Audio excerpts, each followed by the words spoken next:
Welcome to the Scio Township Board of Trustees meeting, 6 p.m., April 28th, 2026. Oh, I just called it at 6 p.m. Cheryl? Doesn't matter. Okay. Roll call vote, please.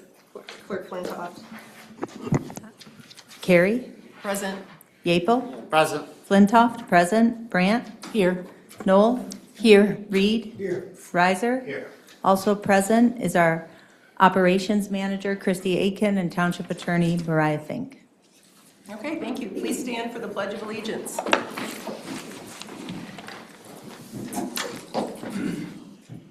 Pledge allegiance to the flag of the United States of America, to the republic for which it stands, one nation, under God, indivisible, with liberty and justice for all. All right, thank you. Adoption of the agenda. Are there any suggested changes? I have one. Sure.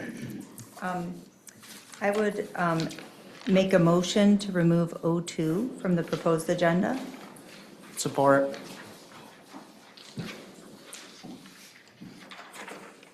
Remove it totally? Yes. I would not be in favor of that. This was put over a couple weeks for some administrative steps to take. I think we should vote on this tonight, up or down, one way or the other, and I'm prepared to do that. And I do not support removing it from the agenda.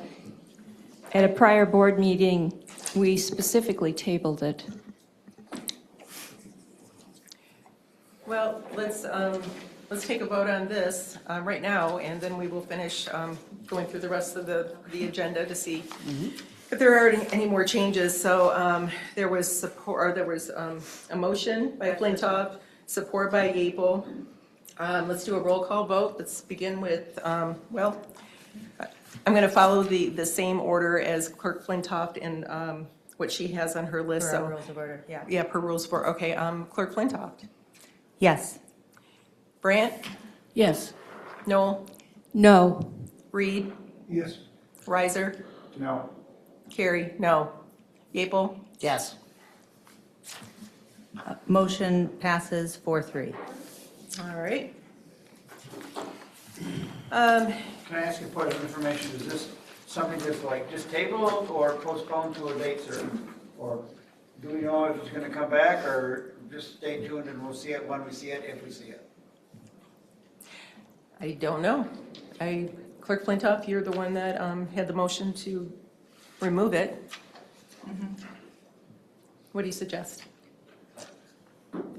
My suggestion was to remove it, and I'd like to go on with the rest of the adoption of the agenda. I think we'll have more information on this topic. Tonight? More information on this topic tonight? Yeah, I don't have any other comments on this in particular. I was just going to suggest that at some point during the agenda, whether it's during reports or elsewhere, I don't know if our HR manager's here. I guess she's not. I was hoping she could give a brief update on the status of the operations director search and the... She's here. Oh, Yeah, she is? Okay. Sorry. Of the operations director search and the utilities director search. If we could do that in reports, if that's Sure. okay? I'd like to move K11 to new business. Support? Oh, I guess you don't need support, that's No. just at the request. K11 to, yes, I agree. Yeah, I was going to pull that anyway, so thank you. And I'm sorry, you said K11 to new business. Where would you prefer? Let's see, how many minutes I have new business? Between 06 and 07? Sure. Oh, yeah, right, sure. Yes. Okay, so that will be K11, also known as 06A. Okay, and I would like to pull the K10. Let's put that before K11. To new business, so I guess that would be 06A. I'd like to pull K3 so that we can have discussion on it. Could I suggest, since we have somebody from Priority Waste here, it'd be sooner rather than later, and we also have Tom off, and they might have, input on this, I don't know. Okay, well, then let's put K3 above O1, new business. We also have a roads committee. Yeah, I understand. So it'll be O1, K3, K3, O1, K3, O1. O3, O4, 5, 6, K11, or K10 and K11. And could I kind of go the other way? Could I ask that the township, the naming of Township Hall Park be put in consent? I have a proposed change to the resolution, so no. I mean, Okay. you can ask for a motion, but I Well, would, no, if you're gonna, no, if it's not unanimous, that's our convention. If the and how about 06? Is that something that can go into consent? I need to get the board's input on what topics they want to have. Okay. Sorry. That's all right. And then, can we get an update, do I need to pull, like K2, do I need to pull it for discussion, or can you just give an update on, FOIA appeals and things like that, or I don't want to spend a lot of time on it, but is it possible to get kind of a status report on that without pulling it, or do I have to pull it for that? it's a question for Christie and Mariah. All current FOIA appeals have been responded to timely. Okay, because we Is get, that enough of Yeah. an update? no, that's fine. Do we get emails that sometimes take a different position on that? I don't think the appeals, I think those are regular FOIAs that you're getting those emails on. Is the board getting a copy of every appeal answer? I believe so, is that Yes. correct? Yeah. Oh, yes, I you're getting a lot of I FOIA stuff. replied to the board and to the person that, No, I get a lot of FOIA stuff. I But you get appreciate a your, fraction. no, I appreciate that. I No, appreciate that much. I get the appeals, they come, I think they're sent to the whole board. correct. Yeah, but the Response to the FOIAs appeal. themselves. Sometimes. The appeal Well, I don't know, I have themselves and the 57 of them in my inbox, so I'm assuming I'm getting all 57. No. So given that the agenda item is only FOIA appeals and not FOIA requests generally, that wouldn't be a part of that item anyways? Is that correct? That's correct. Yes. So regular FOIA requests go to the clerk, Okay, and appeals come to the township board for you to receive them at the meeting, at the next regular meeting after the FOIA appeal has been submitted. So that's what these are. These are for you to it's a heads up? receive. Is that like we formally accept the appeal on behalf of the township and then it goes to the next phase? Which, okay. All right, thank you for the update. Okay, anything else for the agenda? All right, everybody clear on the order? Say aye. All right? Okay. Is there a motion to adopt the agenda as amended? So moved. Okay. All in favor, say aye. Aye. Okay, agenda is adopted as amended, 7-0. Okay, declaration of conflict. This is time for board members to declare any real or perceived conflicts of interest related to items on the agenda. Are there any? I will declare one for the roads agreement. That road is the road I live on, Roseland. I will not be voting on it. Okay. Is there support? Yeah, But it needs to be a motion though, Well, right? motion, I yeah. could make a motion to accept trustee Brandt from deliberating or voting on the roads agreement for the reasons stated on the record. Support. All in favor, say aye. Aye. Was that No, I'm gonna vote no, because we all live Oh. on a road that might be subject to improvement sometime. And just because you live on a road and the RAC recommends it being improved, I don't think the content. I'm gonna stick firm, John. No, I appreciate your point. I don't want any hint of favoritism that my road was selected. I would, Okay, even if you don't let me, I'm not gonna vote, so. well, okay, let's do a roll call then. No, I think it was 7-6-1. Jillian needs to call it. Let's do a roll call. Go ahead, let's start Clerk Okay. Flintoff with Flintoff. All right, Flintoff, yes. Brandt? Yes. Noel? Yes. Reed? Yes. Riser? No. Carrie? Yes. Gapel? Yes. Motion passes 6-1. Okay. Okay, well, moving on to correspondences received. And Clerk Flintoff, I think there was an email, I didn't have time to open it. You said there was more that came through? Yeah, the board had received them all. There were just some over the weekend, and today, one from Pam Boyd, two from HR Manager Northrup, and one from Operations Manager Aiken. Okay, do you have any comments other than that for the correspondence? Trustee Brandt, for correspondence? No. No, okay. I do. There is one, there was an email exchange, well, it came from Terry Suave? I'm sorry if I mispronounced. And there was to the board, and then there was Parks Director had responded, and that was not included in correspondence. I'm sorry, that's actually, she asked me to update that, and I updated that as well. That was in there, okay. Yeah, she'd asked me to, because it had appeared to me to be an internal email, but she asked that it be published, so I added it there, up here. Yep. Okay, so that must have been an update Yeah. later, okay. All right, correspondence is received.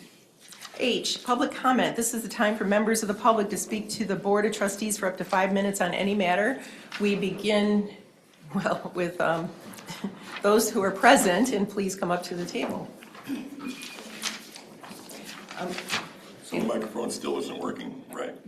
It probably will never work again. Probably not never. gonna start working It's a again. prop, sorry. Fair enough. It's not the new one yet. Christie, do you have the timer there? I got it. Great, thank you. Thanks. I fully support Mike as interim utilities director. There are a couple of issues in the documentation I want to draw attention to. Aurora's letter to the board listing the applicants cites that one internal applicant did not meet the minimum education requirement because the board wants a bachelor's degree with a master's preferable. I would like to hear from Aurora where she got the idea that someone who has had a 31-year career in the utilities department, approximately 10 times the size of Scio, is not qualified to do the job. I submit that 31 years of direct experience is vastly more valuable than a degree. The board should note that Dearborn Heights has a population of 63,000, while Scio has a population of 17,000. All of Dearborn Heights is on utilities, while only a fraction of Scio is. Scio utilities serve approximately 6,000 people. Dearborn Heights serves 63,000.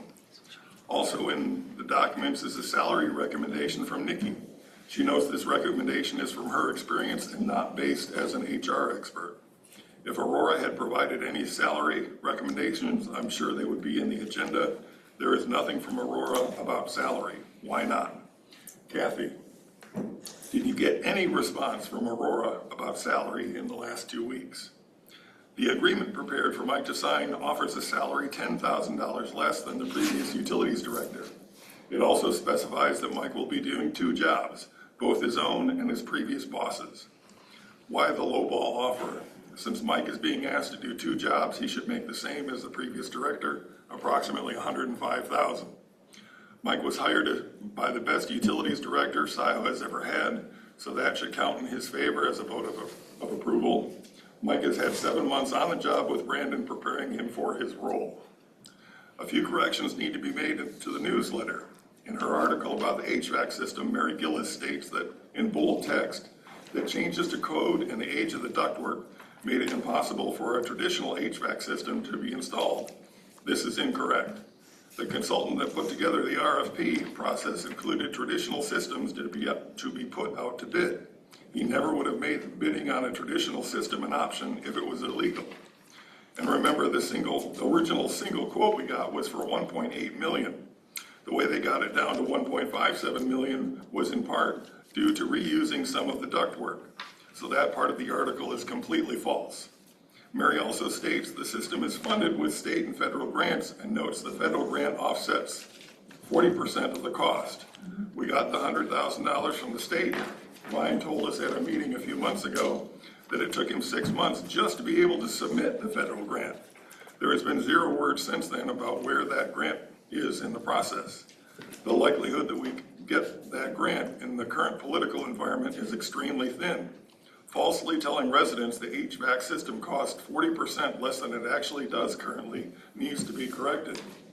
And I remind residents that this $1.57 million HVAC system was chosen based on only one contractor building on the system. And that contractor had never installed this kind of geothermal system before, and there have already been several calls to repair the system that was just installed. Unfortunately, Kathleen makes the same false claim in her article in the newsletter.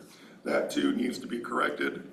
And Kathleen says both the supervisor and the clerk will provide recommendations about this year's budget deficit. How is Jillian going to make any budget recommendations when she has been excluded from all aspects of the budget for over a year? That statement needs correcting. From Brandon McNeil. I want to provide my recommendation to the board that Mike should be interim utilities director. He is fully qualified to do the job as he has 30 years experience working in water and sewer and building maintenance. He is extremely knowledgeable in these fields. I personally trained Mike my last 30 days to be the interim utility director and witnessed his ability to complete the administration portion of the job. This process should have been a no-brainer.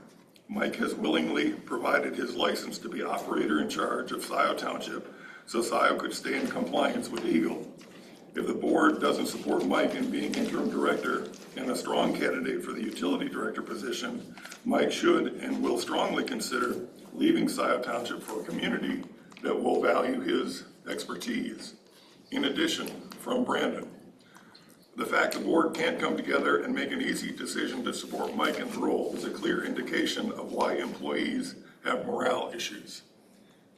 Thank you. Thank you, Rob. That last part, those last two paragraphs are all from Brandon McNeil. Okay, anyone else present would like to speak during public comments? Come to the table, please, if you do.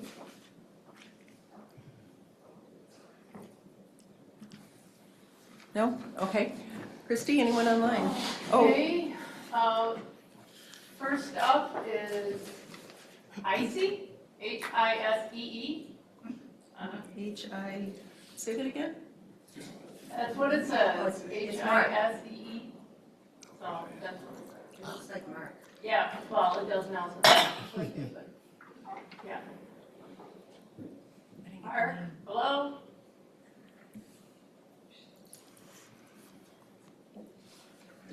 Your mic, I don't know what's happening.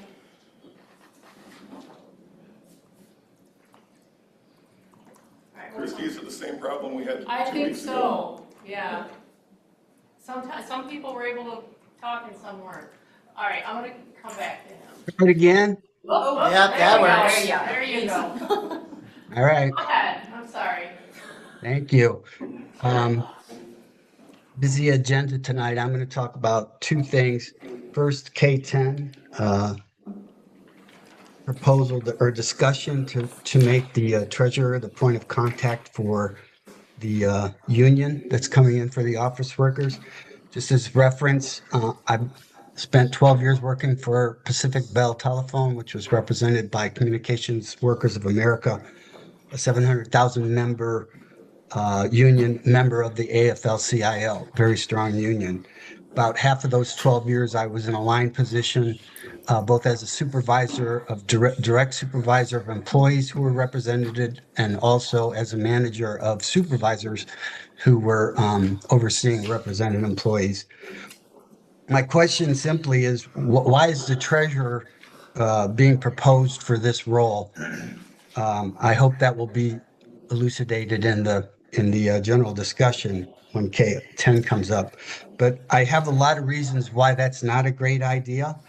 I'm not going to get into a lot of detail, but let's just start with the fact that the supervisor on the board has the statutory responsibility for that. And while we all know the supervisor's power is no more than any other trustee, that is a titular position that says that's where the leadership belongs. And if you want to start off on the right foot with the union, my recommendation is don't give it to the treasurer, and that's no knock on the treasurer. That has nothing to do with Treasurer Yaples' capabilities or qualifications for that role. It's just not his role. And I think it will be starting off on the wrong foot if you go in that direction. The supervisor, at some later date, after having established a rapport and a relationship with the union, other things can be done later, but don't start off on the wrong foot.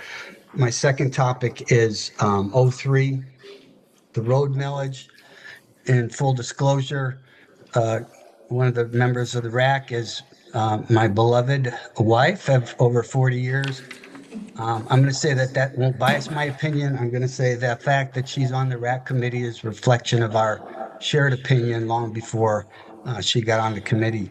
I will say that the committee has worked long and hard on this presentation, and I think that roads are essential for any functioning government or community. If you're going to grow and prosper, it's a responsibility of government to make sure that the roads are well maintained, and that is not just for drivers of cars. Local businesses benefit, school buses and schools, police, medical emergency vehicles, homeowners, property values will increase, and even cyclists and pedestrians will benefit from roads. And the best approach is always a proactive maintenance, not reactive when things have gone wrong. That's the best financially and logistically. I think the RAC is going to show you such an approach. Do not assume that you know what the voters want. Do not decide that a millage will not be on the ballot. This is a question that the voters rarely get to answer themselves. The representation of the board often makes decisions based on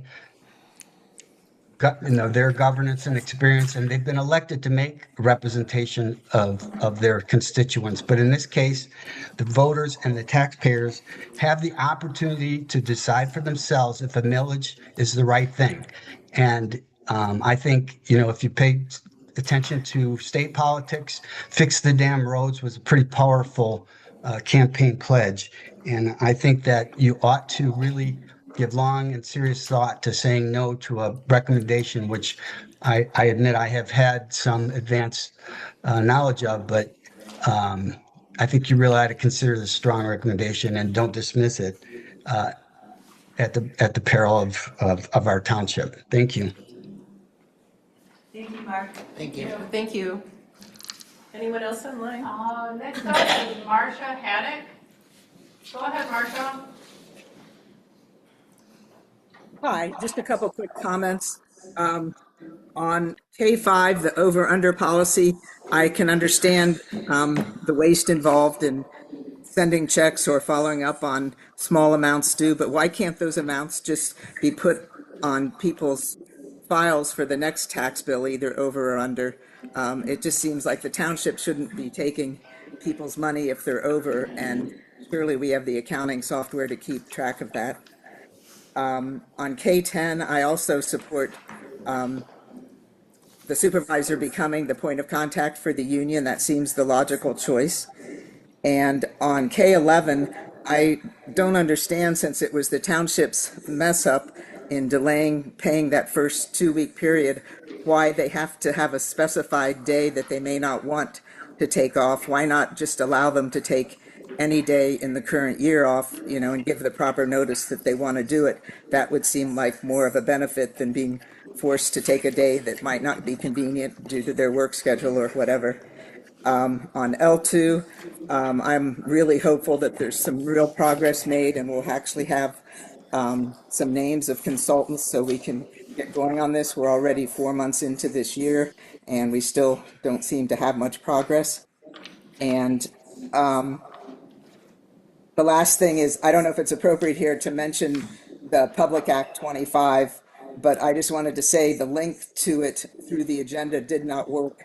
So I couldn't figure out what was in that, but I'm just hoping that with whatever they draw up, if they decide to move forward with that, there will be limits on septic and water use, so Dexter can't put one of their high-speed drills for water on that piece of property, especially if they don't get the other annexation. So that's it. Thank you. Thank you, Thank you. Marcia. Thank you, Marcia. Thank you, Marcia. Anyone else that would like to speak at public comment, please raise your Zoom hand. Nope. There are no hands raised. Okay, board response? Well, we're going in order of, Clerk Flintoff, do you have a response? I would just, I'll comment on the items on consent, the items there. I would just say regarding the newsletter, I believe that the model motion that's in the consent agenda, correct me if I'm wrong, Christy, it permits the editor to clean up any, What, for the newsletter? yeah, As far as I know, yeah. permits the editor to clean up any, errors. I know there's typos, things like that, but anything substantive, the board would need to take it off consent. Regarding the over/under, Marcia, I would say Ryan and I talked about this a lot. My understanding, and the treasurer can go into it a little more, this is limited just to tax, so we're not able to just have a small credit, for example, for the next cycle. Because it's the next tax year. We're not actually able to do that as we are and do for something like utility billing or anything else. So that's the reason there. Thank you. Trustee Brandt? No comments. Trustee Noel? I have a few comments. Rob, in response to your comments, Mike does not have an associate degree. It doesn't. You said bachelor's degree, so it was associate's degree. I believe that's what Aurora's letter said, was bachelor's and master's. Wait, please. This is Trustee Noel's time. Thank you, Kevin. Thank you. I'm not done.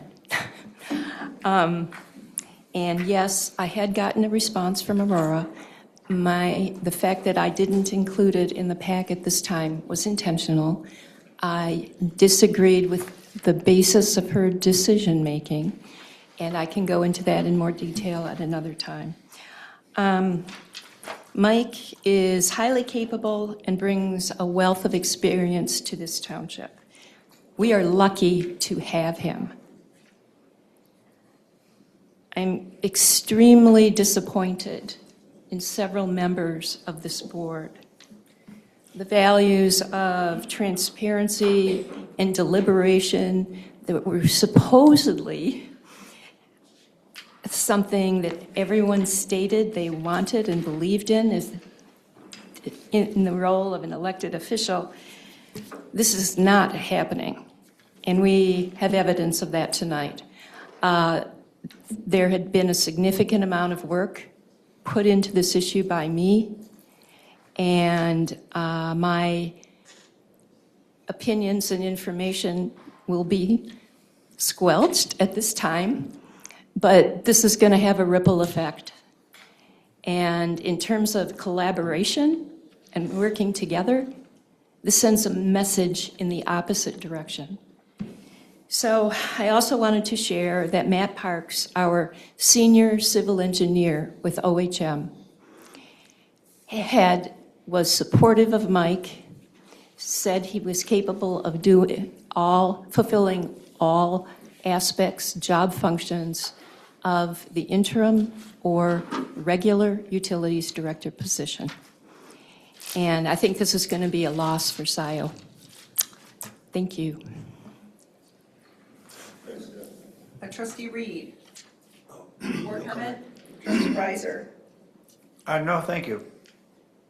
Oh, and Supervisor Carey. Okay. So there was, looking, it was K10. No.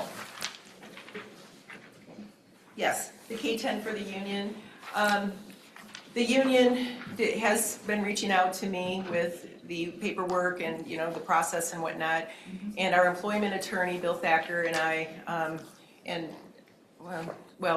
I have forwarded everything to him, and we're going by his guidance regarding this reporting to the treasurer and the union representative in Scio Township. I am not in favor of that as well, but I feel that it should be under the operations director when we do have him. He will be the manager of the staff and the point person, and I feel more comfortable with that.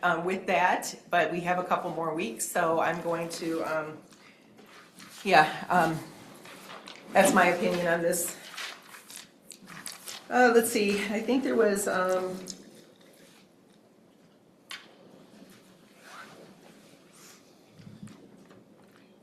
That may be it at this time. It seems like there was something else, but anyways, Treasurer Ebo.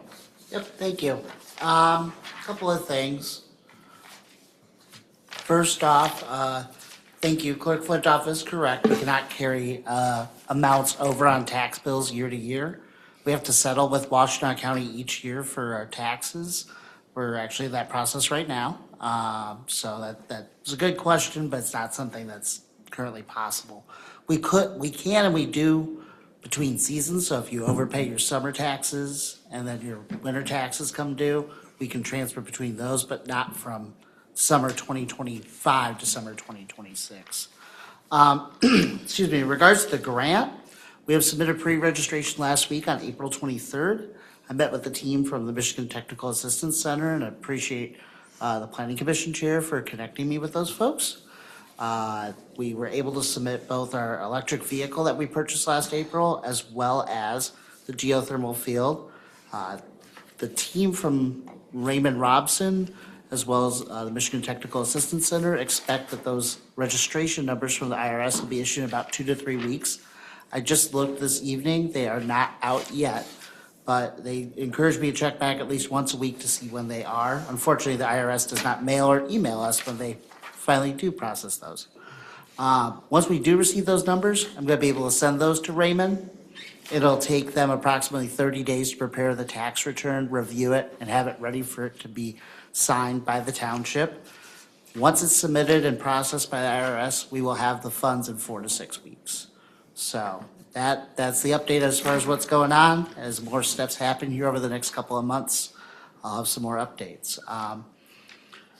I agree with Supervisor Carey on this. I will, really it's about a point of contact for the union right now. Once the operations director starts here in the next couple of weeks, I will fully support and encourage that change to be made for that individual to take over. Thanks. We're discussing that. That's on new business, right? Correct. Yep. Okay. All right, approval of the minutes. J1, approval of the minutes of the April 14, 2026 regular Board of Trustees meeting. Are there any suggested changes? I guess not. Is there a motion to approve? I'll move to approve the April 14th, 2026. Support? Okay, all in favor say aye. Aye. Minutes are adopted for April 14th, 7-0. Possible action, approval of minutes, or J2, approval of minutes of the April 20th, 2026 Special Board of Trustees meeting. This was the joint meeting with the Planning Commission. And I didn't get these to the board till this afternoon, so if you want time to review them, or if you want to delay, whatever you want to do. And those are probably pretty long. They are, the discussion. I move to approve the meeting minutes for the April 20th, 2026 special board meeting. Support.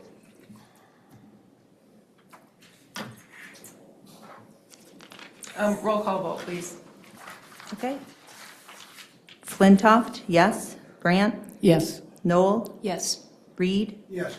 Riser, Yes. Carrie, No. Yeaple. Yes. Motion passes 6-1. I didn't see the email that came out. Okay. Consent agenda, just to be clear, we have pulled K3, moved that to new business, K10, K11 to new business. So is there a motion to adopt the consent agenda as amended? So moved. Support. Got that? Okay, all in favor, say aye. Aye. Consent agenda is adopted as amended, 7-0. On to L, regular reports and special reports. All right. Supervisor. We have worked hard with the Road Advisory Committee. I can see a couple of our members, I have the wrong glasses on, but I know they're here. Anyways, working hard on that. Let's see, what else? I attended, and when was that? Every day seems very long. The sheriff, oh, that was on April 20th.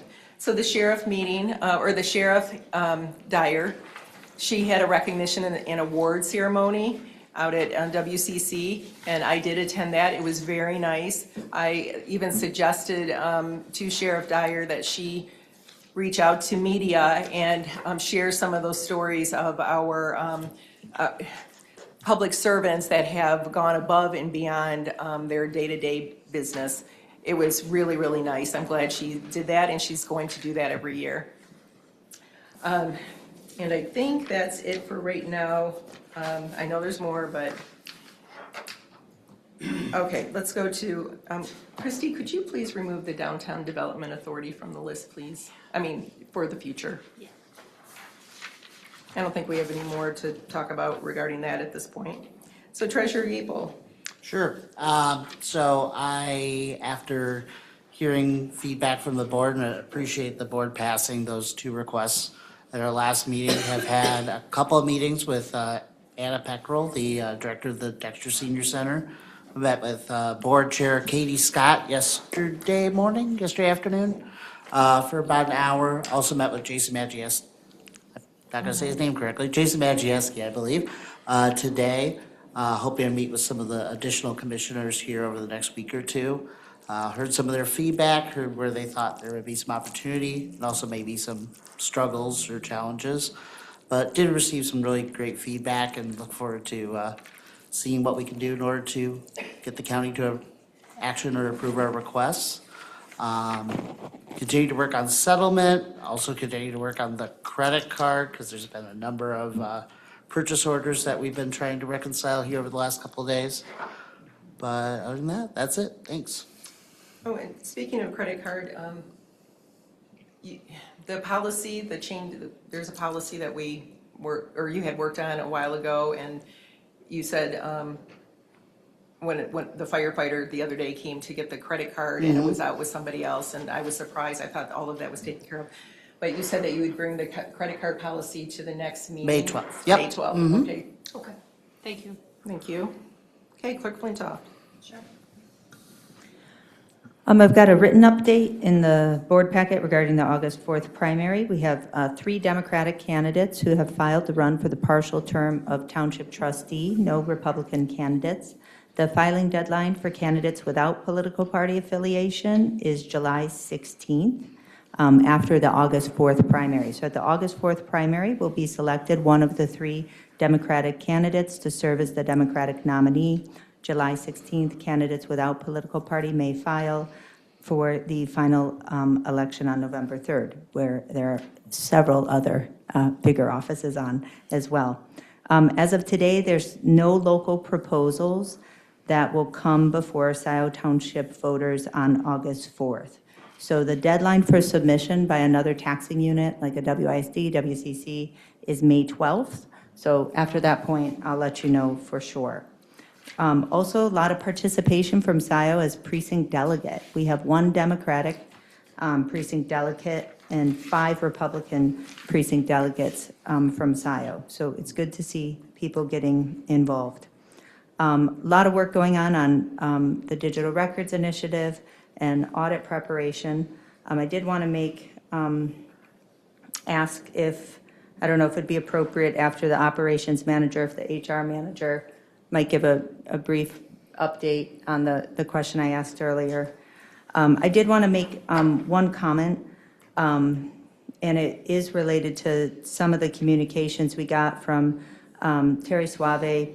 The communication we got from Terry Suave prompted this, and I was reflecting on, the last meeting, but also several other board meetings. There have been times when a board member may make a personal disparaging remark about a staff person. And I know that none of us want to do that or intend to do that, and would just ask that we all try very hard to be more mindful about not doing that. Certainly, we need to be able to manage our policies, manage performance, but some of that is appropriately done through the chain of command privately, and some of those policy issues do need to be talked about publicly. So we're a small organization, and we all understand that, but would just ask that we all try harder on that front. Thank you. Okay, thank you. Election Commission. No update. No.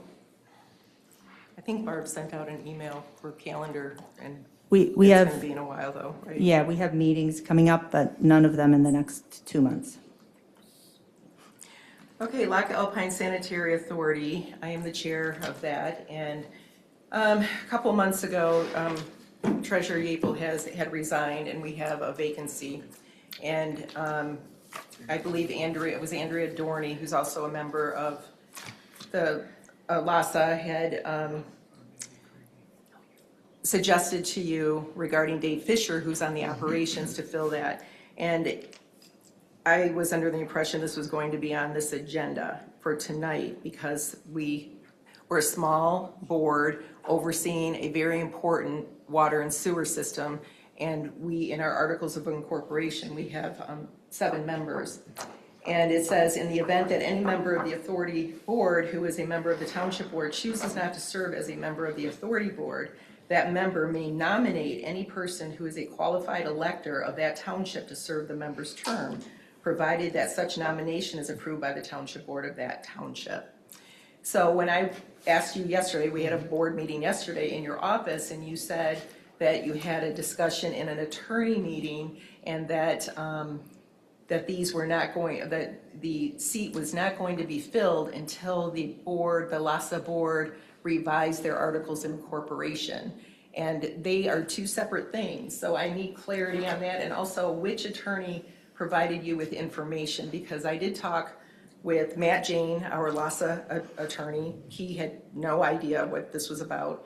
I did ask Mariah, because I wasn't at the last 2 meetings, and I was with 3 meetings ago, the attorney meeting with Jim Fink, and this was never brought up. So I don't understand where what you said to me, where that came from, and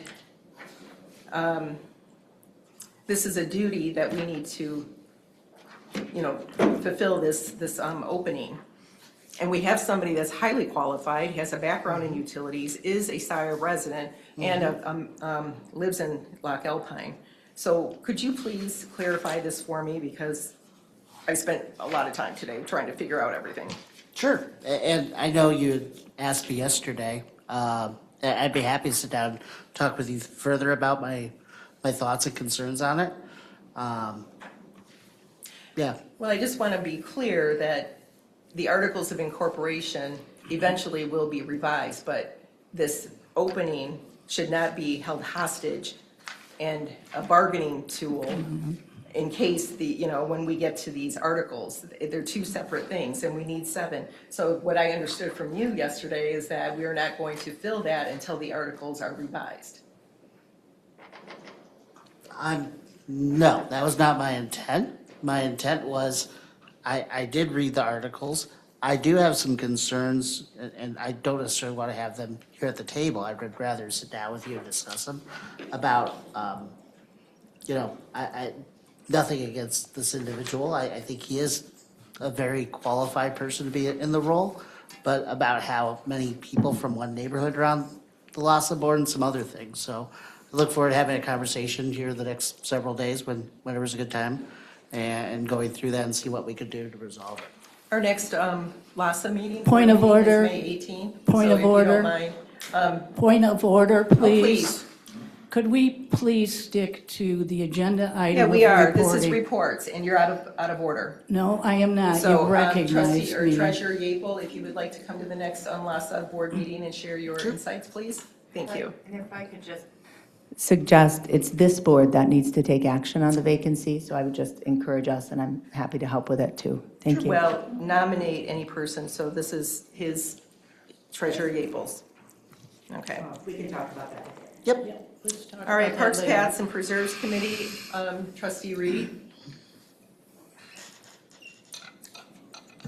I've been out of town for a few days, haven't had a chance to check with our parks director, but do I understand the seasonal natural area technicians have been hired and onboarded?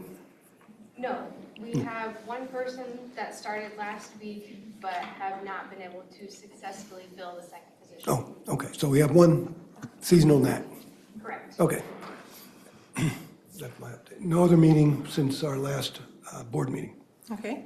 And same for the LPC. Same for LPC. Okay, thank you. Planning Commission, Yes, we met last night. There was 3 significant items on the agenda. The first one was a major PUD amendment presented by Woodview Commons. Just as background, Woodview Commons is the very large apartment complex very close to on Jackson Road, very close to the corner of Baker Road.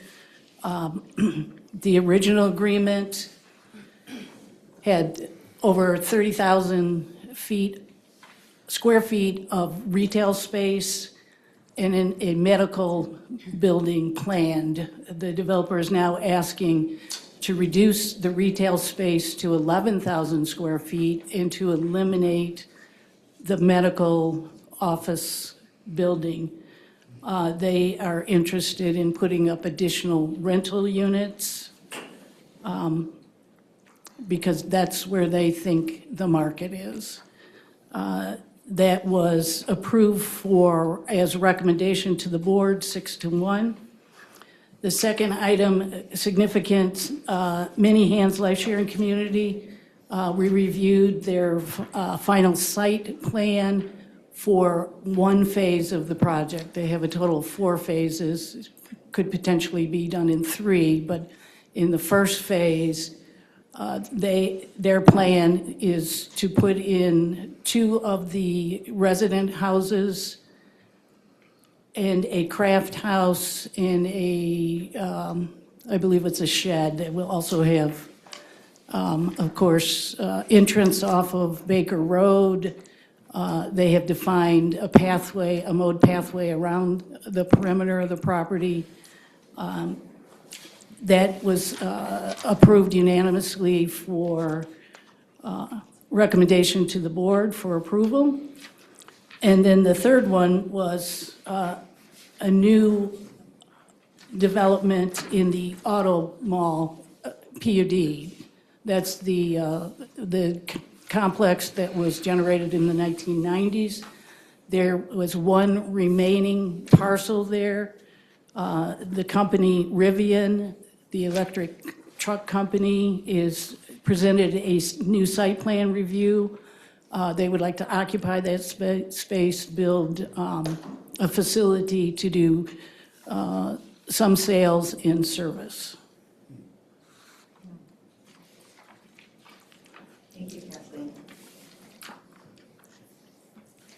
Anything with ESTF, a sustainability task force, anyone? No? Trustee Knoll, anything for Yeldon? Nothing has occurred in the last 2 weeks, but you have been talking with Roger and Dan Bignell about scheduling a presentation, but you've been handling that. Back and forth, it looks like it's going to be split between 2 meetings. They can't make it at the same time because of a medical issue. And one is going on vacation, so they'll have different insights, but yeah. Okay.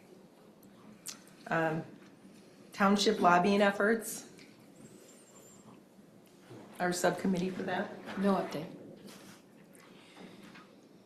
Can I request that that subcommittee appoint a chair, a point of contact to share any updates with the board? It would be easier for the board to know what's going on.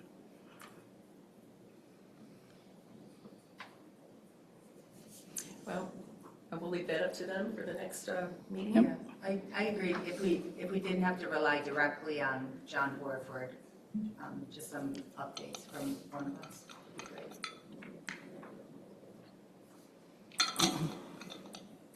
Okay, roads will be present in a few minutes. Multimodal Transit Committee.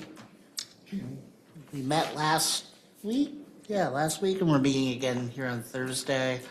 We're going to discuss a recommendation and probably have something for the board later in May or early June. Okay, thank you. Operations Manager. I just wanted to update on the office for the operations director. It should be finished within the next week. It's fully enclosed. Electrical was approved, passed its inspection today, and we will have it ready to go when he gets to the office. So I'm happy about that. So that's it. Thank you. HR Manager.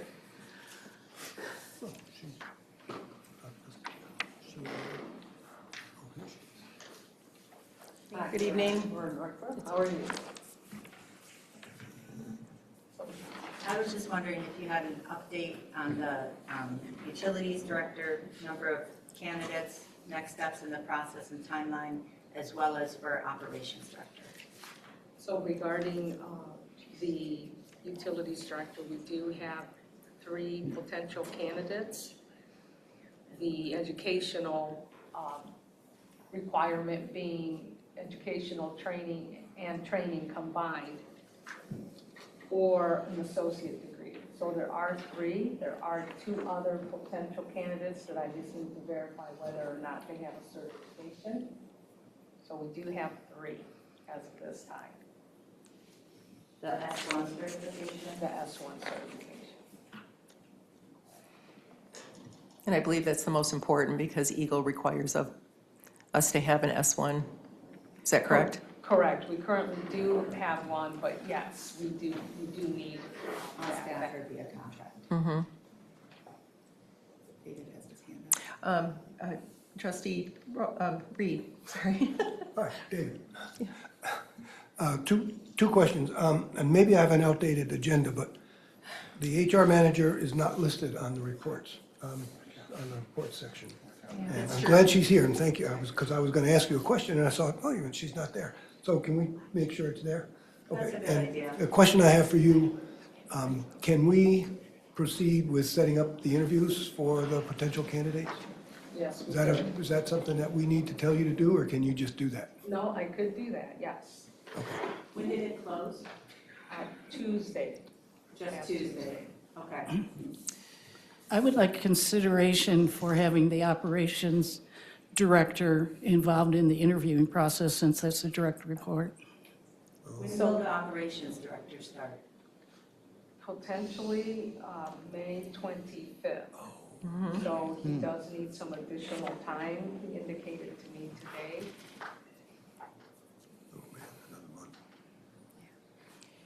And does the board still needs to consider a potential contract, I understand? Yes, an Okay. employment agreement, and we're just finalizing that, so that should be ready later today. Okay, Regarding.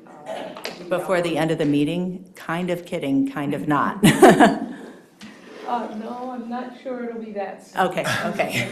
Well, it's a Maybe. little bit late, but. Okay. And then regarding the interviewing process, typically, in the past, when we've had a township manager, what we would do is that person would be the last person to interview the candidate that would report, be in a reporting structure to that position. Once the hiring manager, HR, et cetera, has interviewed. So yes, I would like to have the operations director involved in the final interview, which would of course be after his hire date. You don't need to wait for that. We don't need to wait for that. We could have all of the interviews leading up to that final one by the operations director completed. Who would be on the interview team? Well, so myself, Christy, I'm hoping someone maybe from OHM, and then a municipality that we have not reached out to yet. An An engineer from a municipality. Like City of Ann Arbor? Like the City of Ann Arbor. Done it before? We have not, I have not approached them yet, but yes, they have done the interviews in the past for that role. I have a question regarding the S1. If I remember correctly, after Brandon left, the S1 license was good for 30 days with Eagle? Correct. Okay, so we would be past the 30 days by May 25th. Yeah, Christie knows. yeah. It was approximately 30 days, so I'll update them. Okay. And how, Scio Township, regarding why aren't we hiring from within? Most places, I know the City of Ann Arbor does this, the county, that we offer employment opportunities to our staff and first, and if they're qualified, then they get the job. It's called succession planning, and it's just more efficient. I don't understand why we're not doing that here. We're not doing that. This is, Well, we put the job posting out there, and generally, if the person that is not qualified or doesn't want the job internally, then we put it out to post. But to I do don't this think at the that's same time. accurate. It is. So not my accurate. experience with recruitment is that you have an internal and external applicants that apply. So you could run that concurrently, and whomever is interested that's internal could apply, and then also the external candidates are applying. Well, if I remember correctly, the fire department, when there was openings, they had they took the test in order to get that position, and then any other position they posted outside. that's per their union Yep. agreement, only for certain positions. Yep. Okay, but I still, I want to know why we don't do that here, because it gives incentives for our staff to want to do better, and then also to go to the next level, whatever education and whatnot they want. I would just say, and the idea of an organization hiring, take it aside from Scio to broader, I think it would raise great kind of fairness concerns. It would rely on informal social networks and things like that. I've not, I don't know, that seems kind of like a radical departure from normal It's not. fair labor procedures, equal opportunity considerations. Yeah, that's a very good point. No. If there's a qualified candidate, I think they would potentially have an actual claim if they were not allowed to apply. But I don't know. I don't know if there's jurisdictions who do it that way. That's a different, bigger conversation. But to be clear, all of our postings have been for internal and external as far as long as I've been here. At least since I've been hired, yes. Okay. I've recruited for both, the internal and external at the same time. Can I ask you a question at some point? Yes, please. So for the utility director, the permanent one, permanent's not the right word. Right, okay. For the utility director without any modification. It was posted and it's closed and there were 3 candidates, correct? There were 8 total candidates. 8 candidates. And then how many, were some screened off? Or, so there's. Yes, I believe 3. 3 So- did not meet the certification So it's or down the to experience. So it's down to 5, I'm sorry. Correct. Okay. It's down. And of the 8 candidates, without naming any names, or the 5, were any, how many were external and how many were internal? She already communicated that to the board. It says external and internal were qualified, and that was part of the communication she'd sent the board, included in the communications. So there were some of both Yeah. types? Yes. Okay. I have a question. No, that's right. Wait, No, Oh, I'm sorry, John. Trustee Reiser, are you no, finished? No, you're not finished?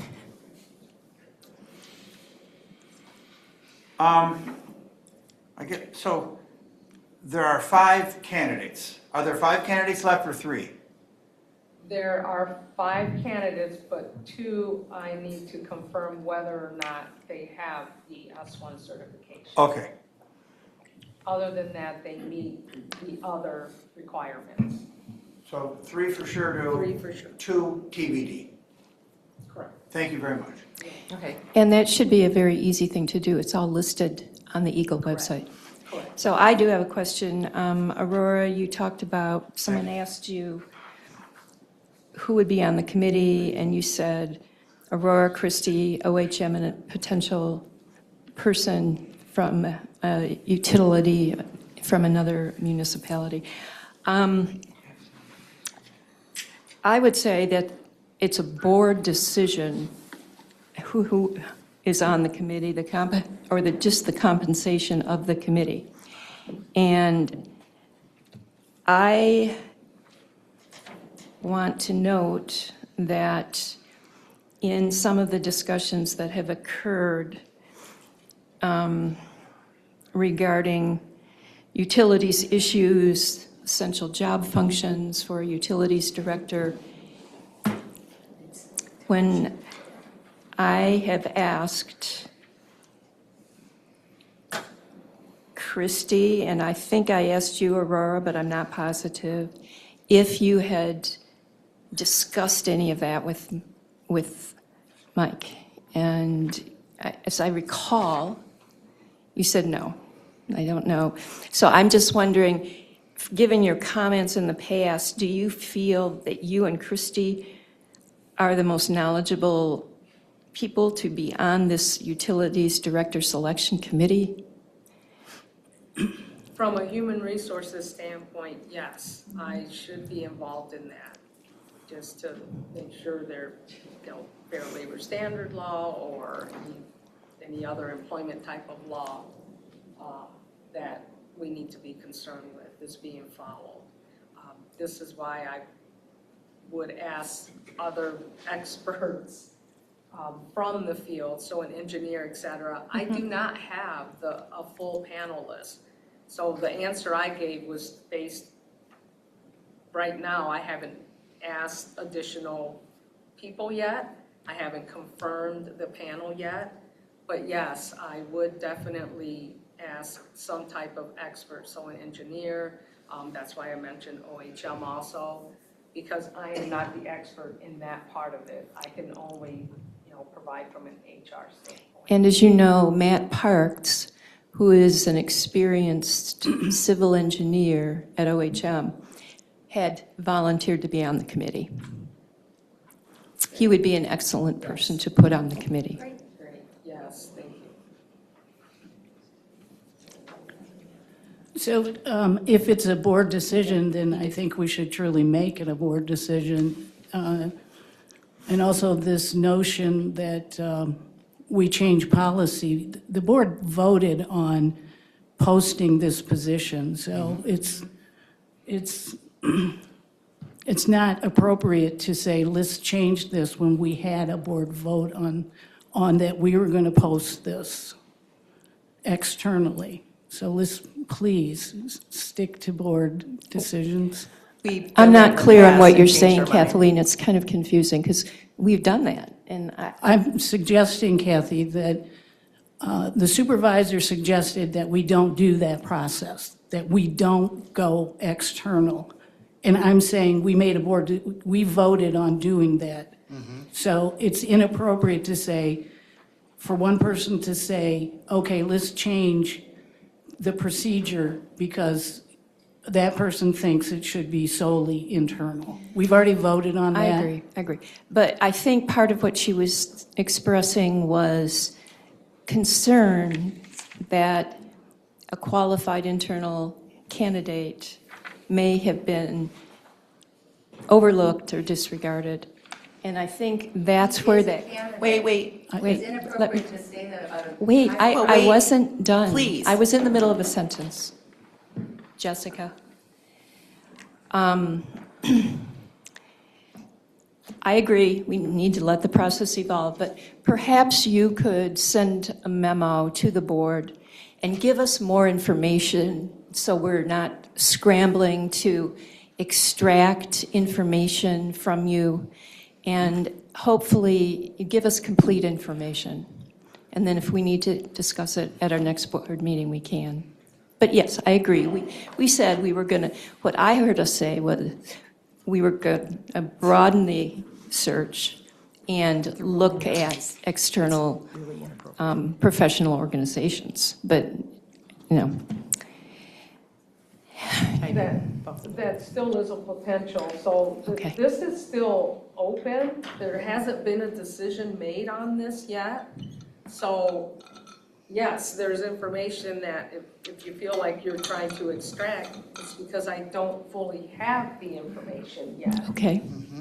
So, yes, if the board is considering opening this up further for more candidates based on only having 3 that definitely meet, then that's fine. So it does depend on the board decision in terms of next steps. And when are you going to tell us who the 3 are that potentially meet it? When does that information come out? Well, as soon as I call them and they're interested, I will let them know that the names, will be listed. So right now it's confidential. Okay. Clerk Flintoff. Oh, I'm sorry, Trustee Noel, were you finished? I'm done. And I would assume candidates can request confidentiality. Yes. And so I just want to encourage us to stick with our normal process in order to respect everybody's rights as a potential employee and also to protect us as an employer. I would also suggest that you do move ahead. I know you've been working a ton and appreciate everything you've been doing, onboarding and recruiting. But would just suggest that maybe if the board would like to give more explicit direction, I would just make a motion to direct the HR manager, operations manager, township engineer, and representative of a municipality to serve as the interview panel and to move forward in the process for utility director as quickly as possible. I don't support that, and I will not support it because I think we need discussion on the composition of the committee. I'm conscious about how much this process is getting bogged down. Well, you've been bogging it down. And quite seriously, it is not okay to have even inklings of favoritism, whether that's going on or not. Yes. So what I want to say is I want this, we have done a lot of recruitments. Typically, the composition of the interview panel is something that's delegated. If we need to give direction, then I think we should do it here at the table, Kathy. Okay, well, with prior boards, when I was trustee and with different boards, I've sat on 2 interview committees for utilities directors, and it's always been a board decision. So what should this decision, who should be on the panel so we can get moving? I would recommend you put me on the panel. Well, you do a lot sorry. with the utilities, actually. You know more about utilities, probably No. not as much as me, but you know more about utilities than anybody else here. Right. And you work with the city of Ann Arbor. It's true. Actually, on two subcommittees there regarding utilities. I sit on the Scio City of Ann Arbor Water and Sewer Committee. We meet monthly, and I do have a perspective, a historical perspective on the issues that have presented between Ann Arbor and Scio. So, be that as it may, Is there a side conversation here? Yeah, I was wondering if that would be a friendly amendment. So There's no motion on the table. There's a motion, but there's no support. So we're just talking for the sake of talking without anything before the body formally. it would appear. Well, that's what I was doing. I was talking. So Apologies. I mean, I think there's shared interest in the process proceeding, so I don't know if anybody has, my idea was to give some direction on the composition. I don't want Aurora to not be able to move forward. So what's the next step? Can you read your motion again? What was the motion you were making? I made a motion to direct the HR manager, operations manager, township engineer, and representative of a municipal utility to serve as the interview panel and to move forward as quickly as reasonably possible. May I, Aurora, did you have any other idea of who you wanted on this committee? No, that would be who I would choose, and then the final one being the operations director. Right, so for the preliminary and then operations director, then recommendation to the board. So we have a preliminary committee, but the operations director would come in later for the final interview. Is that what you're saying? I would call it a panel, an interview panel, a preliminary interview panel to do the first interview, and then based on that panel's recommendation, have the operations director do the final second interview first. I'd support that. I accept it as a friendly amendment. I'm willing to serve on the preliminary interview panel. Okay. My concern about that, Kathy, is like, you know, normally I would, but you've had so much dialogue with one of the candidates and not others. I think it biases. I don't think anybody should have that level of dialogue with one but not others, is my concern. Well, Well, this gives her the opportunity to do that. I don't think that my dialogue has biased me. I think that I have seen potential bias in some others. So I will leave it at that. But I do not feel I've been biased here. I've known multiple utility directors, and I have seen multiple utility director applicant interviews, and have participated in them. So I would move, Actually, there's a motion on the table. I know, I'm going to move to amend that motion to allow Kathleen Knoll to serve on that, provided she doesn't have any contact with any of the applicants outside of the context of their screening. I can do that.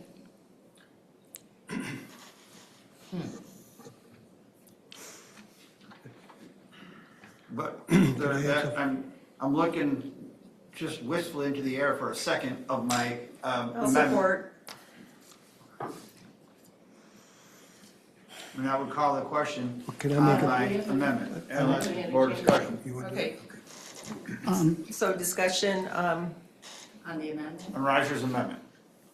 okay, let's, do you mind if I go to the next? Because you'd be first. No, you're moderating, do what you're doing. Oh, okay, Clerk Flintoff, anything? Discussion. Again, I think that appearance is as important as the reality. I think that there's been enough documented appearance of, we've had such an abnormal process, not following standard procedures that are in place for fairness and equal opportunity. I would not support it just because of the appearance. Trustee Brandt? I have the exact same feeling as the clerk. I have seen the direct communication. I find it unsettling that the communication went around this person's supervisor, which is totally inappropriate for our reporting structure. I would make another amendment. I personally, and I've said this for quite a while, I would not like OHM to be on this because there is the implicit bias that they work so closely with this position that they influence the amount of contracts. My amendment would be to get someone, an engineer, completely independent of OHM. In other words, not, for example, not an engineer from another municipality that OHM represents. Okay, but we have a motion on the table right now. And I've made a friendly amendment. Well, there was already a friendly amendment. Well, There had to be we've a had second for this. multiple. There was a second, so now we need to vote on this. I don't understand, Riser Jerry. and Carey. We've done that before. We Well, have had multiple. we've also changed the board's mind and did other things after we voted on something. So I don't know let's- what you're let's referring to. Let's stick on topic. March but- of 2025 is a I don't really know good example. what But you're okay, we have a talking about. motion on the table and Motion by Riser, Riser, support by Carey, to add trustee Knoll to the preliminary panel. Just to, So can I ask the people that presented the motion to rule on whether they will accept my amendment? I would not regard it as friendly to exclude our. John, you didn't Oh, second shit. the motion. No, but no, I I said, did, I seconded, yeah, it was. and I'm not in favor Motion of that. maker by Riser, support by Carey. So let's go I ahead. thought, Okay, let's call Jessica, the I question thought- here. No, I let thought her you talk. made Call the the initial. roll, please. So, I'm sorry. To clarify, the motion on the table right now is simply a motion to amend my motion that was seconded by Yeaple. Okay, The motion on the table now by Riser, support by Carey, would be to add trustee Knoll to the preliminary interview panel. okay, sorry, I did not understand that, so I appreciate that explanation. Clerk Flintoff, call the roll, please. Okay, on the motion by Riser, support by Carey to add trustee Knoll to the preliminary interview panel, first up is Flintoff. No. Brandt? No, Knoll? Yes. Reed? No. Riser? Yes. Carey? Yes. Yeaple? No. Motion fails 3-4. I would ask that we consider the main motion that's on the table. Could you please read that again? A motion by Flintoff, support By Yeaple, to direct the HR manager, operations manager, township engineer, and a representative of a municipal utility to serve as the preliminary interview panel and move forward as quickly as reasonably possible, understanding that the operations director will have a final recommendation before coming to the board. And just to be clear, the township engineer is OHM, Correct. okay? Please call the roll. wait a minute, it was never seconded. Yes, it was. It was a- Wait a minute. Brian did. So, Wait a minute. I haven't had my chance to do my amendment that I misunderstood in the prior one. That's So fair. procedurally, the chair is trying to exclude me from the That's process. not true. you can make a motion to amend. I would like to make a motion to amend to remove OHM, to have an independent body, person, qualified entity, engineer to be involved in the interview process. Support.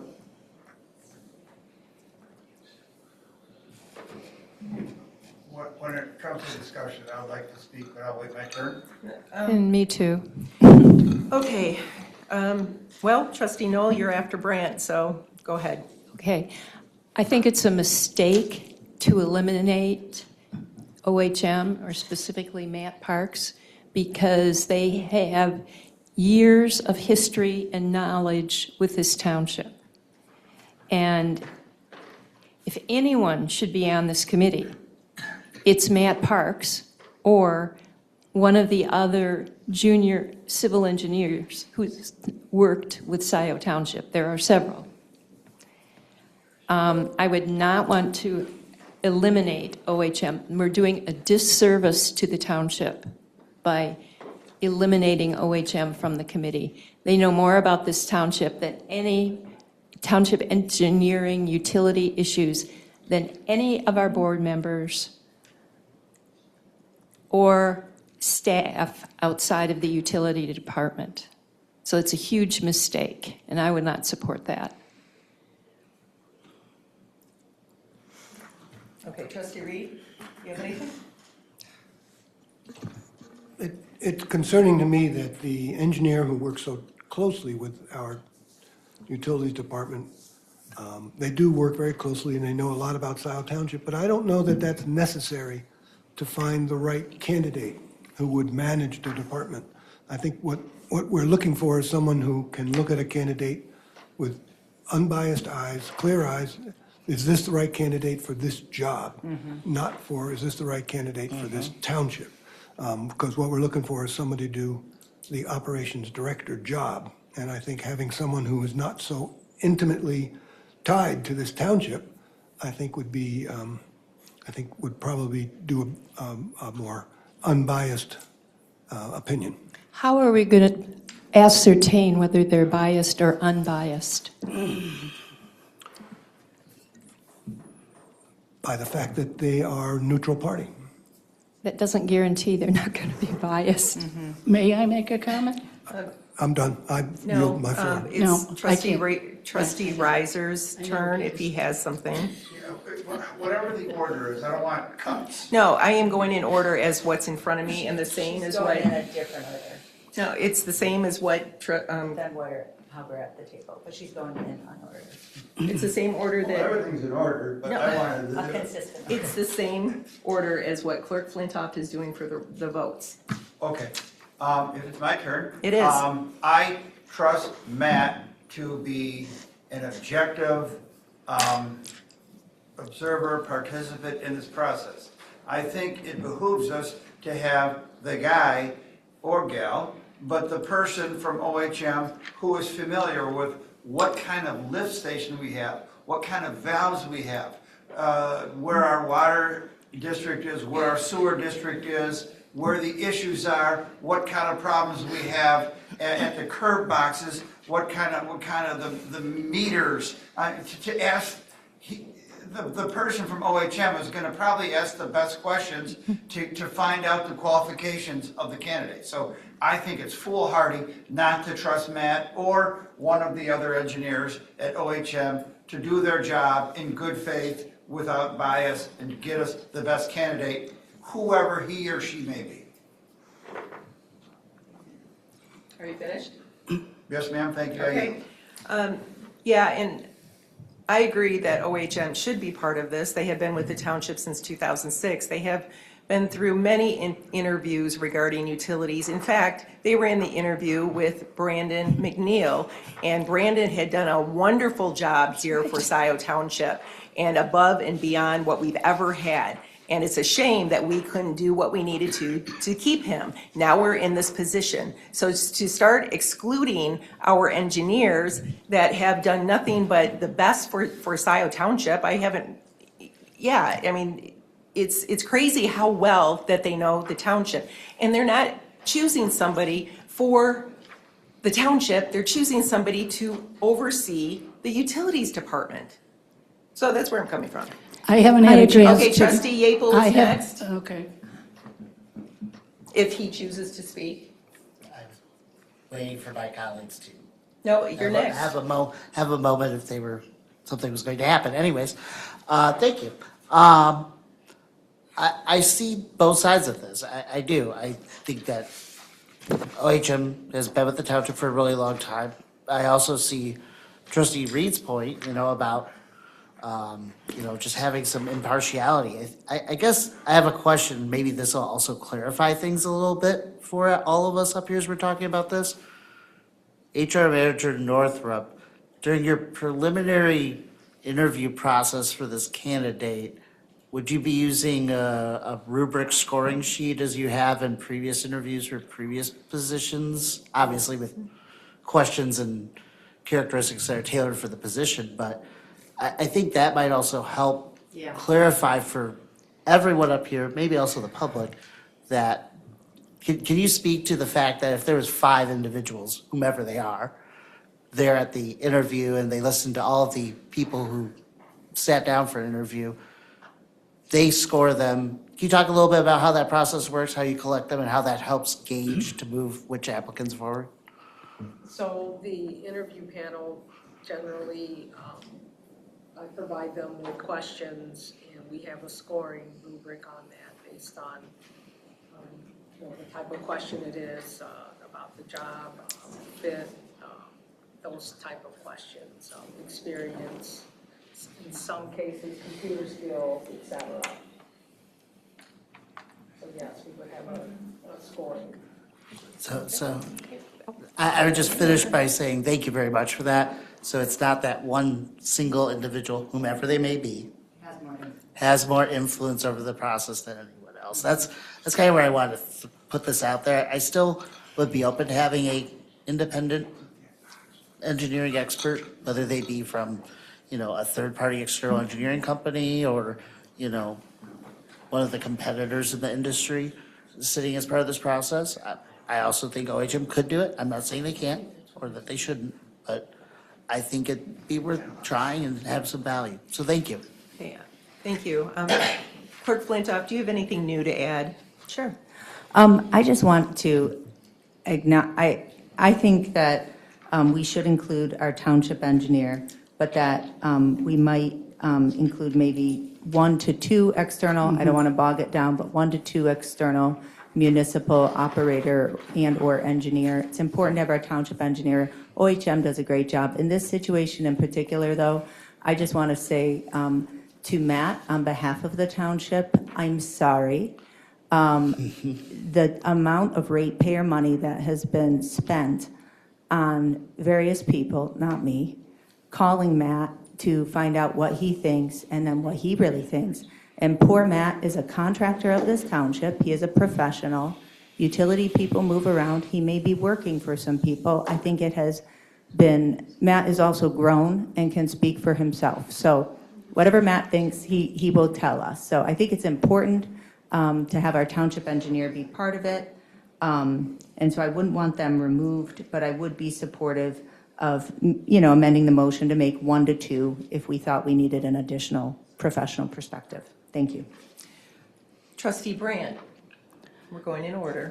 Everybody has do you have anything new to add? Yes, I really want to thank Treasurer Yapel for putting this in perspective, the process.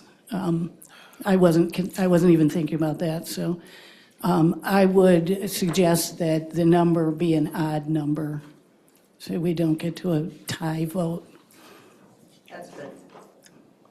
And also, there's already been a stated preference for this position, as stated by Trustee Knoll. Are you finished? I can't see past, I guess you are. Okay, Trustee Knoll. I want to comment, this is amusing, but remember a few weeks ago, a proposal came to this board for an OHM engineer to provide consulting services in terms of the interim director position. At So, $3,400 a week. yeah, $3,400 a week, yeah. So we're kind of going full circle. And clearly, at one point in time, many on this board thought OHM could provide a valuable service to the township. Okay. It was my turn to speak. I'm done. Okay, trustee Reed, anything new? Well, I would support the clerk's suggestion to have a second or third, to make it odd, independent engineer on the committee as well. Trustee Reiser, do you have anything new to? No, ma'am, thank you. I would like to hear from Matt Parks. I believe he's here. Wait a minute. Wait, it's my turn? It's my To- turn. to that. And this whole thing has been odd. What is our rules of order on that? To put your phones away so you're not texting during the meeting. No, regarding Oh. others speaking outside of, If invited in the past, we have done that. yeah, I want to see what is our rule though? I don't believe we have that rule. Okay, just recognition by the chair, Yep. 5.2. Yep. Okay.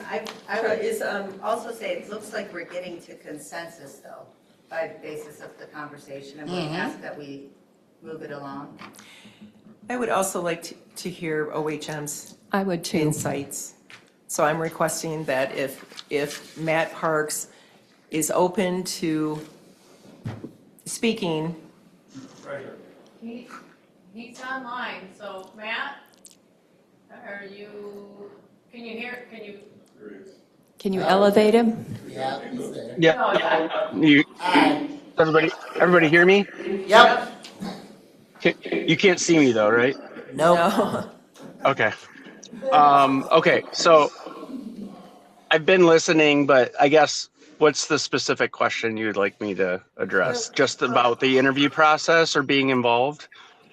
Yes, and well, yeah, because we're requesting of you to do this, but or OHM, but does OHM want to be part of this process? And also, I have a question: when board members call you, is there a charge for that? Like, because I know when we call the attorney, well, some attorneys, depending All right, on well, but I'll start with the first part. It doesn't really matter what I want. It's how you guys, the board, thinks that we can best serve. I mean, I've been on, OHM started working for the township back in 2019 or 1999, 2000. I have been personally involved with the township since 2006. I think David said it, but I think the questions and the things that we would ask pertain to Scio's specific utility and how it's set up and what are the important things that Scio really needs to recognize and get that specific talent in. I've sat on many interview panels. I really like the idea of getting multiple utility folks, whether it's, City of Ann Arbor or adjacent municipalities, other townships. I think that's really where the wealth of knowledge is. The industry is very small, and we know a lot of people. I think we're there to serve Scio and whatever its best interest is. And in my opinion, and I appreciate what the clerk said about, I can speak for myself and I can definitely be unbiased, but I think the key here is you're dealing with a shrinking talent pool. You're getting a lot of retirees. And I think it's my duty to get Scio the most talented person possible to take this position. To be honest, whether an existing employee applies or not, it really doesn't matter. I think my relationship with that individual is just getting to know him. So really the key is the resumes, the rubric, and making sure that how things are set up is fair, and really it's just grabbing that talent. So I mean, I was part of the process with Brandon. That is correct. Joyce did a really nice job running that. I've been a part of others in the past, but if it isn't me and it needs to be somebody else within OHM, we have dozens of people that have never worked with Scio, hundreds of people that have never worked with Scio that are more than qualified to help with this. So whatever is the board's pleasure. I'm here to serve you. That's my 2 cents. And then as far as the other question, I don't really need to answer that, but no, I mean, phone calls to me directly do not get invoiced. But if it's project specific, then yes, of course. So. Well, thank you for that clarity and also your insights on the process in the past. So does this help everybody? OHM? Okay. And I think Treasurer Yapel, you're the last one for anything new? Don't have anything No? new, thank you. Okay, let's, you have the motion. Could you please We still have a motion on the table by Brandt, support by Yapel, to remove OHM and involve an independent engineer. I will rescind my motion. Do you support Support. Yapel? Okay, the motion is rescinded. Back to the main motion on the table, and I would offer amendment, if it's friendly to my seconder, Yapel. A motion to direct the HR manager, operations manager, township engineer, and 2 representatives of municipal utilities to serve as a preliminary interview panel and to move forward as quickly as reasonably possible, understanding the operations director will provide a final recommendation prior to the candidate coming to the board. I'd support. Okay, please roll call vote. Flintoff, yes. Brandt? Yes. Noel? Yes. Reed? Yes. Riser? Yes. Carrie? Yes. Yapel? Yes. Motion adopted, 7-0. Thank you, Aurora. Thank Thank you, Aurora. Okay, so the next easy topic is L2, discussion only, update by the township attorney regarding consultant search. I have good news and bad news. The good news is there's a bunch of groups in the area that do exactly the type of assessment that you're looking for. I've spoken with 4, I've had contact with 5. Of the 5, 3 have declined because they don't have the time or the resources to commit to doing the assessment. One of the remaining 2 is getting me a proposal, a scope of work, and a quote this week, and the other one I'm still waiting to hear back from. That's the good news. What's the bad news? The bad news is that 3 of them are too full to take us. So there's 2. Like, too full as in they don't have any room, and how long? Did they mention? They didn't mention how long, but it's my understanding that, and it would be my recommendation that you do this sooner rather than later. I wouldn't want to wait for someone's schedule to open if there's someone who's available. Fair, And who can, fair, and who can reasonable. meet the requirements. Thank you. Thank you. Thanks for your work on that. Yeah, hoping to bring you at some actual, something to vote on in 2 weeks. Great, thank you. Okay, okay, now it's time for the public hearing. This public hearing is notice of public hearing on the City of Dexter's request for Public Act 425 agreement. This is time for the members of the public may speak to the Board of Trustees for up to 5 minutes on this topic for the public hearing. So anybody that is interested that's present, please come to the table. Hi there. Good evening. Thank you for making time for public commentary. My name is Ryan Bruder, serve as the superintendent of the Dexter Community Schools. Really thrilled to be here tonight and really appreciate you all considering the land agreement amendment to transfer 7 acres of Scio Township to the City of Dexter, which would allow us to build a field house to work through the City of Dexter for water and sewer access. This field house would be a tremendous asset to the community and wonderful for residents around Southeast Michigan and the Dexter community. So, again, really appreciate you all. We had our board meeting last night, so I appreciate public service. Thank you. You understand, yeah. Nice to be at somebody Yeah, thank else's you. board. That's right. Yes. Well, maybe. Okay. Nice change. Great. Anyone else present would like to speak on this topic for the public hearing?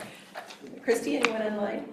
Doesn't- Let's see. Anyone that would like to speak at the public hearing, please raise your Zoom hand.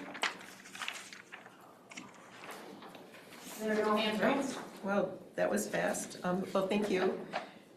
Can I say one thing? Sure. In public comment at the beginning, somebody mentioned that the link didn't work on the public hearing notice. Did it? I didn't have that problem. Did anybody else have that problem? I did, I just did it right now. Okay, good. I just Yeah, wanted to make we're sure. swell. Great. At 59, the system expired. That's what I get. Oh, yours isn't working. Treasurer Yeaple, is your link? Yeah, the public hearing notice itself, let me No, try. inside, Inside the public Mine hearing just notice. a copy of, it's under, The link. Ah, yes, that link inside the notice does appear to have a technical problem. do we know what that is? It looks to be something related to our Granicus software. We can talk to Fran. Yep.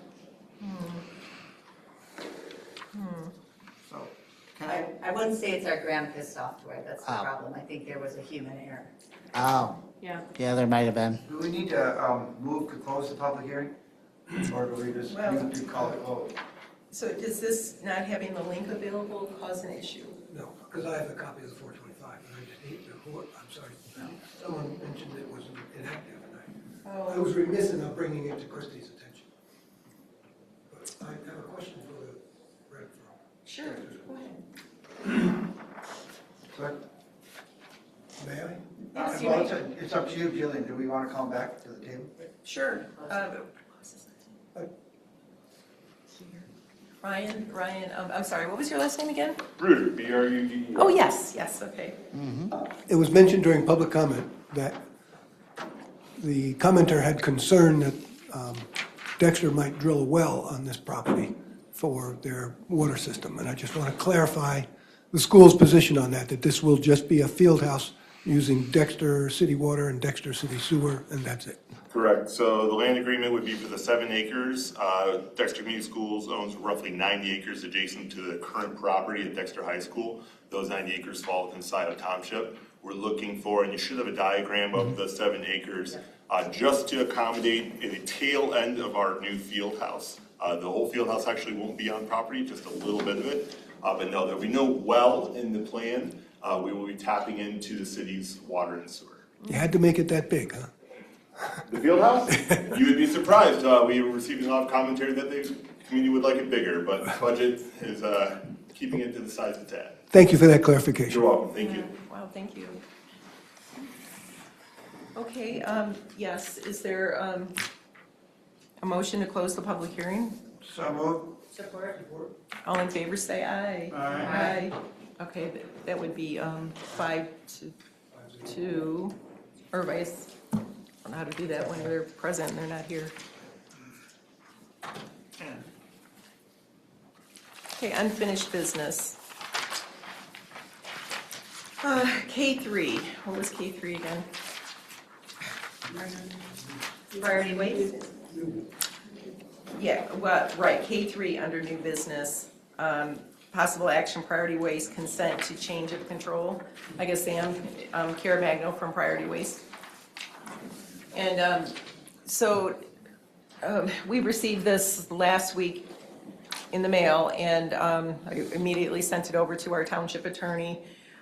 I also looked through the contract, and I didn't see anything that we didn't, in my opinion, didn't even need to put it on in the packet, but we decided that it was best to do that because. So anyways, there's, I don't know, go ahead if you want to speak to it. Maybe the person who wanted to take it off that consent. Oh, I don't remember who that was. That was me. Who was that? That was me. Oh, then go ahead. Oh, right, I'm sorry, that's right, it was trustee Grant. So actually, question for you, Mariah. Yes. As I'm reading this agreement, it states that that Priority is not asking for an assignment. It's not technically an assignment, that's So correct. why do we even need an agreement if it's not? Well, it is, it's actually a very professional thing that Priority is doing because they're informing us that they're having a change to the control of the company. So it's, an assignment would be like we did with GFL to Priority. Right. Priority is staying the same, Priority is still providing the service, but their shareholders have changed. I just keep talking about the money guy. It's a new money guy, right? It is. We had a change at the top of our operation. Todd Stamper was removed as CEO and removed from the board. As a result of that, we have to restructure, which we are in the process of doing, and part of that restructure is to bring in a new financial partner, which is TPG. TPG is a $300 billion asset manager, private equity firm. They're coming in with about 150 plus million to this company to help satisfy some prior debt and apply capital to our operation to allow us to improve in areas of trucking, carts, and other infrastructure things that will help us move forward and become better. So the current contract does say that if a certain percentage Right. of the, it could be construed as an assignment if we had not been asked for permission. I wanted to have this come to you so that it wasn't something that was done and then later everyone said, hey, wait a minute, what's that about? It looks like an assignment to me. So it made Right. sense to have it come to the board, but I don't think that there's any reason not to consent to this change. Right, so TPG was a minority owner, TPG had loaned money to this company in the past, yes. not an equity position? They have money in the company before on a smaller scale. Right. They're going to become the major equity partner going forward. Okay. So I have questions when it's my turn. And now you got a list. Okay. if I do trustee- have another question. Okay, sorry. It's trustee Brandt's turn, so go ahead. So, does this give Scio Township any opportunity to start our RFP process based on this action? Well, we've already started the RFP. I know, but I thought we had that out for, another year? Well, you know that there is some confusion about whether we are a single hauler ordinance, which we're not. Okay. We can, the supervisor and I spoke about this the other day. We can start the RFP process anytime and get a second hauler in during the 2 years. Okay, yeah, We have a contract with priority for 2 more years, but if what you're asking is, does this get us out of our 2-year contract with priority, I would say no. Thank you for reminding me. I do recall you said that the details on single hauler, that we can have another contract, so thank you, appreciate that. Trustee Noel, do you have a comment on, you don't have to, I'm just going down the list, so if you have anything. Not at this time. Okay, trustee Reed? Not at this time. Trustee Riser? Yes. Is your DBA still going to be priority waste, or will that be changed? No, we're still going to be priority waste. So we're doing an article on page 6 in our newsletter coming up. When we say priority waste, we say prioritywaste.com. We've got an 855 number. We've got references to priority waste. Is all that accurate for the time being? Yes, everything is accurate. When is Okay. your newsletter going out? ASAP. Pretty soon. It's going to the printer. Pretty soon. Later this week. Is there a way I can get a copy to proofread? It's in our, It's in our packet, but Yeah, I'm done. online, I'm under- done with mine. I'm not giving you proofreading ability, you know. I'd like to look at it just to make sure. I'm not giving you that. The numbers are good. I'm not sanctioning that action. You can give him my copy. Here. Thanks. Here's, Brian, here's my copy, it's clean. Yeah, mine's dirty because it had priority waste circled. Those are good.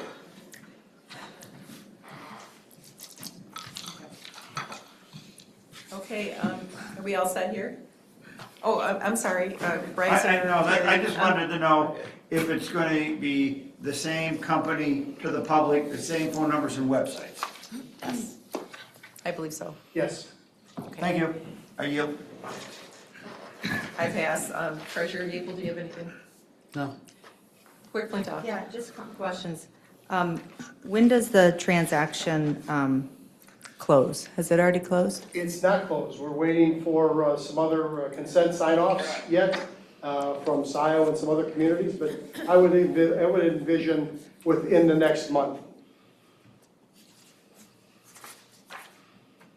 Okay. And then with all of the, it's kind of been in the news and it's been trickling in from Tom and MLive and others. I think Warma, Tom Oth is our representative. I wanted to suggest that the township might, and I think it's great, the newsletter article is a good way to communicate about this. But I wonder if we might do more to communicate with our residents as they kind of have questions. And maybe it's just a simple, like, banner on the top of our website, like there are changes, but you're maybe reading about this, but there's no changes to your service, just kind of assuring people that everything's in place. And then my question would be, a more substantive question is, when are we going to have a board item on the RFP process? June 23rd? And will that be to kind of like review a draft or? Review a draft. Okay. If you've got things that you really need us to have in there, concerns that you want us to Yeah. address, send those now so we can start fitting those in. So we're working from not our current contract? Yeah. Great. Yes, and with the many, many complaints that come in, depending on the complaint and how often it happens, sometimes it's a one-off, but if it's an ongoing, I contact Sam and billing and whatever, and most of the issues are in the process of being taken care of. Still waiting for cards for our residents, but that's happening this week. Allow me to comment on it, please. So, again, the money that's going to come in with this change of control will allow us to have the money to buy the cards. We've run out of cards early on, created some of these problems that we had. We've got cards, we've got 13,000 coming in any day, and then we've got additional cards following that coming into our hauling centers. I can tell you, as you know, we delivered some spare cards out here to the Township Hall yesterday, I believe it was. Thank you. We also delivered 50 cards to different residents in the community yesterday. We've got more coming throughout. We might get back yet this week. If not, it'll be next week. We'll have more cards coming there. Heard Woodview Commons mentioned earlier. We've got cards going out to them as well for some of their new builds. So we've got cards rolling into town. Okay, all right, thank you. I did have one thing. If we could have I don't know if they make the yard waste stickers in like a case or something, but a couple hundred would be awesome if you had We one. have 300 right now. Oh, do we have 300? Yeah. They go away 4 or 5 at a time. The problem is you set out 10, and then I think just I like the just candy said jar, 300. people just take a big handful. I think I just said 300 the end of last Awesome. week. Awesome. Yeah, they're in the cubby where the Oh, good. that little desk is. Yeah. Awesome. Yeah, Thank they're you. bumper stickers. Don't you see them on the cars as you're driving through Scio? I'm kidding. I haven't so far, but yeah, thank you, Sam. Okay, so let's go ahead. If there's a motion to, I would move the model motion, that is Where is to it? approve the priority waste consent to change of control and for the supervisor to sign the agreement. Support? yeah, Motion by Riser, support by someone's singing. All in favor, say aye. Aye. Oppose? None. Motion passes 7-0. I'll get this signed tomorrow and over to you. Thank you very much. Yep, Good night. thank you. Bye, Sam.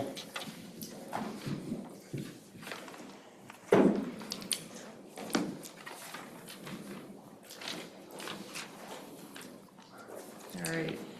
01, possible action, approve Public Act 425, request with the City of Dexter. Christy, our operations manager, you posted this. I did. Do you have anything to add, or? I do not. I have the First Amendment for the board to vote on. So if I may, this Sure. has been through my office. I worked closely with the City of Dexter and the school district to fashion an agreement that was gonna work.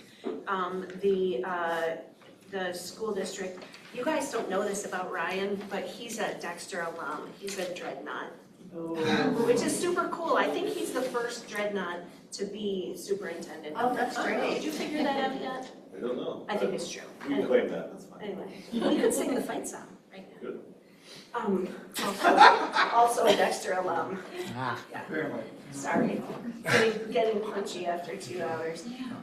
So we've worked on this agreement. It's been vetted by the city. It's been vetted by our office. The school district is pleased with it. The school district has provided us with a survey of the 7 acres. And if you approve this tonight and the city hasn't finished their approvals yet, right? I believe they have. They have, then the school district will apply for a land division. And I think there's only one other document that we need from you for that, is the remainder parcel, right? Clerk Flintoff? Yeah, I just want to thank Mariah for her work on this, and in particular, negotiating the protection of the ground and surface water, and also that it's a conditional transfer, which I think was part of the original one. Yes. Yeah, thank you for both of those aspects. Trustee Brand, do you have anything? No, thank you, Clerk Flintoff, for mentioning that. I would have made a comment about protecting Mill Creek and the woodlots. Trustee Noel? No, I'm good. Okay, Trustee Reed? He's down here. I would just second Kathleen's concerns. Okay, Trustee Reiser? No, thank you. All right, nothing for me. Treasurer Yapel?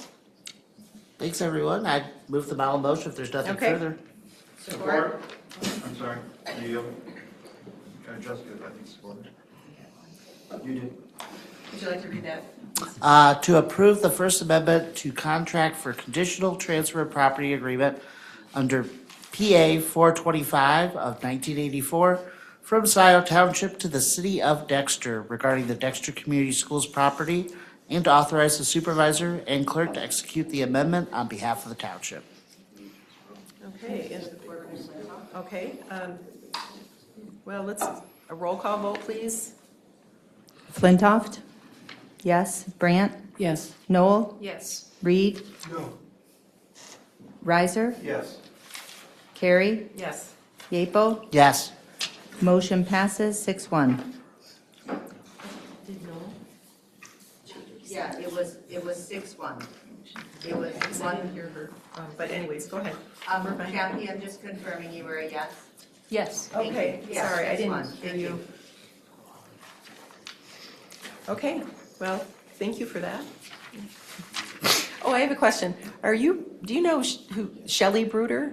Know her well, my mother. Oh my gosh, she was the principal for my daughter's school, Ba Elementary. She was wonderful. Oh, yeah. Nice to meet you. That's awesome. We have to move on to 03. Discussion only, road funding presentation. Welcome the Road Advisory Committee.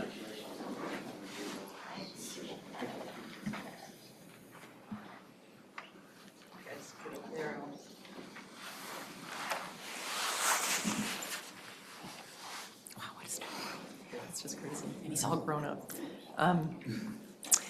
Well, welcome, Road Advisory Committee. I am the chair of the Road Advisory Committee. I will, and the vice chair is Ian Hubert. I'm looking right at you and I'm like, I can't think of your name. But so Ian and Bob Groden, Caroline Altamere, they will be presenting. I know. Welcome. Yeah, welcome, thank you. Christy, this is working fine? Yeah. Everybody? Hey, good evening. What we'd like to do is, first slide is basically give you a road maintenance status, which will include our A proposal. little louder, please. Louder? Yeah. Okay. So, the purpose, very simply, is to recommend future funding strategy, get your input and future direction so we can progress. The agenda, and a lot of what's on the agenda is what we presented the last time we were here. I think one of the comments was you wanted to see the data again, or the facts again, that we presented last time. So there'll be some refresher, and we'll do a road summary, comparison road miles by township, funding review, selection criteria, developmental tools, Jean and Carolyn put together, road maintenance costs, and the real money slide is the road funding proposal. And that'll probably be where we will spend a lot of discussion, I would expect. We've gathered some data on neighboring road villages to see how our proposal compares to the neighboring communities. We also have a comment on special assessment districts. I think there's a question about what's our recommendation or opinion on SADs. And then we'll get into Q&A direction. Next slide, again, this is a refresher.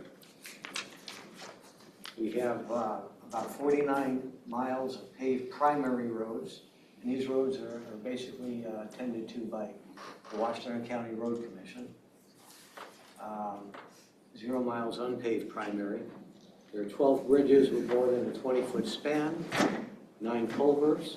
So we're including in our funding bridges, the culverts, and we also talk about sidewalks as well. Then local roads, you see it's about a 50-50 breakdown between local paved roads as well as unpaved roads. And there are 8 bridges with more than a 20-foot span, and 10 culverts on the local collector roads greater than 5 feet in diameter. Next slide is comparison road miles by township, and what strikes out here is Scio has a lot of paved miles versus the other townships except for Pittsfield, and we have 30 miles of unpaved road. So again, this is a comparison which we did show you the last one. Funding review, this is just historically for the past 6 years what we have spent, and this was for collector roads only. This didn't include local roads. But you can see that the cost was around $500,000, and in the past couple of years, inflation hit really hard. I think like 10-11% a year was inflation for a few years there. Funding review, and again, this is a refresher. Road funding for the past 50 years has been insufficient to maintain the road network, both state roads, primary and local roads. The Road Commission receives funds only to do routine maintenance, grading, snow plowing, fixing potholes, and routine items on local roads.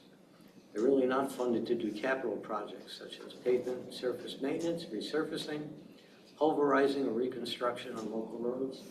And this is where the various townships and the communities fund these long-term road improvement needs. And later on, I'll show a slide as to what the cost is for each of these refurbishments on roads. And also not included in the road funding discussion of sidewalks. So if we want to improve that, we need to plan and allocate funds to that as well. In selection criteria,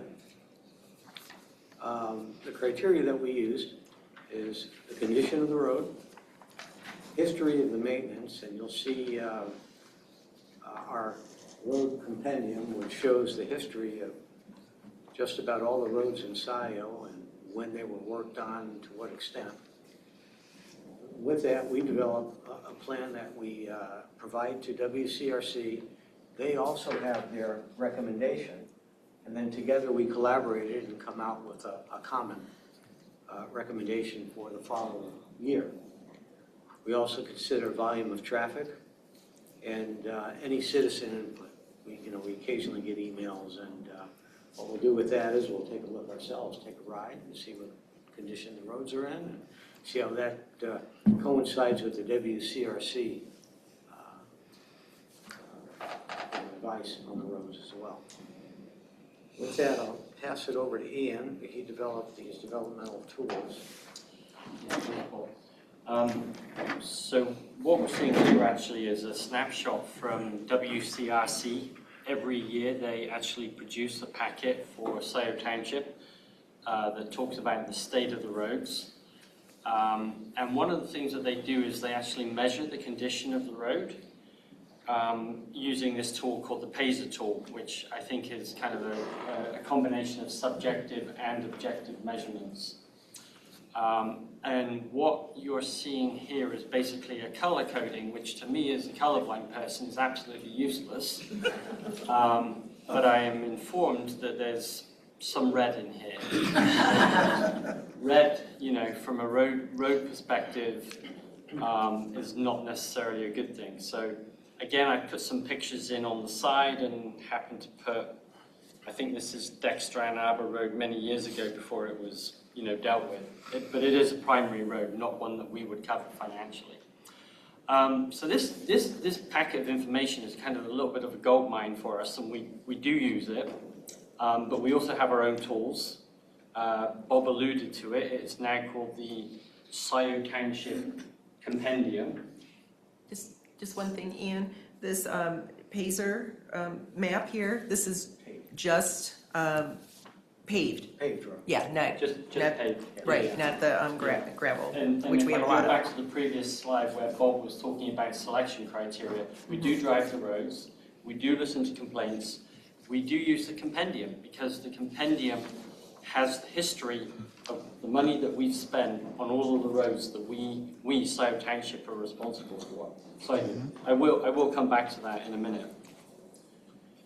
So PAYS is good. It comes out every year, so it's a living document, an annual living document. This is from the 2026 release, so this is up to date. I think we included it last time, and that was the 25 or 24 version. So for those of you who don't suffer from colour vision, take a look at it. Just a reminder, because I did talk about this last time, but it was advised that we just go back over this as kind of a refresher.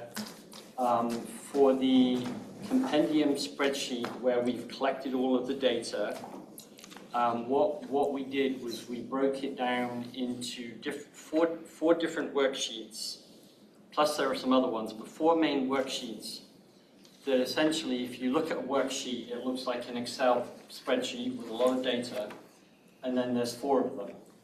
And each of the 4 worksheets relate to one of these 4, what we're calling quadrants. So we've broken down Scio Township into 4 quadrants, northeast, southeast, we all know the compass. And then within each quadrant, we have broken, or actually the Washtenaw Road Commission actually break down Scio into 36, what we're calling segments. And segments.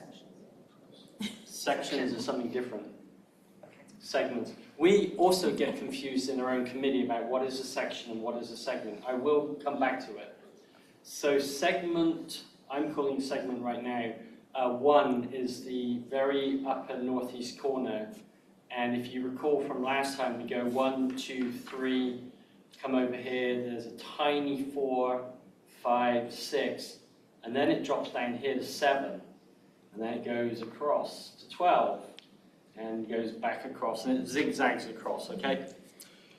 That is relevant because the compendium document does also, it basically says the road, you know what quadrant it's in, and you potentially know what segments it crosses, and we also talk about sections of the road.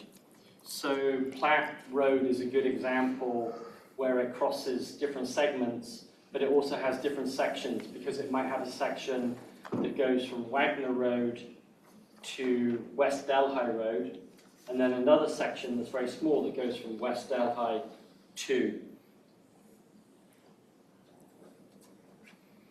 All right, it's section and segment. I got it the wrong way around. All right. Thanks, Paul. So what I'm showing here, and I did show this last time, is if I would put the spreadsheet up on this TV here, which we would think is quite big, it still wouldn't fit. It's quite wide, unfortunately. But I do have another image coming up in a minute. It's a little bit maybe better. But you've got a graphic here at the top, and then you've got a lower one down at the bottom. And if you don't mind taking the one at the bottom and imagining that it's to the right-hand side of the one at the top, it's a long, slender document. And essentially what we've what we've done is we've gone and looked at every single road. So each row here, a row kind of runs left to right, a column runs up and down. Each row here represents a particular road. So for example, I'm looking at Pineview East and West, and that is in the segment Huron River Drive. It's a neighborhood road, it's gravel. I can see the length of it, I can see what section it belongs to, and you know, if it were a split of gravel or paved, I could also look at that. And I can see here in the final column the totaling of how much we've actually spent on that section of road from 1999 up until the present.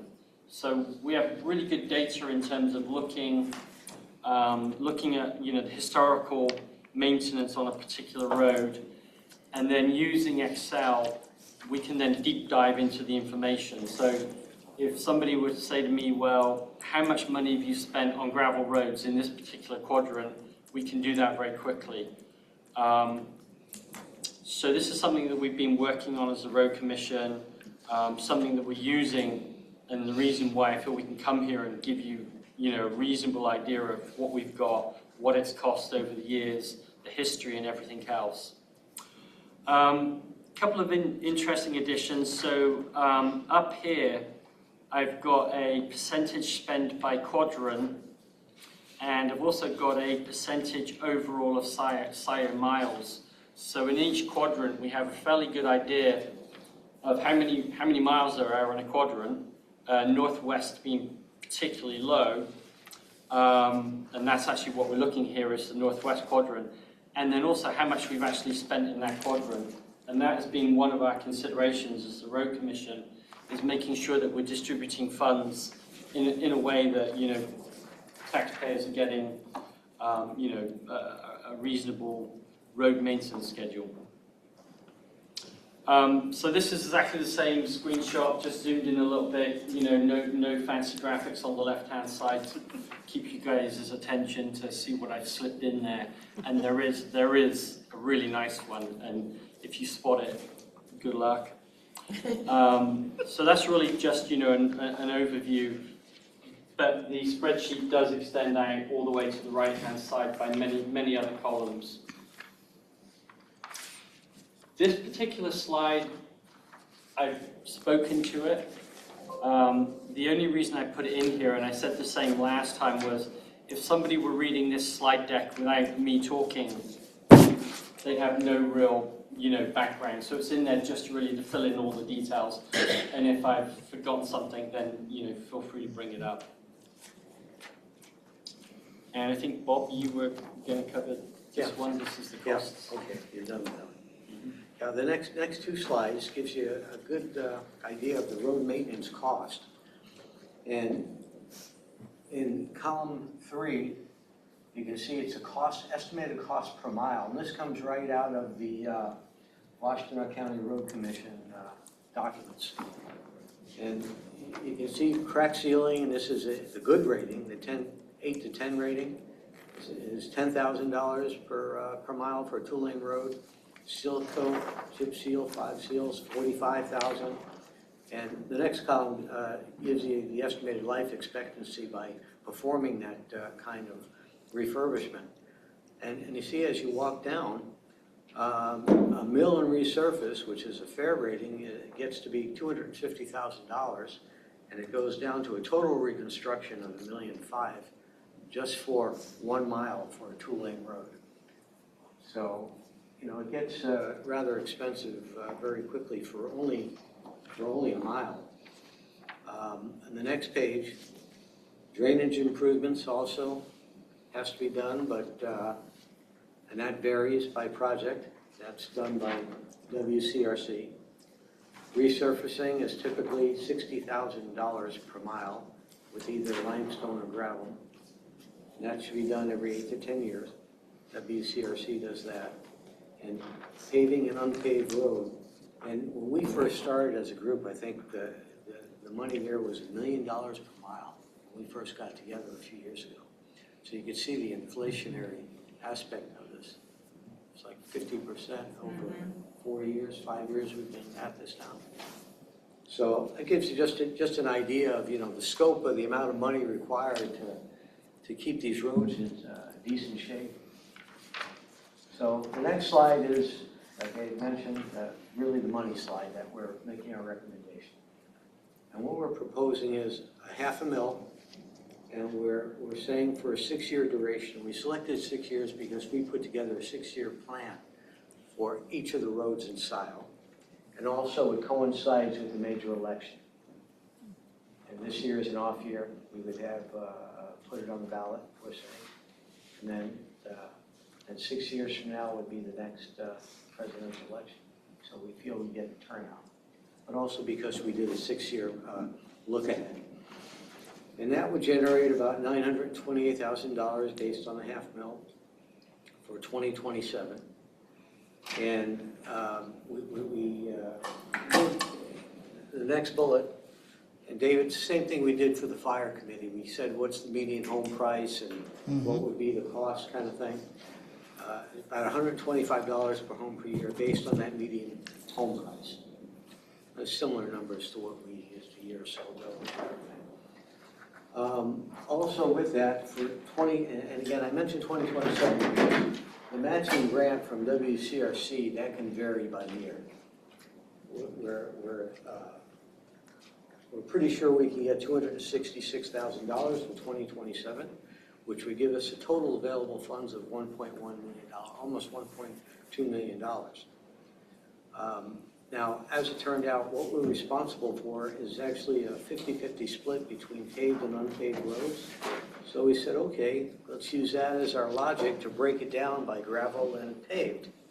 So we said, let's earmark $495 of that for gravel, $495 for paved, and we would cover crack sealing and seal coat totally. But and as I showed you in the slide before, the cost as you get into mill resurface and pulverizing, it gets very expensive.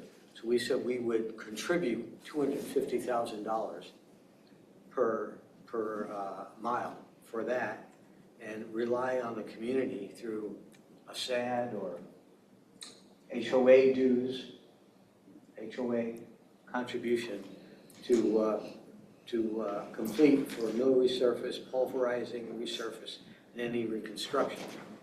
And then we also earmarked $110,000 for culverts and bridges, and we also put in a few $1,000s to get the first year of the GIS purchase and license. So if you want me to stop here for questions or continue with some of the data, I'll continue just No, I think there's only, let me see, 2 more slides. Yeah, 2 more slides. Yeah, go ahead and then. Well, we looked at neighboring road millages, and you can see here the voter results and the millage amount. That's for Lodi, for Lynn, Saline. So we're actually, I'd say, on kind of the low end of the township road millage request. And the voter results, based on the data we have here, was really overwhelmingly yes. So people were definitely in favor of it. The next slide, and this was kind of an aside, I guess there was a question to us as a committee is, what criteria should we use for an SAD? And we think we should use the following. If community wants to go from gravel to paved, that would be an SAD, not covered by the township necessarily, but by the community that wants it. Certainly pulverized resurface, and again, we're saying we would, contribute the $250, and then the rest would be SAD. Reconstruction, and any private roads certainly would be SAD, not the township. And that's the last slide. Okay. Begin with Clerk Flintoff, if you have any. Sure. I want to thank you all for your work and a very good presentation, good analysis, good data, good tools. I have a couple of questions. how can we get PACER data or develop PACER data for the dirt roads? Pacer for dirt. Yeah, pays for it. Well, basically- I mean, I've worked with technology in the past where we used to have a thing called a ride meter, that you would put things on where your feet are on the car and under your backside and here. Your bum, And your there are bum. ways, there are ways your bum, yeah. There are ways of measuring it. Probably, I don't know that it would be worth it, honestly. I think looking at the history of the gravel, like when it was last done, looking at the traffic on the road, so I'm getting more to subjective rather than objective measurements, because WRC won't do it. And why don't they, is my question. Why don't they do PACER data for dirt? I asked that question at the last presentation, why they don't, because there actually is a gravel road rating system in the Right. state of Michigan. Okay. But WCRC does not use that because the status of a gravel road can change dramatically depending on the time of year. They get Okay. really bad in the spring, they're better in the summer, and they choose not to do an overall rating of a gravel road because of the very fluctuating conditions based on the seasonal condition of the road. So WCRC, they said they don't even use it. So they don't even find the state rating system valuable? They don't use it. Because it varies so much. Okay, gotcha. Because that does feel like one piece of information that would be helpful. I get how you're kind of getting to approximate the conditions. Also, what data do we have about the use of a road? Do we have any? Like traffic counts? Yeah. How often a road is used when I'm thinking about like what we might use, shared public resources for, I think about, a road that more people use than fewer people as a factor. So how do we bring in that data? I think that's part of so in the compendium spreadsheet, that's one of the things that we've tried to capture as a type of road. So Yeah. Neighborhood versus connector versus collector.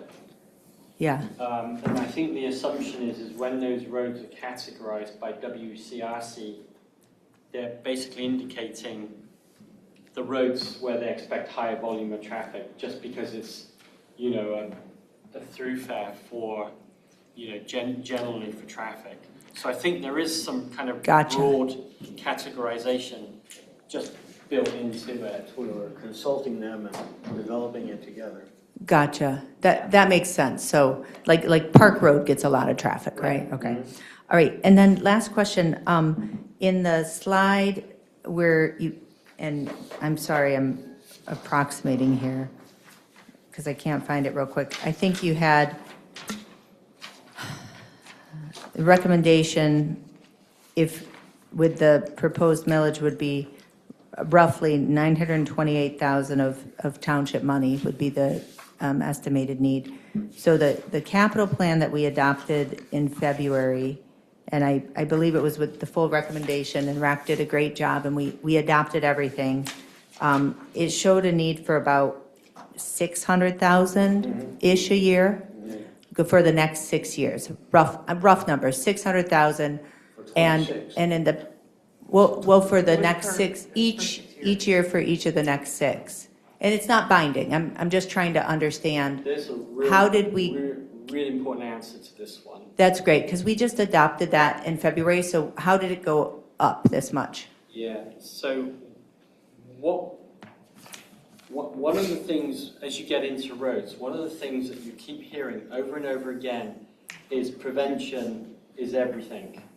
And I like Roy Townsend told me one day. He said it's like putting skin cream, suntan lotion on your skin. And if you maintain a paved road and you do these basic things, the road will last a lot longer. And everything that we've done up until now has been gravel.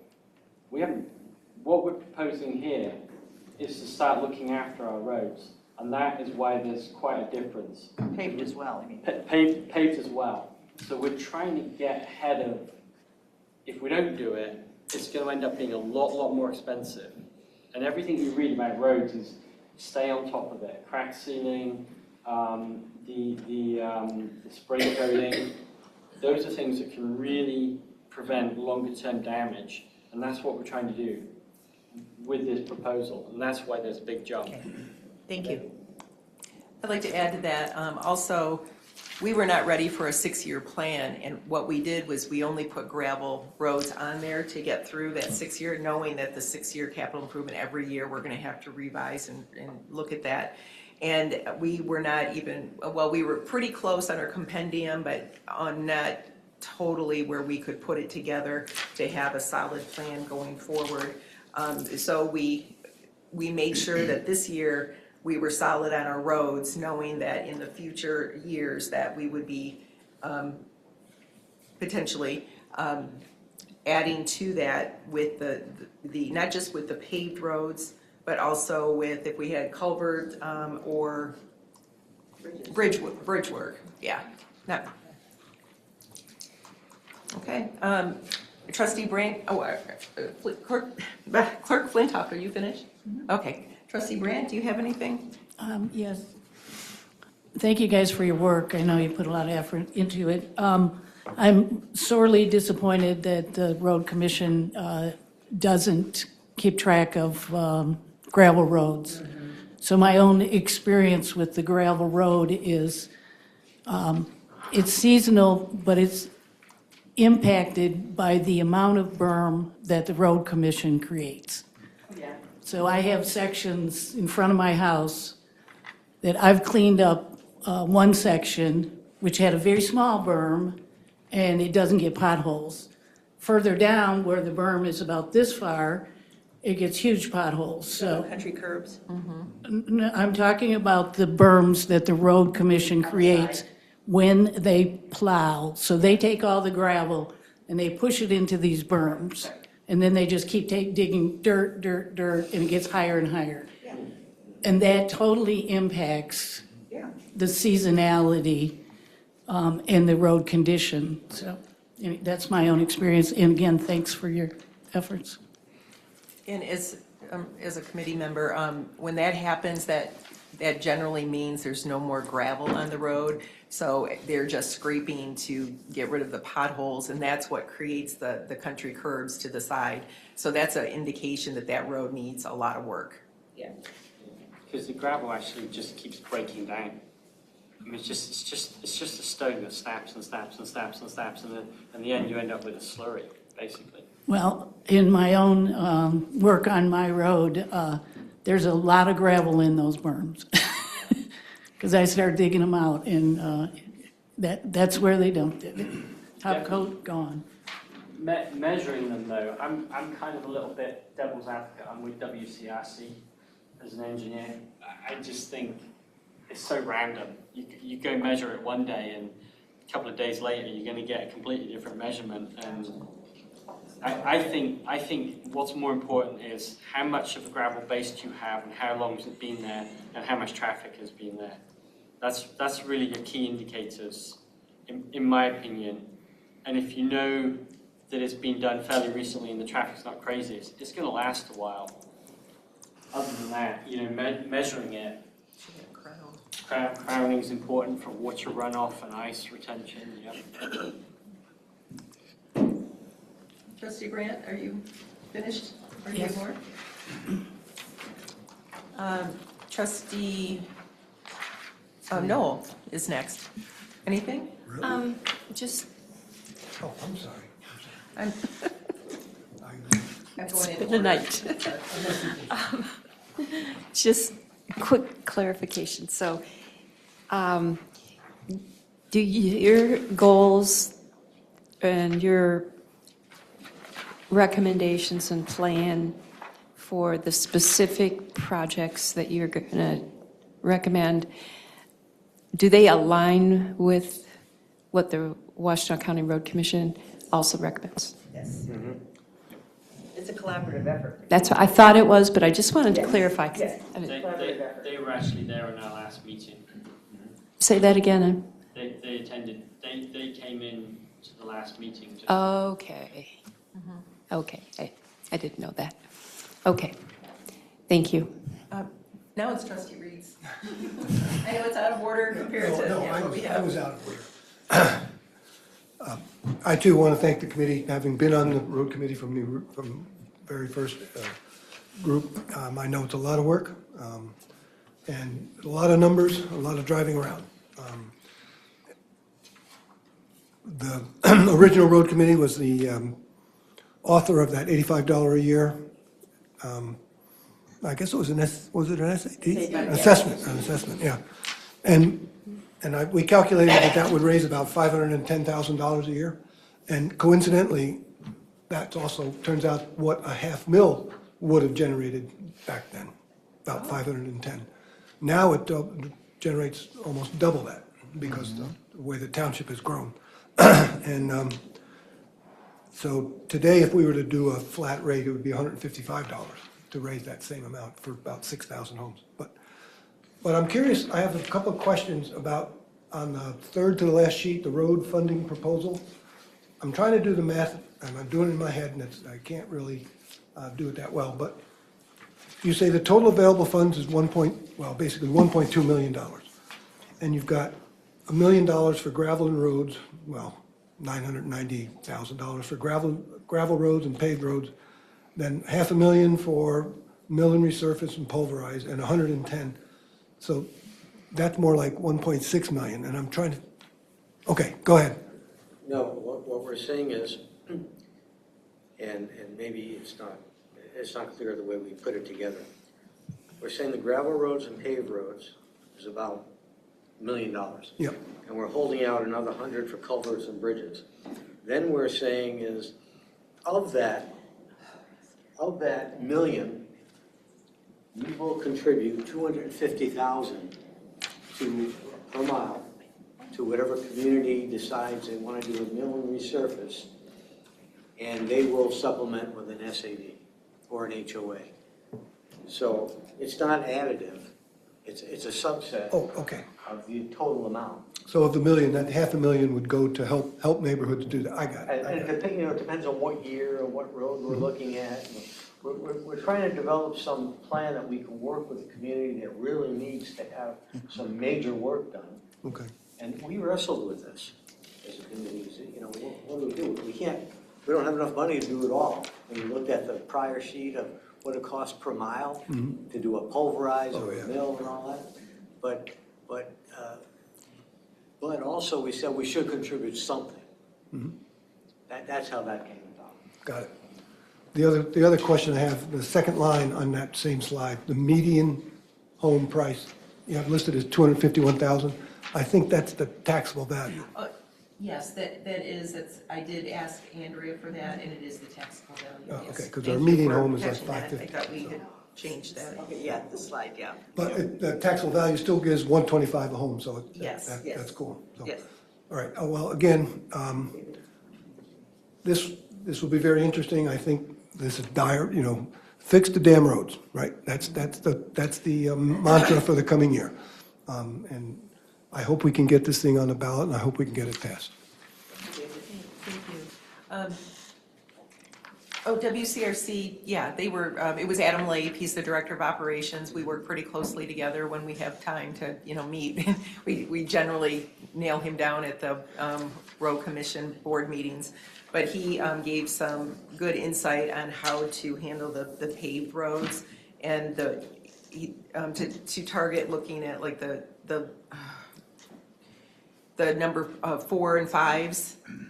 Remember when he was saying that? Yeah, pay some attention to the fair roads first, because if they fall into red, Pacer rating, then now you've got a ton of red in your township. So he was suggesting that when it comes time to look at the paved roads, is to take a very close look at the green or the yellow rated roads. And then, not to shuck aside the red roads, but he said it's kind of something very much to take a look at when it comes to allocating the dollars for the paved roads. And he said he would help us with that. Yes. Whatever we need. Trustee Reiser. Thank you very much for your work. I really appreciate you doing this. And one of the questions I had, you cleared up. so it's not the median, it's the taxable value of a home. Correct. And if you've owned your home for a long time, then the taxable value is gonna be well below 50% of the actual market value, correct? So, that might be a selling point, like, people say, well, my home's worth 500,000. Yeah, but your taxable value still might only be 200,000. So you're gonna wanna get that right, because if you're gonna sell a millage. One of the questions I have, it was on that slide, since paved roads are about 50-50 split, but I thought there were 77 miles of paved and 30 of dirt.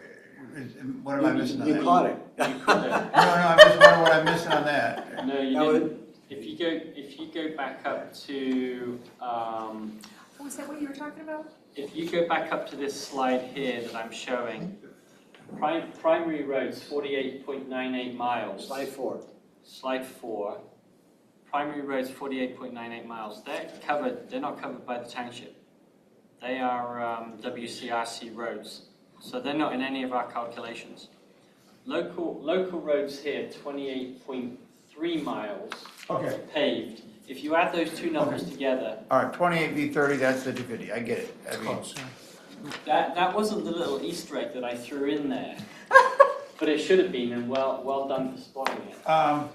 and then with respect to a slide, maybe after that, with respect, you have the grid, and I know that, that there are 36 sections in a township and then snake around, and if there's a slide for the development tools that say section 566, 5667, all that, and that's where you plan on doing the work over 6 years?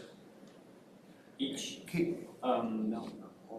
The whole. Can you go past that to the next one? There's this grid right here, the one that's like the hardest one ever to read, but can you go to the next one? Yeah, like, yeah, so what does this slide represent again, I'm sorry? This is just one of 4 sheets. Okay. This represents the northwest Okay. quadrant. Okay. And this is all the roads that we have to worry about in that quadrant. Got it. And so there are concomitant or corresponding sheets for the different? Yeah. Okay. There's 4. Yes. For the whole township. In Excel terms, they call it a worksheet, and there's 4 of them. Okay, and that's not in your PowerPoint. There are 3 more that aren't in here. Yes. 3 other This questions. is an example. Yeah, yeah. Okay, no, I appreciate it. I'm happy to pop it up if you want it. No. Really? No, I mean, if you use the patient score, it kind of speaks for itself. And it gets on there based on patient score, I assume. For paved roads, yes. For papers, right. So, this is something you want to do this fall? Yes. And do you think that people will go for it? It's only half a mil versus a 1 mil. Do you have a campaign in mind? Like, what are you going to do to sell it? You can't use fix the damn roads. It's taken. So fix the darn roads. You can't use an F-bomb. Trump's got that already. So it's going to have to be. How are you going to sell it? We haven't actually developed a campaign because it's board approval to put it on the ballot. No, I get it. You got to sell us first before you sell the voter. You first. No, I got it. I personally. But that's what I want to know is like, I don't want to put a millage out there that's going to go, down in flames. No, I agree with you. And I think that we've talked a lot about that on the road advisory committee. And we really feel that we could educate the public enough about this and that people care about roads. I mean, they drive on roads. You can live in a rural community and you might think, well, rural people never drive on roads, but yeah, they do. And buses use roads and emergency vehicles use these gravel roads and these broken up paved roads. So I'm just saying, to answer your question, I think that the case could be made to the public, and the fact that they have this right here, this slide that shows in neighboring townships, they've resoundingly passed much larger millages than we're asking right here. I think the case could be made, and I think it will pass. So, and there was something about, there's like a couple different matching. There's road commission matching, and then there's potentially SAD matching. Is that what? No, it's not matching. It's the road. The WCRC has a matching fund, that we put in dollars, they put in dollars. If we have enough dollars, then they put it in and they match us. That's that. That's one funding tool. Boom. So where's the Now- sad piece? I'm sorry. So if I live in a neighborhood and I want to have my roads paved, and it's a public road, and let's say I Right. live in an HOA, and my HOA says, well, we have 1 mile of road, the road has really just gone to crap, it's probably gonna cost us $450,000 if, looking at the Pacer rating, Right. to redo this. Right. And the HOA says, well, we've collected $100,000 for road work. The HOA has, we're gonna put in some money, and then, no, okay, sorry. No, You know better. You're on the right track. Okay, for special assessments, if there's a public road that is gravel and they want to pave that, they would have to have a special assessment because We won't touch that. it won't even, I mean, we would use up the whole year millage. Yeah. Well, Kathy and I live down in dense areas where we do have HOAs. So would a dense neighborhood with bad roads rely on the millage potentially, depending on the Pacer score? Or would it rely on their own SAD or a combination? It could be a combination, What needs to be done? yeah, depending. If it's a mill, at some point a mill, or you mill it, you put new asphalt down. So up to 250,000 mill and resurface. That was why that was put in there. So it's basically putting a cap on what the township will Okay, do. and then if you want the rest, you gotta pony up with a SAD. Okay, no, I'm not, because I'm thinking voters are gonna think, well, if I'm gonna have to do that, why do this? I'm just thinking of Because getting. they will get some millage. No, I know, listen, I'm for this, so you have my support, but I'm just anticipating, not a lot of millages have passed, No, I agree. so. Most have. No, I Oh, appreciate, listen, I I'm for- appreciate challenging it. We need to. Yeah. No, so, call me if you have any questions offline, I've talked too much already, I yield back. Supervisor? Okay, I am next, and I'm going to call on Matt Parks because his hand has been up for a while, so I think he must have something to contribute. Matt, you wanna go ahead? Yep, you guys hear me? Yeah. I just wanted to compliment the RAC. I do this presentation for multiple villages and cities in Oakland County and Washtenaw County. Fundamentally, they are spot on how they're interpreting the Road Commission report, how they understand Pacer, the advice they're getting from Adam Lape at the Commission, and what they said tonight, like not necessarily fixing your worst first. There's such a trap to just fix your worst roads, and really what you want to do is assess and do maintenance and really attack your 4, 5s, and 6 ratings. So everything I heard tonight, I was like, gosh, you guys are doing such a great job. So I just wanted to state that. And one of the best things that we've done in other communities for villages is just keep educating and show them how you're using data and analytics to make better decisions. And that's really the key component. We've done a lot of grassroots campaigns where we've gone neighborhood to neighborhood and just basically showing them how RoadSoft works, what Pacer rating means, how it's used to make better decisions. And really that alone sold so many million. Job, everybody. Thank you, Matt. Yeah, that's great. And I'm trying to think if we have been working so hard. I'm so proud of our committee and what we've done. We have inventoried every road, public, and put it into this, we used to call it Genevieve and other names, but we decided for the road compendium, and eventually this will be uploaded into a GIS system so we can pass this off into the future road advisory committees. They won't have to reinvent the wheel. We are also working on inventory, we will, when we get there, all the private roads in the community, because there's some roads, when we look at a map, it shows that it's public or it's private, and sometimes it can be reversed, so we have to have that inventory as well.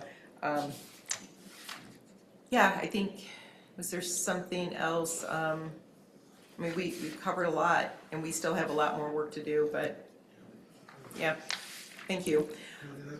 Oh, wait, Treasurer Yeagle's next, and then we'll go around, if you have anything. Oh, I do have one more thing. If you go to page 251,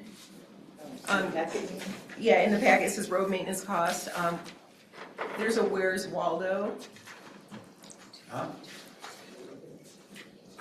Oh. And road maintenance costs where it says pavement condition pacer. Oh, that one?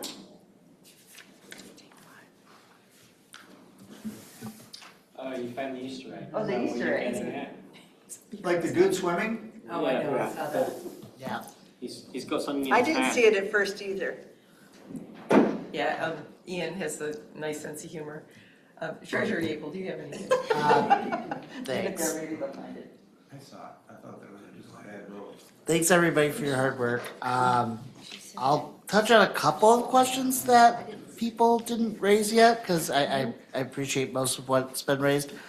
Matt just mentioned RoadSoft, and it looks like, it might be a Matt question versus a you guy question. It looks like since we're a government agency, we can get a license for free. We just have to request one. It's a GIS system, and at least when I go to their website, they mentioned that, since we're a Michigan governmental unit, we can go out and request a license. Well, there's issues with that. We did look into it. It has to, because what we want to put in there isn't just the straight roads. There will be other histories and, yeah, because we were trying to connect with the Road Commission about that, and we can connect some more and have more of a discussion, but there was other things that we wanted to include that did not accept. But, I mean, this has been a while since we looked into it, probably 6 months, but, yeah, Okay. But yeah, my remaining question was, Park Road is probably the single largest question mark. Well, that's not true. It is a very large question mark in the roads category that's come up during capital planning. I guess when you guys have looked at this, obviously it's a much more holistic thing, but was it something that was considered as part of the? Well, actually, we had a long discussion, and we decided to leave it to the board to direct us because we were split on, some of us wanted to move forward with that project, and others didn't, and for different reasons. So we decided to leave that to the board to give us direction on that. Yep, thank you. May I just ask a quick question, Brian? Sure. I saw in your SAD criteria, the gravel to paved, and I wondered if Park Road was in the SAD category there. Is that one of the ones? No. I was trying to understand where was Park Road? Is it part of the 928,000 would be spent on that? Would it be in an SAD? How would it get funded? Well, right now, it would not be funded from a special assessment because there's nobody, there's no parcels there. So there's three parcels that would be the only votes on that. Is there a proposal to fund it? Okay. Well, thank you. That's okay. I was trying to understand. That's what we're leaving for the board. Do you want me to share a discussion about that? I have no problem sharing. Sure, yes, we would like to hear. And part of it is me being very vocal on this. It's 0.57 miles. We had the engineers come in, they talked and said it would be $1.8 million. Now, part of the problem with Park Road is the speeding. I don't think paving it is going to reduce the speed. If anything, you get a paved road, they go faster. So, me, private citizen, maybe I should do this in public comments. I can't see spending $1.8 million for 0.57 miles of township money. I agree with you. I agree. And it needs to be paved, and I agree with you in that. I did wonder about, it's a different conversation, but I would be curious if we could get kind of a legal opinion on if there's any which way we could do an SAD for that. Just something dispositive so that we know for sure. An SAD on Park Road. Another comment? The developers should have paved that road. I'm 100% with you, Bob. So we decided as a committee to kind of try to remain neutral on it, because I'm with Bob. So you said how much? There's grant money. How, is it 1.5 you said? 1.8. It's only. And they were gonna widen the road from 22 feet to 66 feet. And you and I talked about that. And I said, did you ask the people if they would They rejected allow that. that, or they would reject that? Well, I mean, it's 3 times the size of what they're looking at Yeah, now. but the day is weak, and that's part of my problem. Well, Okay, So can I ask you a question? well, When is my turn again? I see you, David. It's right Couple down. of things, Yep, thank you. if I may, a couple of things, if I may. Bob, you really grabbed my attention when you said the word sidewalks. And I thought, oh, good, sidewalks. And then I come to this road funding proposal, and there's no sidewalk money. So I'm wondering if it would be possible to take maybe 50,000 from the gravel and paved road section and 25,000 maybe from the mill and resurface and put up 100 or 110,000 for side, because I think in this day and age, if we want a road, I think we need a sidewalk. I think they go hand in hand. So I think, I tried to convince the previous road committee, but they didn't want anything to do it because they said they were the road committee. But I'm hoping I can convince you guys that roads include sidewalks. I think that the pot of money that we're talking about and the split that we're talking about here is a presentation. It's a living, breathing situation that could certainly be adjusted, you know, to accommodate needs for sidewalks and sort of, I mean, it wasn't feasible for us to come up with every single if-then else. Okay. You know. So this is a preliminary, and we're asking the board to approve putting the millage on the ballot. That's what we're asking the board to do, and we're making the case here. So you make a really good point, David. if I remember right, sidewalks was never part of our chart, right, Julian? I'd have to, I don't have that with me, but It wasn't. the sidewalks have fallen through the cracks. Yeah. No pun intended, but So this is where the board needs We talked to. about it, Mhm. but it wasn't part of the charter, and we said, well, we ought to consider it, and that's why we threw in the money that we did. Said, okay, we'll consider sidewalks, where it's Yeah. the right thing to do. Well, but that's also a board decision because we have been, I mean, nobody has made a decision on where sidewalks fall. Like, is it just when there's a development? I mean, we ended up having sidewalk gaps, I think over on Scio Ridge or whatever. So this is another topic for, yeah, well, see, yeah, right. But then, sidewalks are also expensive, so $500,000 isn't gonna go very far if we're going to be doing roads and then also sidewalks, so that may be another consideration. But I really think that sidewalk discussion needs to happen, and it needs to be assigned to a committee or an area, or I don't know, a department. Yeah. So, regarding Park Road is a general, is a public road that is, I wasn't finished. oh, I'm sorry, I thought you were. No, Oh, okay, I'm sorry. I had two questions. Oh, you have two, okay, I'm sorry, go ahead, The second question was actually a comment regarding Park Road. oh, okay. I heard about the fact that the road commission was going to clear 33 feet, or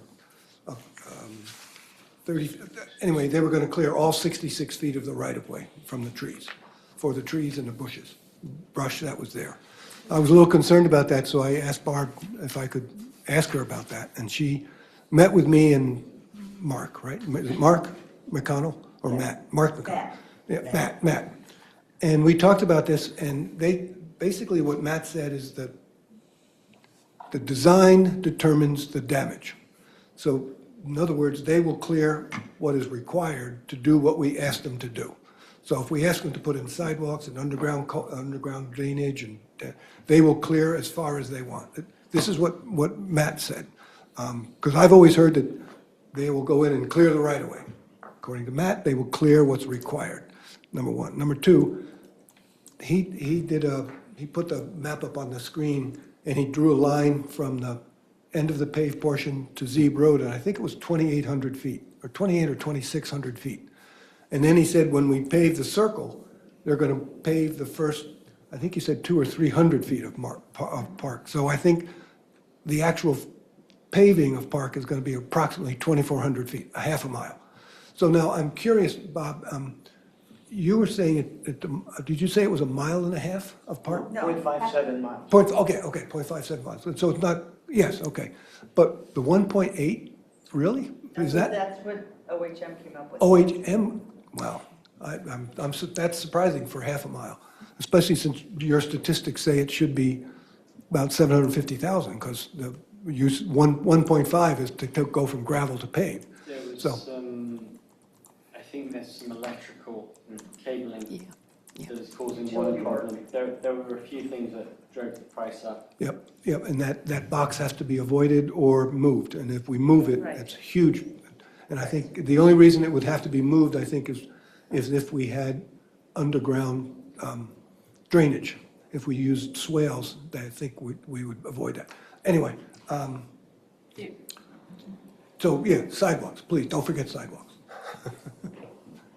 Well, okay, so going back to sidewalks, that depends on if the board wants us to pay for sidewalks. We haven't even studied sidewalks and the plan to do that. So we would need a direction from the board.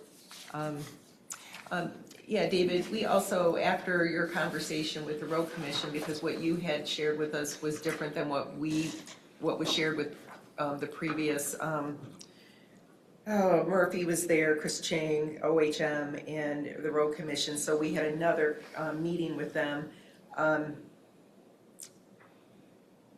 And there's some, I don't remember everything. Matt would probably remember, but there's other conversations.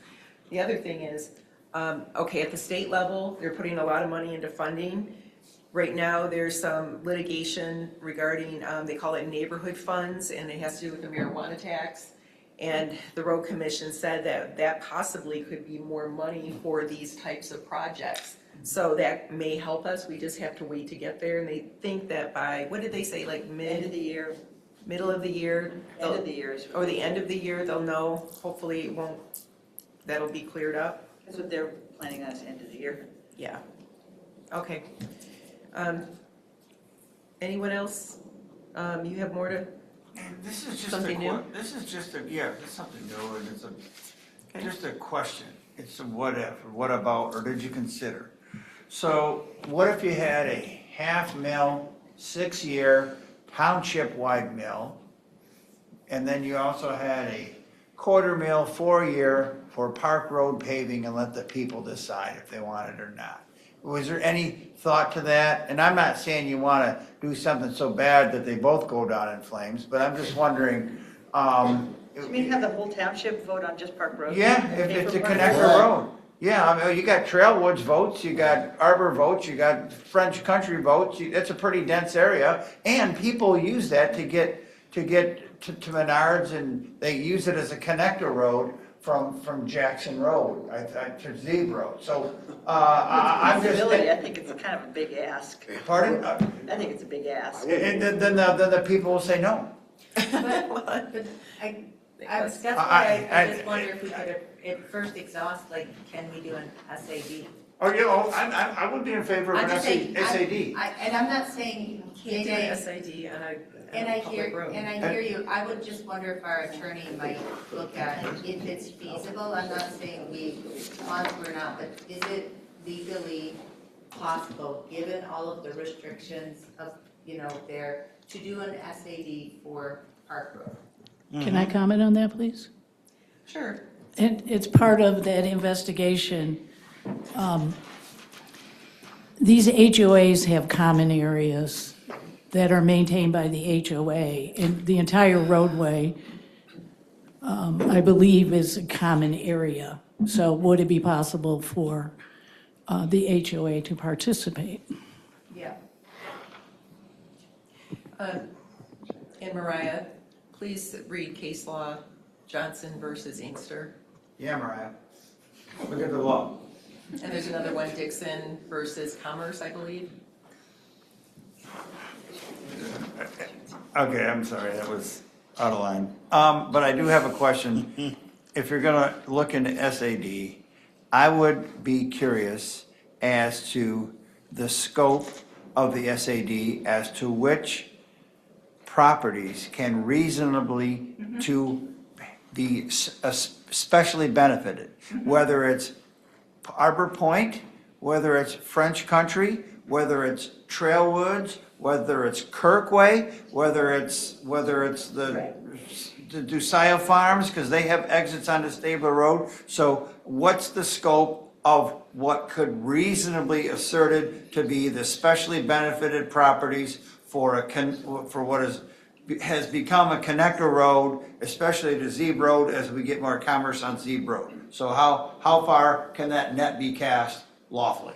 Well, okay, a special benefit means raising the value of the parcel because of the improvement, not I get to use that road, so it provides me with a benefit. That is that's a public road used it's the pleasure of the general public, and you're asking private citizens to take on a tax to provide that paved road for the general public. That is not, that's what a millage is for, not a special assessment. I know Mariah will take it all into consideration. I just think this has been kicked around, and I just think a written opinion from our attorney on if it's possible and how it would be possible, and if it's not possible, then we'll know definitively. Perfect. But we're still thankful to the three people at this table for all the work that they did, Yeah. even though we just got off on a tangent. So thank you. All right, what are we gonna do? And I'm sorry, Jillian too. Well, I was gonna ask our supervisor next steps, but. Are we progressing towards the millage? Well, yes, and this is, this was discussion, but, okay, quick, I don't know where we are. Well, I don't know if that's the question. Is Bob's question the question? Bob, what was your question? Are we progressing towards the millage? What's the next step? What's our direction? Well, this is on the agenda as discussion only. So don't come in on discussion only and ask for a vote. I like I'm that. telling you that. I support that. How about this, at the next road advisory committee meeting, we create the Millage request. language. Yeah, don't get too pushy. I'm with you so far. So the purpose, that was our purpose though, attain Board of Trustees input and future direction. Okay. And on the question of the millage, I'll just say, I am very apprehensive about an additional millage, just generally on any topic, given the strain that everybody's under economically right now. So I do want to put that out there, and I don't know that I'm supportive or not. I'm undecided right now, but I'm very concerned about new millages, particularly because we have the public transit issues that we know are coming. We have to figure out a way to fund that. And so, and we have been able to comfortably fund $500,000 a year of road funding through the general fund, and maybe we can do more. But it's my apprehension is similar to why I haven't supported when we were doing the fire millage, making it fire and police. We're able to fund our current police contract with general fund, so I just don't want to do a millage that's not absolutely necessary or more than we need. And so that's my apprehension. I appreciate all the work, and I do look forward to seeing, kind of a draft, whether it's a draft millage question or more of the specificity, such as the road funding proposal slide that you had with like how you would do it. That reminds me of when we were developing the parks and pathway millage. And that part never really got fleshed out. Your question is kind of like, how are we going to split it between gravel roads and paved roads? The parks and paths was how are we going to split it between parks and pathways, when pathways are so much more expensive than parks. So I think kind of thinking through all of that and doing all that detailed work like we did with the fire committee is really helpful in order to try to envision how a millage might be put into effect. Just to answer what you're saying, my thoughts on what you said, Jessica. Year to year, the recommendations that we make is always going to be a living, breathing situation, because roads change. So we cannot create, I mean, the 6-year plan that we put out was a best guess. Absolutely. But each year is going to be, so the amount of specificity that you're asking for could change from one year to the next. So number one, to answer your question for me, I'm not sure how really practical that is. I understand your request for it. Number two is I understand your hesitancy over a millage. My question is, let the residents decide. I don't think it's fair for the board to decide for residents what we want to spend our tax dollars on. I think that we should get a say in the matter. I think a road millage could be accepted by the thing. And I'd also like to point out that at the March 24th board meeting, when you had the gentleman from Plant Moran, Brian Canamer. He said, do not use the general fund year after year for regular expenses. Do not do that. He said that very specifically. Don't. It's a rainy day fund. It's for projects. It's not for year after year for roads, is what he didn't say roads, but that's what he was saying. So I think that, and also, we have not been using general funds. We've been using ARPA funds and so on and so forth, as far as years past. So I wanted just to give my viewpoints on what you said, but I really believe that we need to let the residents decide. If we put it on the ballot and the residents say no, the residents say no. But I think that they deserve a voice as to how they want their roads taken care of. And I think we can make a great case for the residents and educate the residents enough through a lot of different vehicles to let them know what we're doing, how we're doing it, and why we're doing it. Okay, Brief comment. And Caroline, we can talk more about it offline. We're on different pages. It's okay.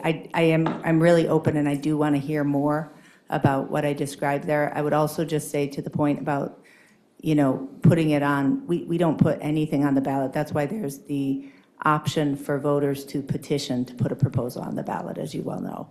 That's one option. Another option is for the township board to put it on. Right, exactly. And that's what we're asking for. okay, so I think we're complete for tonight, and Yes. we have some work to do at the next So can you be specific about what our marching orders are? What is the action item? Next. As a road advisory committee, what are we going to be giving you guys that you need? Can you tell us specifically? I don't speak for this board. I only 1 out of 7. I would support you coming back with a specific millage proposal and language. I would, so what, and like when I look at Webster's done this, and Lodi's done this, and Freedom and Ipsy, and so, I mean, so the fact that our neighbor to the north and our neighbor to the south have this at 0.8 and 1, I think it's appropriate to put something that's likely to pass based on the amount and its plan. So what's your advertising plan, or how you gonna sell it to the voters? Okay, we'll work on that. I mean, and then what's it gonna say, and what's the scope of it? So, I mean, your PowerPoint is great, so I think more of that. I mean, So but don't take it from me, I'm 1 out of 7. Okay, but what you're saying, so you would like millage language and you'd like a campaign on how we're gonna sell it? Or, that's something you gotta work with that's something you gotta work But with those are what legal you on. want? But that's not direction of this board, so don't do it, because Reiser says. Well, I'm just saying, okay, so. We can have a conversation later, but, go ahead, Okay, yeah. please, I'll Treasurer shut Gable, up. go ahead.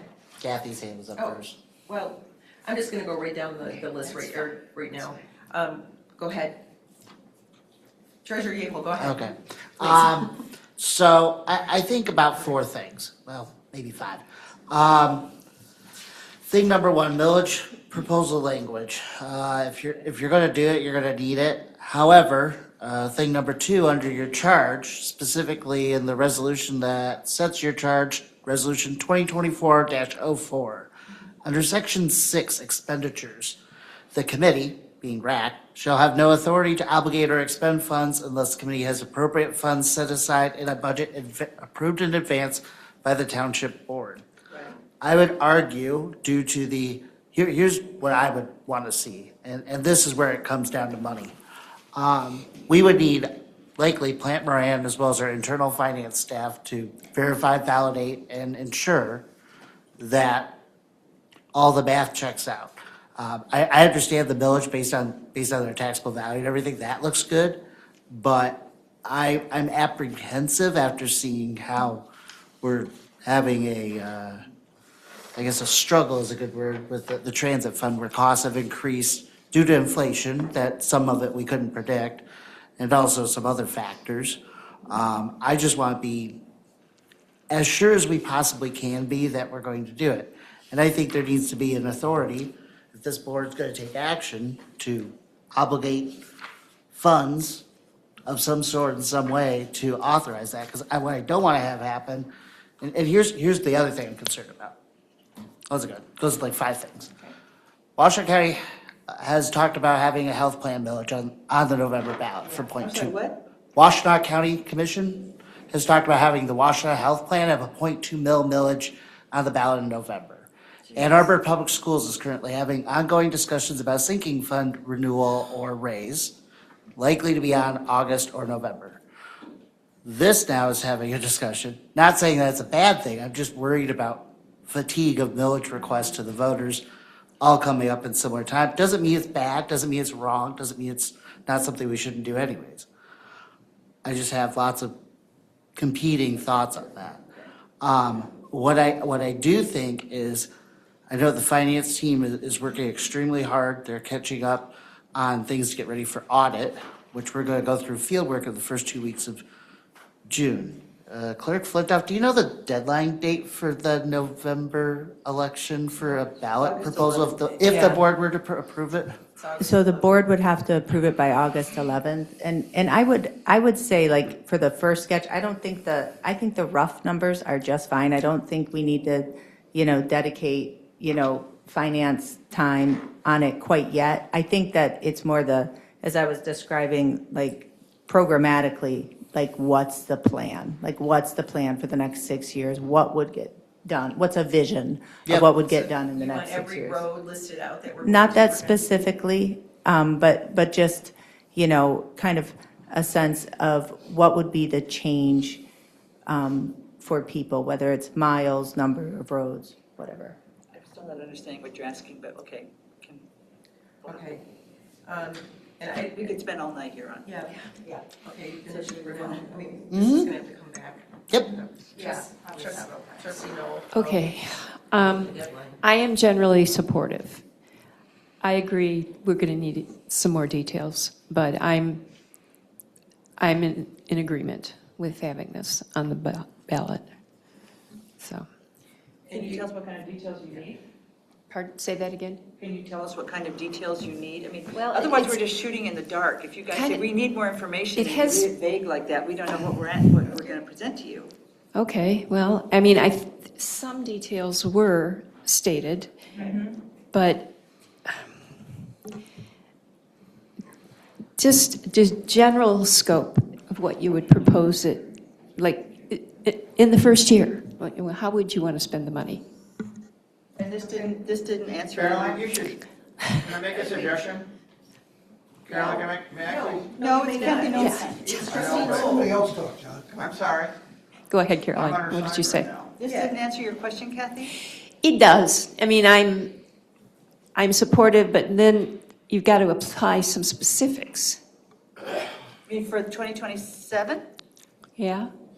Well, we have a 2026, it's the next agenda item. Okay, I know, I see it. And then there is a 2027 plan, but with that, that's not going to be until next year. We have a rough plan. We can give you a rough plan. Rough plan. For 2027. Rough plan. Okay. We put together a 6-year plan by road. Well, we didn't. It was only gravel roads because we were only focused, that we focused on Yeah, it was. 2026. Okay. Okay, so. I rough am plan supportive, for- you guys. Okay, got it. Thank you. Rough plan for 2027, okay. Got it. Trustee Thank Reed, I thought you were, well, maybe not. I'm sorry. Yeah, Oh, you were, yeah. okay. I too am supportive of a millage. Half mil sounds like a good number. Give us about $1 million to work with. I think I'm thinking back to what we did from the first road committee. We only had 29 segments to worry about. And we broke those down into 4 or 5 segments, 6 segments a year. I can't remember exactly how we did that. The spreadsheet you have obviously is several feet wide. I think if we can shrink it down so it could fit a landscape perhaps on a 8.5 by 11 with just. It'll be this perhaps- thick. No. Perhaps just the road name, the length of road, the cost, and the section it's in. Not the section. For The all quadrant. roads? The quadrant it's in. For all roads? Well, here's the thing. It depends on how much time you want to devote to this. You have all the roads, you have all the names, Yes. you have all the roads, you have all the sections that they're in.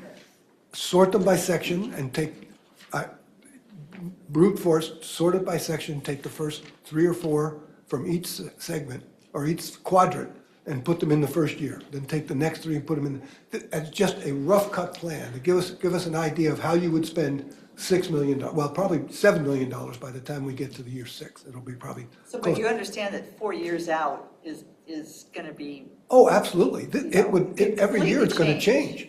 But we have to show everybody in the township that your quadrant is going to get some work Right. every I see what year. you're saying. Exactly. And- And that's the whole intention. And 1 year it might be road X in quadrant 2, Right. and the next year Exactly. that road X might have to be done maybe with road Y instead of road X. Exactly. But Exactly. at least start with a plan. Here's the first road, here's the first 5 or 6 roads we're gonna do, or 6 or 8, however many you can do with $1 million, I don't know.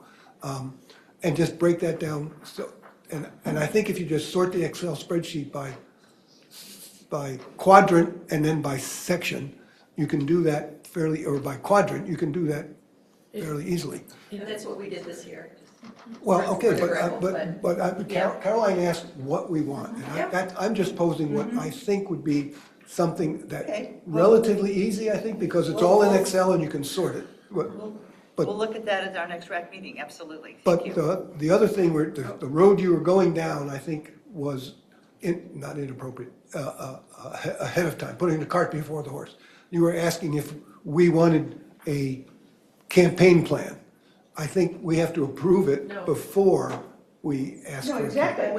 exactly, but that was Well, trustee Reiser's yeah, but, concern. yes, but, yeah, and I think I have to disagree with John, but we don't want the campaign plan yet until we actually say, okay, we're going to, this is how we're gonna spend the $6 million, then we can go with that. Agreed, Yeah, okay. agreed. Trustee Grant. Yeah, so I think what David is suggesting, and it would be helpful for me, is to hide some of these columns, that if it goes so far into the right, that there's columns of It's information. actually the way I've done it is frozen screen. So when I scroll down here, I'm actually looking here in this column AO 2027. So I can pull it in. Right. I can hide stuff. That's Right, and freeze panes for the headers and that kind of yeah, stuff. it's a frozen pane right now. The bulk of Right. it's frozen pane. But unfortunately, on a tiny screen like this, I can see 4 years on the end of it. So I mean, yeah, we can do what you're asking. That's easy. Yes. And I don't have anything new to add. Oh, well, thank you, everyone, for your input. This is really helpful. All right. Okay, so can we close this item? Okay, so the next thing, you might as well stay there.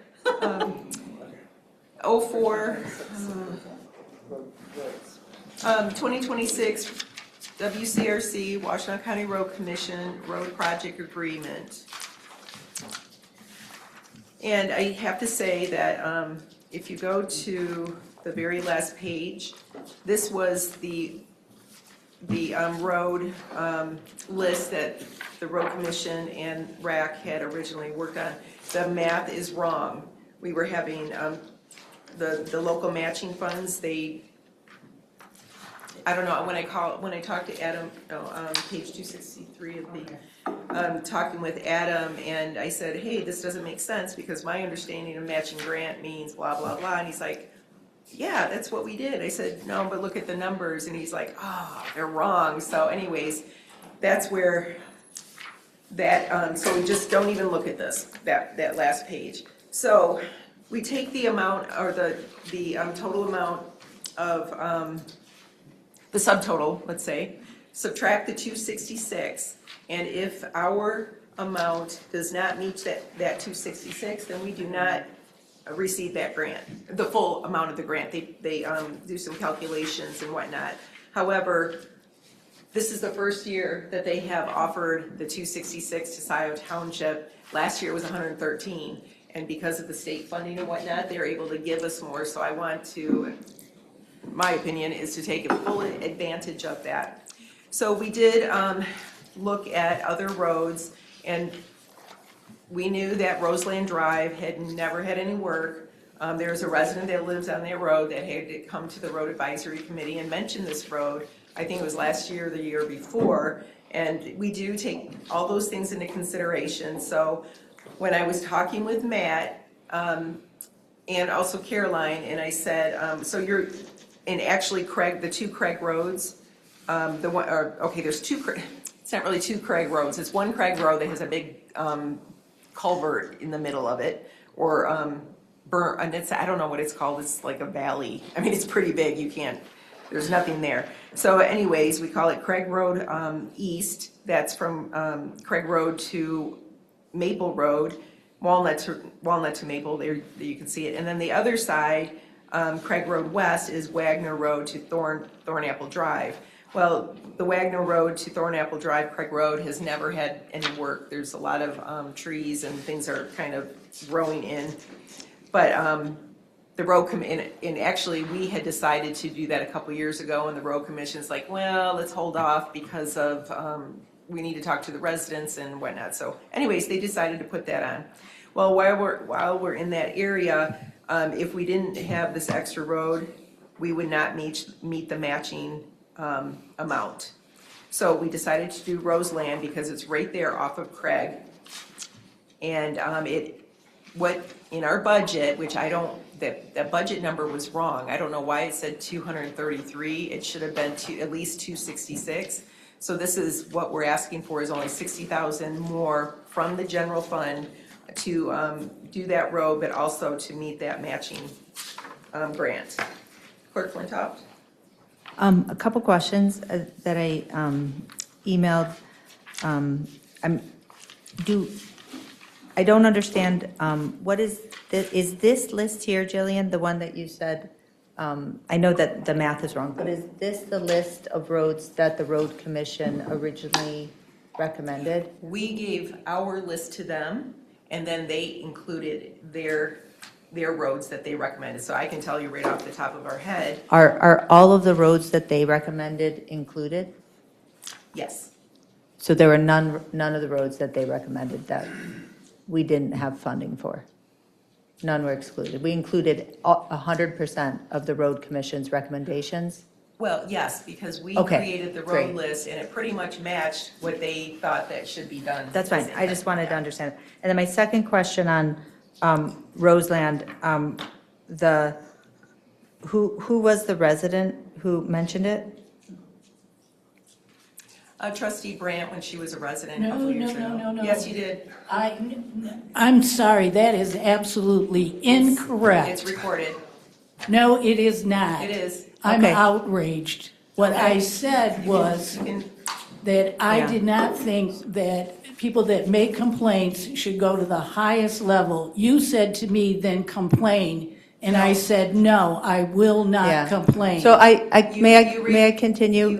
When I saw this on here, I was concerned about this. So, okay, so my other question I'd emailed is, what other additional, just because I know these others, West Delhi is kind of expensive, but this one is also 140,000, which is a larger number than some of the other roads. And so I'm wondering what other kind of additional roads besides Roseland Drive are needing improvement and cost less? Because Well- I'm just wondering what other additional ones did you consider besides Roseland Drive? Well- Where is that list on the spreadsheet or kind of what you're looking at? Were there other ones that were kind of second or third? I don't have anything in front of me. I was totally unprepared for this. Oh, I'm no sorry. problem, and I don't mean to direct it to you.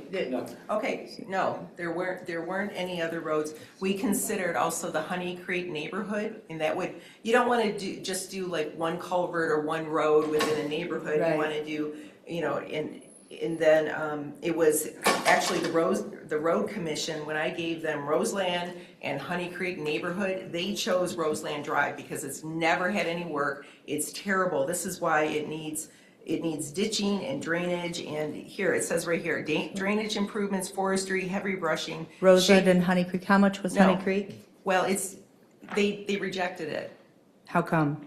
because they felt that Roseland Drive was more of an issue, and since it's never had any work. So the reason it's on here is because the road commission recommended it, or because RAC recommended it because one resident who's a trustee mentioned it? No, she was not a trustee then, she was a resident. I'm and it was sorry, I am on not our gonna list. let that Yeah. comment. It was on our list I as a am road not that gonna was let that not comment- ever had any work Yeah. done, and it's not just because gonna let that trustee comment Grant lives there, stand. it's because all these other residents live on that road.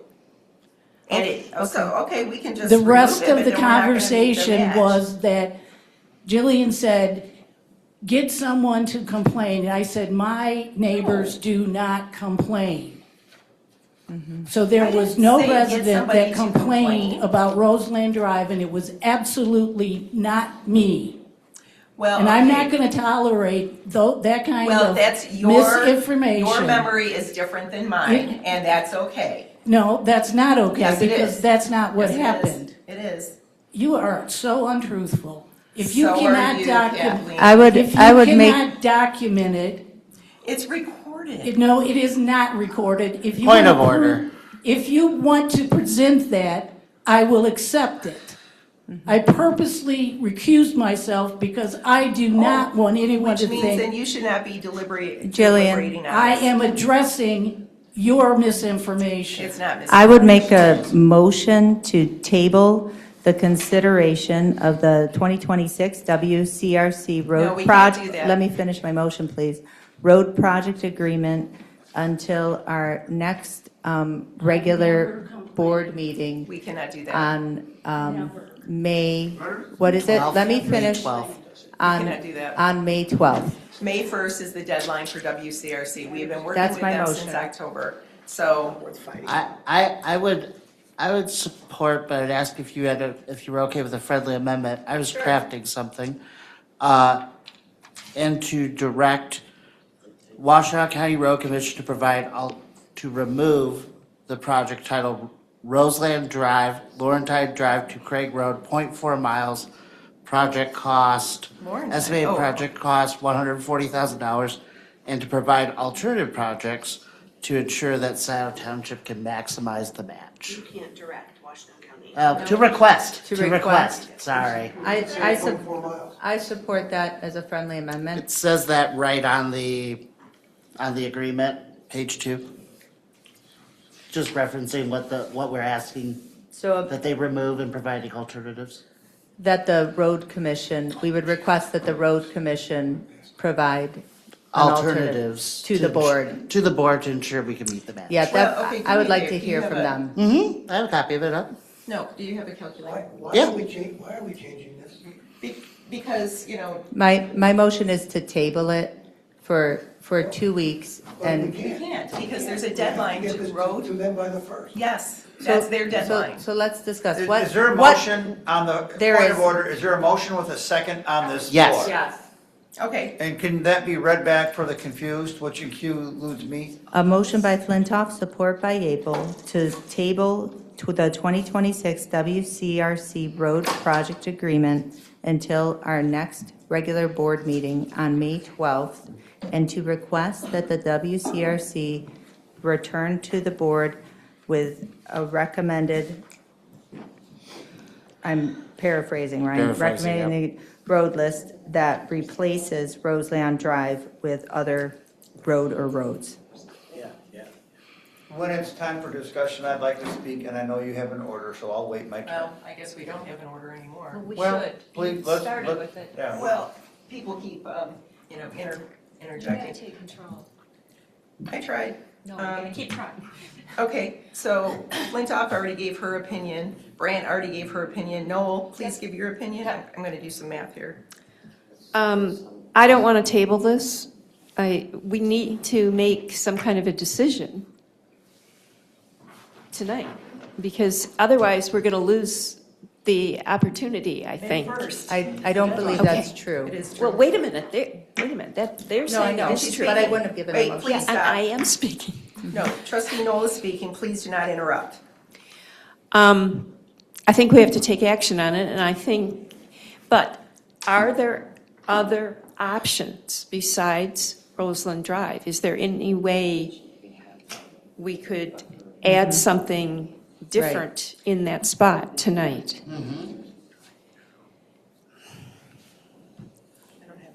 I'm asking you guys. Why are you removing Roseland Drive? Well, it sounds like there is concern about including it, so I'm just asking if there are options. It is, if it wasn't 26, it would be 27. Yeah, that's when we had it. It's Okay. it's The already list for next buffered. year. We already know it's a problem.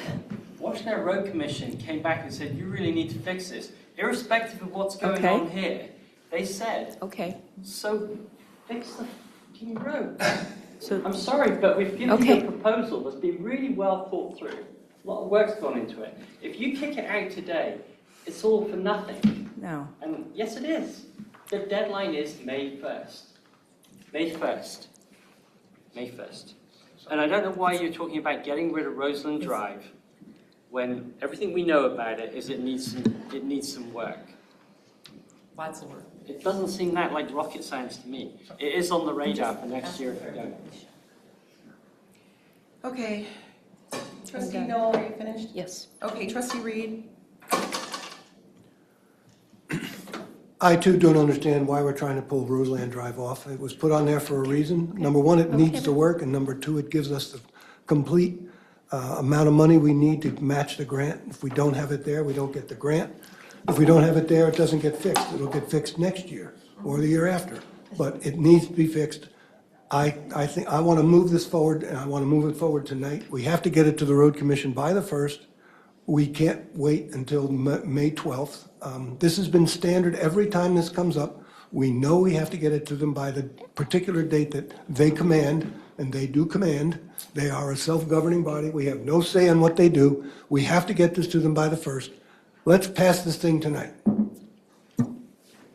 Trustee Reiser, it is now your turn. Thank you. I fully support what trustee Reed said. I don't want to second guess the commission who knows more about this than I do. How it came to be on there, I don't care as long as it's legit that it needs to be on there. And if the road commission says it needs to be on there and RAC says it needs to be on there, I don't care if there's one house or 100 or the most important person in the township or the least important, not that there is such a person, but it doesn't matter to me who lives there or how it came forward. If the road is in a crappy condition and it needs work and it's the recommendation of the committee that we've charged, I mean, we rely on you, we charge you. You guys don't half-ass it, you think about this stuff, you reach out to the road commission, so I think we should support this commission and vote yes on this tonight. If they had some cockamamie road on here that didn't need it, that'd be one thing, but I don't know, I'm gonna vote yes I don't know, I guess I'm gonna vote no on the motion, and then, I don't know, and if it fails, I'm gonna move to adopt these recommendations. Clerk Flintoff. I haven't commented on the motion. Provided in the motion. Well, didn't you bring it forward? Yeah, but I haven't discussed it, I haven't said anything. Okay, I'll be brief, it's new. well, okay, but Treasurer Yapel is next. I'm not going to, I've already said my piece. Thank you. I guess Here's my thinking on this. I had asked for this for 6 weeks. I had not received anything from anyone because I know we have historically adopted this at our last meeting of April. If I could have seen this and come up with this earlier than tonight, I could have thought about it some more. I just, the process is just not working, but thank you. Well, and I agree with that, and it's the road commission that didn't get back with us for, 4 weeks? I kept emailing, calling, and that's just how they, good evening, how they roll, and we're on their time. Okay, clerk, I'm sorry, Clerk Flintoff. Yeah, my concern isn't which road or who lives on which road. My concern is the I want a very clear record about why this recommendation that is above budget got added.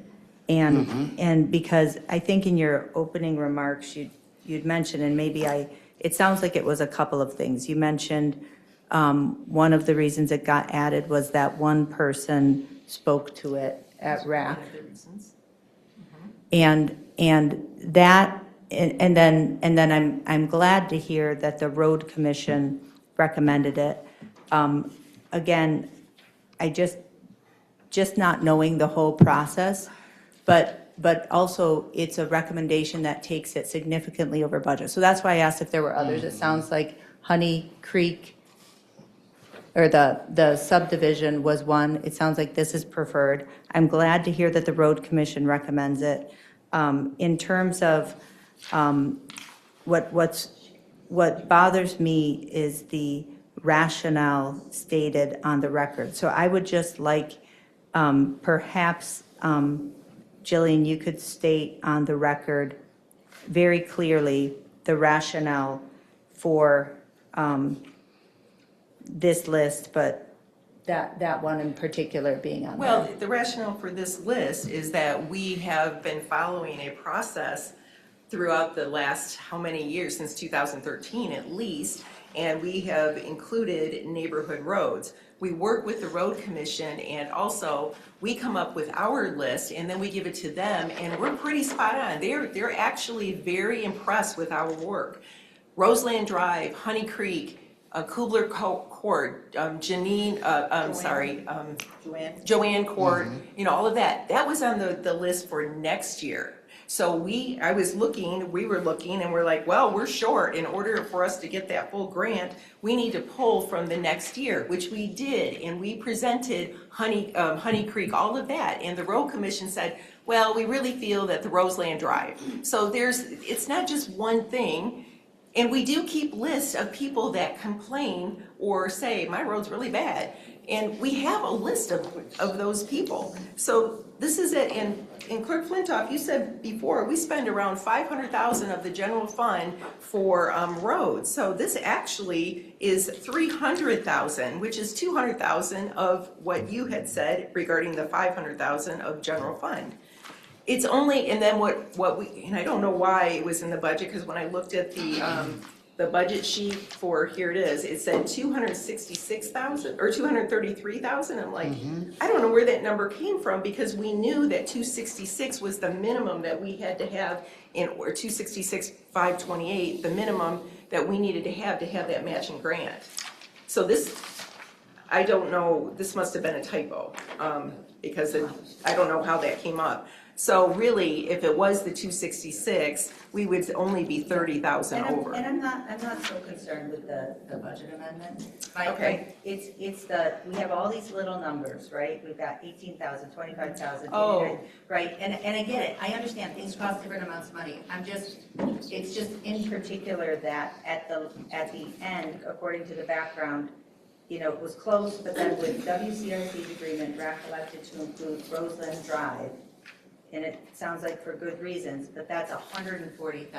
Correct. So I'm just wondering, because why was it kind of late in the process, but these other smaller ones were because the math was wrong, and we wouldn't have been able to match the grant. So that's why that's the whole other conversation, but then we had to include, like, oh, we've got to meet at least that matching grant. So we provided those other roads, including Roseland Drive.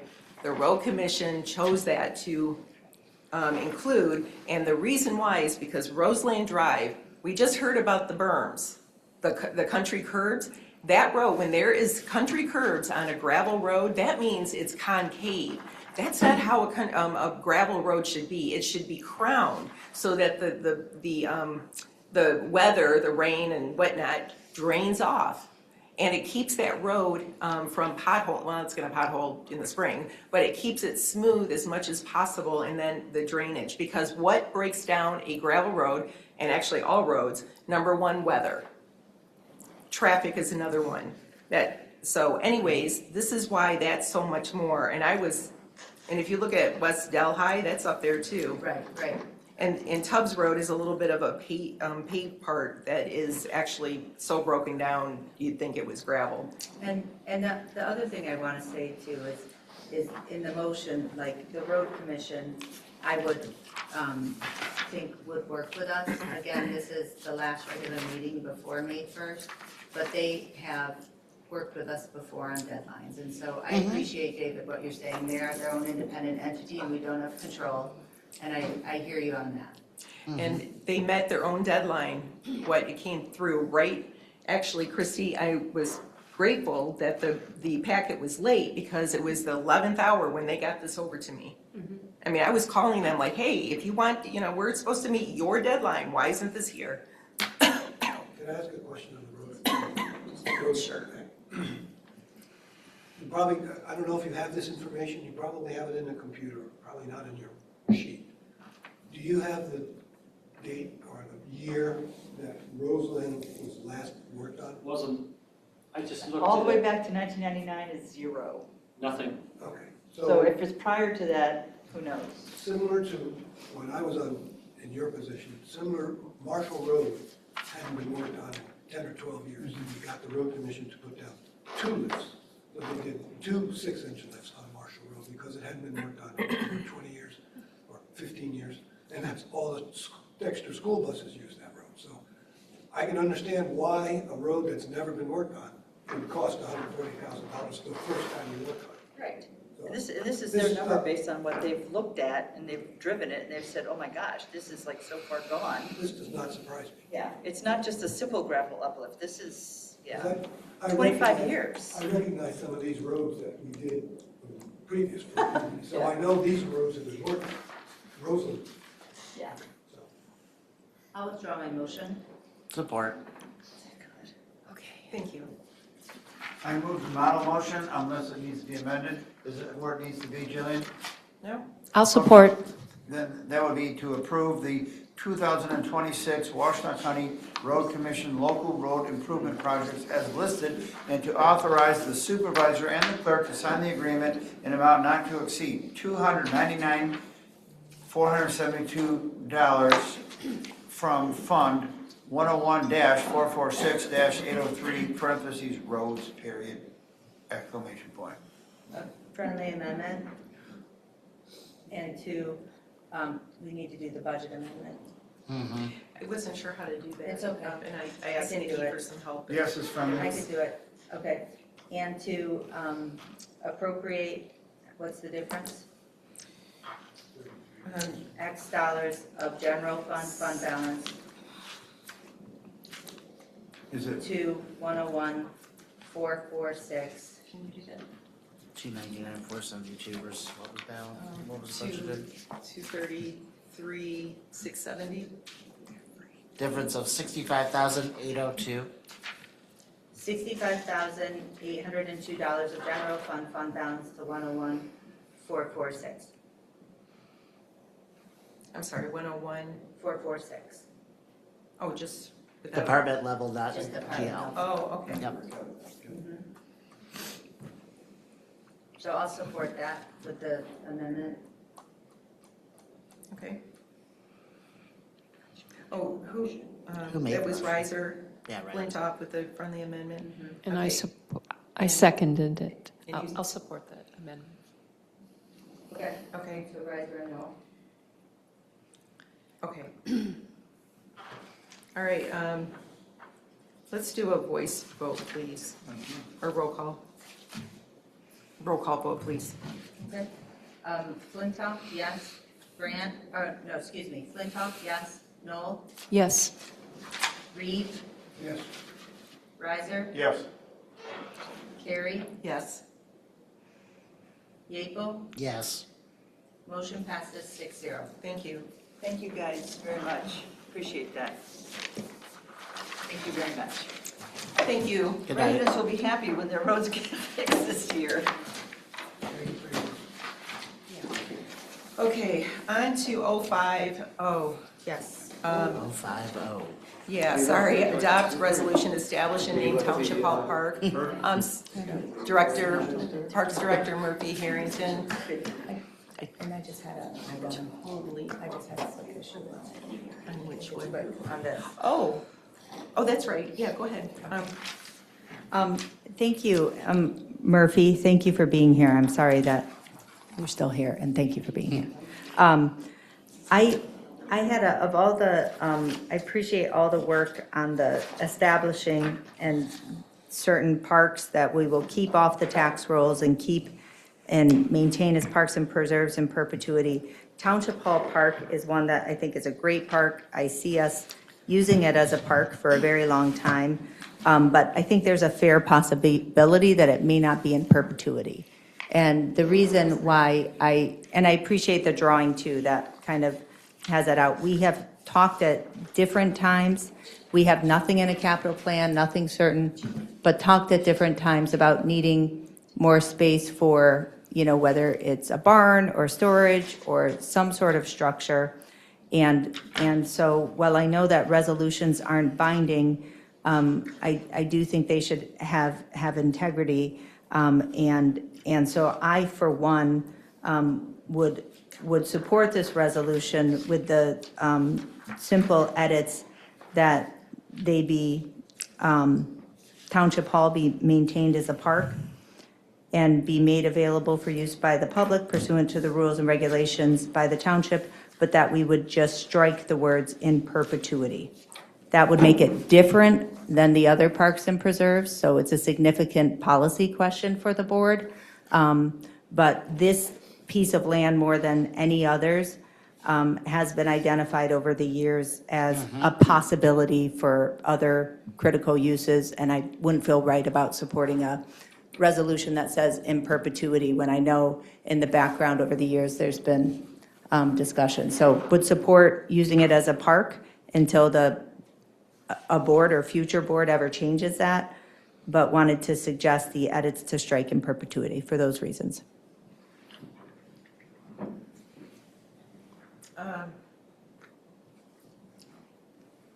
Well, I guess let's have some discussion, I guess. Was that a motion? I'm sorry. That was. I can. Motion to strike? I could make it a motion to strike the words "in perpetuity" from the paragraphs 3, 5, and 7. Support.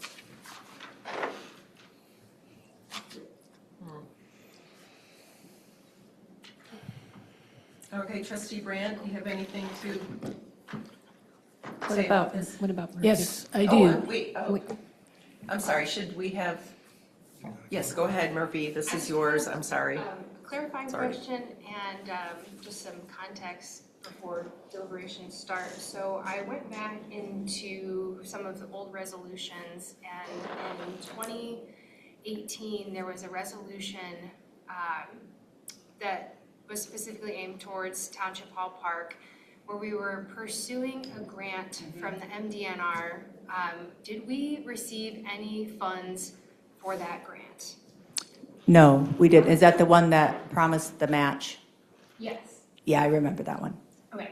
I don't believe so. I'm 95% sure we didn't, but I'd have to check the records. Definitely make sure that that's the case, because Yeah. with MDNR trust fund grants, any amount of money that goes into a piece of property, we are legally required to keep it in public use for that purpose forever.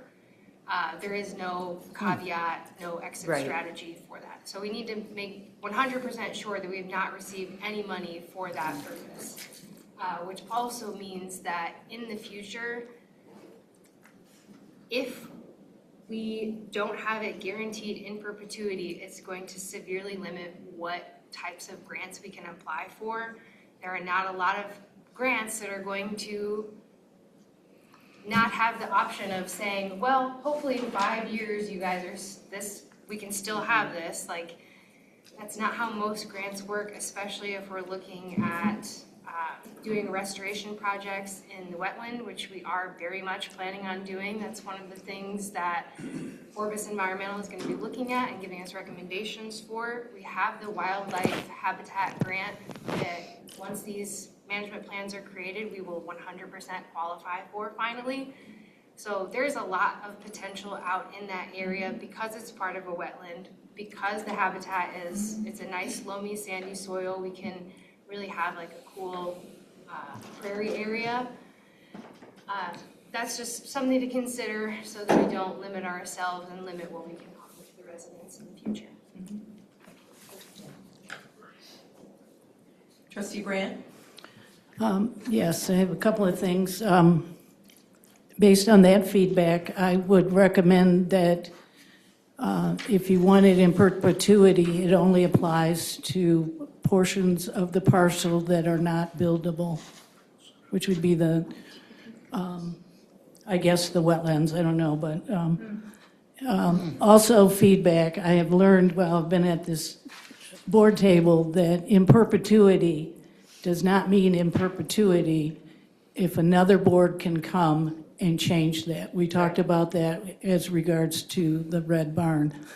So I don't think that gives us any assurance that it would never happen. So I would suggest that if you want to carve out a portion that's not buildable and assign that the moniker, that I would support that.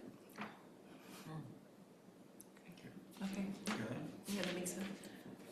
And going right down. Trustee Knoll, do you have anything?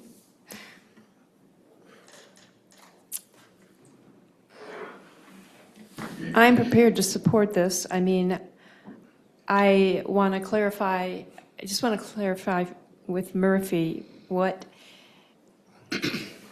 where are you on leaving it in perpetuity or removing it? And do you have an opinion on this? I do. I think that because of the way that we corrected the resolution, that the parcel that the township hall itself sits on is not included in the resolution anymore. Okay. It's just the fire station property. We have a lot of options, I think, in terms of if we want to expand where we could do those things. This is a really unique piece of land, and I support it being protected in perpetuity, personally. What makes it unique? The type of soil that's there, I think overall it seemed like a low level of disturbance. There's a lot of potential for restoration in that area while also keeping it our only active use park. We have put a lot of money into it already. Like there's plans for another $50,000 this year. Plus there's talk about expanding it to have like an exercise loop with stations. I think it's a gem, and I think they recognized that back in 2018 when they wanted to do so many upgrades to it. But from a recreational standpoint, it's unique. We don't have any other parks that are like it, but from an ecological standpoint, it does have low disturbance levels. There's a lot of potential for habitat restoration there. We just put in more nest boxes. We have the Purple Martin House close by. So yeah, I think that the value that it presents ecologically kind of outweighs development, since there are other areas that are of lower quality where we could have development. Okay. Thank you. Well, I favor leaving it in perpetuity in the resolution, the motion. Trustee Reed? I too agree with Kathy. We should leave it in perpetuity. At our last meeting, I'm getting a sense of unease about this board's, or at least particular members of this board's, laissez-faire attitude towards the land that we own. At our last meeting, against my better wishes, 6 of us decided to sell a piece of property that could have been used for something else. I happened to be in a little tiny town in Pennsylvania called Clearfield, and we were walking to dinner, and we walked past this little pocket park, and I thought to myself, this is what we needed to use that park. I took a movie, and I'm not going to show it now, but I took a movie of this particular park. There's no parking, it's only accessible by pedestrians, but that's the point of a pocket park. But we decided to sell that asset and then immediately turned around and put that money to pay our bills, which is what I was saying we were doing. We were selling assets to pay bills, which is what we did at our last meeting. Here we are, again, taking another asset that we own and taking away the only amount of protection that we are willing to give it. There's another level of protection, which I'll get to in a minute. But here we are debating about taking away the protection that we have tried to give the land that we own, just in case we want to do something. And I think that's a huge mistake. This is money that we've invested in this park. It's become a township asset. I see kids out there a lot playing on that. As Murphy has said, we spent a lot of money on that. And I know she's got some big plans for that. And Kathleen brings up a really good point. In perpetuity is only as good as the word of the next board. But we have the opportunity, we have a choice that we can give our land, to give the conservation, we can put a conservation easement on it and give it to Legacy for them to monitor, and then it is protected in perpetuity. I believe, I don't know, there's probably some legal manipulations we'd have to do, but I believe we can do that, or at least have it monitored by Legacy. And I think, because, as has been pointed out, those words are only words. There's no only legal support, no legal protection on those properties, unless we do something specific and have it deeded over to a conservancy. So, but I do not support changing or taking the perpetuity out of this motion. Trustee Reiser, it's your turn now. I thought that Clerk Flintoff and Trustee Brandt had good points. And I assume we're talking about essentially the rectangle that's north of the line and that the parcel that the township hall is on. I appreciate the need for having nearby land for a garage, for the farm equipment, the utility trucks, all that kind of stuff. So I can see the need for that, and I don't know, and I'm looking at the overhead package with picture that's in the package, and I don't know if there's enough land on the town. It looks like the township hall parcel's on one rectangle, and then north of that is the bigger rectangle that we're talking about. And I don't know if we can do a carve out, like Trustee Brandt said, except that the 200 feet to the, I don't know where you'd put even a utility garage. Maybe that's all wetland there and you can't do it there, but Fill it in. that's pretty funny. But I mean, I see both sides to this one and the need for a potential garage on the southeast side of it. Maybe even, but I don't know if that's realistic given the topography of the wetland. So,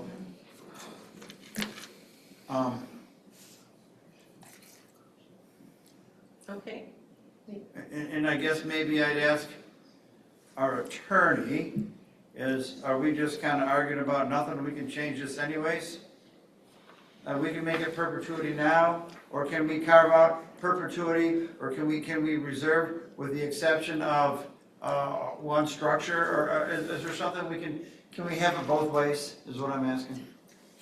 Well, I guess on this one, I would say that I'm sort of lean toward the clerk. If you don't mean perpetuity, you shouldn't say perpetuity, because it feels almost disingenuous if you think that that's not really what you mean.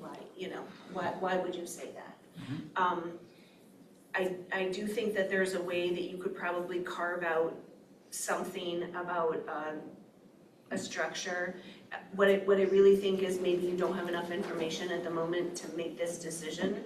I'm curious about this issue that the Parks Director raised about if we received funding for this. I think we need to look into some of those things.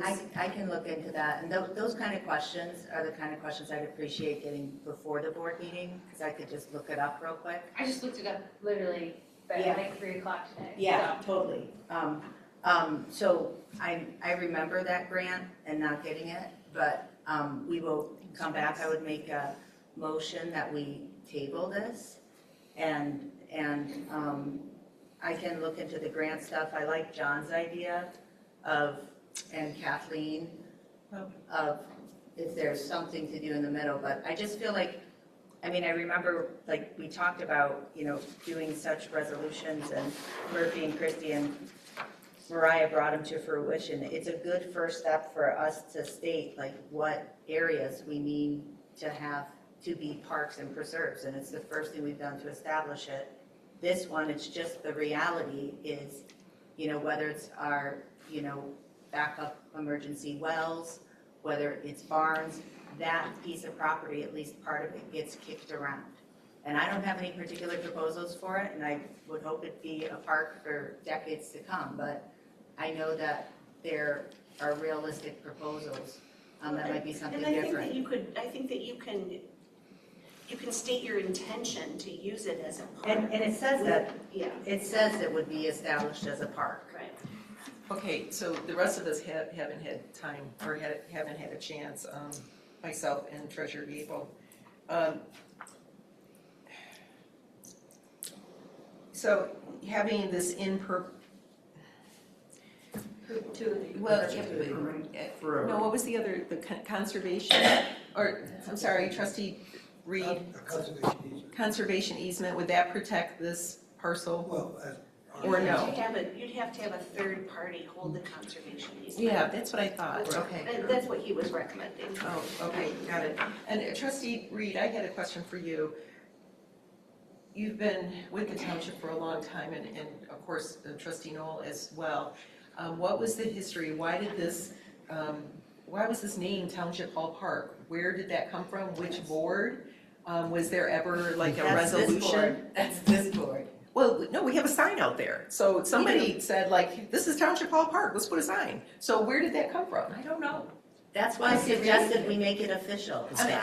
Wait, please stop talking, because you're out of line, and I asked Trustee Reed a question. Up until it was called Township Park, it was called the Flying Field. It was called? It was called the Flying Field. I believe, if it wasn't Anna, I think it might have been Murphy, who started calling it Township Hall Park. I'd already had that sign there when I started. Yeah. Okay, so it must have been Anna that did that. Or it was the Parks Committee. Yeah, it was informal. Before Anna. I think it's gonna be really important to figure this out now, because I'm working on a proposal with OHM for this pavilion, and the pavilion itself is going to act as a tool for conservation. The way that we're planning it is to basically make a chimney swift tower so that we can also be doing conservation work with not only a state threatened species, but a North American threatened species. And we're working on that right now. So we can't create a habitat and then in 10, 15, 20 years, remove that habitat. We've already kind of started that process with the bird boxes and trying to get the purple martin colony. There are other places that a utility building could go, and we've talked about this to the board multiple times when we've been kind of told in the past, like, show us there's a need and then we can talk about it. and we have a site where it could fit very well. It wouldn't be right here, but it's very common for municipalities to not have their utilities building and their parks building on the same property as their township halls. It's more expensive though. Okay, yeah, but if we're thinking about it from an ecological standpoint, the value is very high. This site has great ecological value. That's all I'll say. Okay, thank you. All right, so you had a motion? I mean, I would be supportive. I think people have raised some good ideas. I can confirm the grant money, trustee Brandt, trustee Reiser had some ideas about potentially, some potential kind of carve out language. So maybe we can bring it back.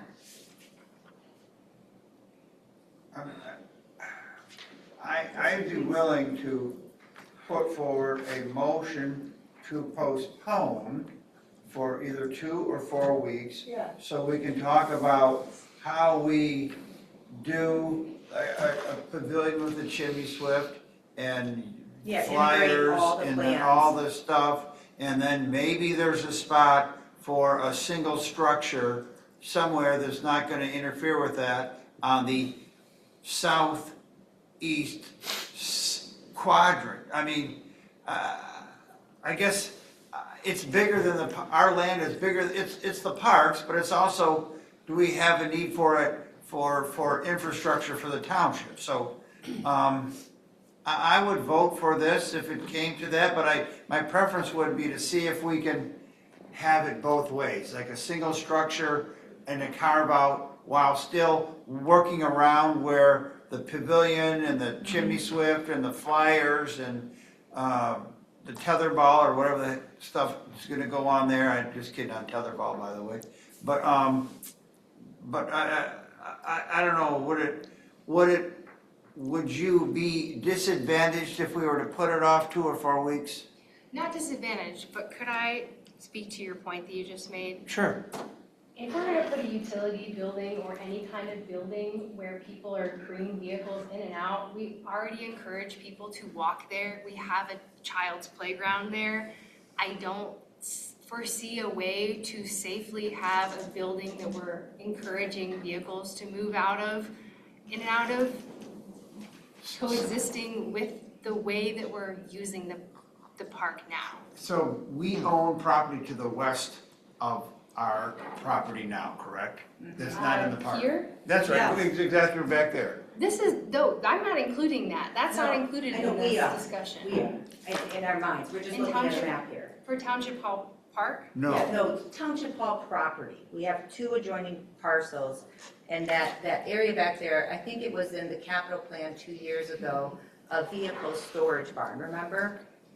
yeah, I don't include that as part of So- Township Hall So Park. we're talking about Township Hall property, so that, and then that, if it goes up here, it goes into that area of what is considered the park right now, a bit of it.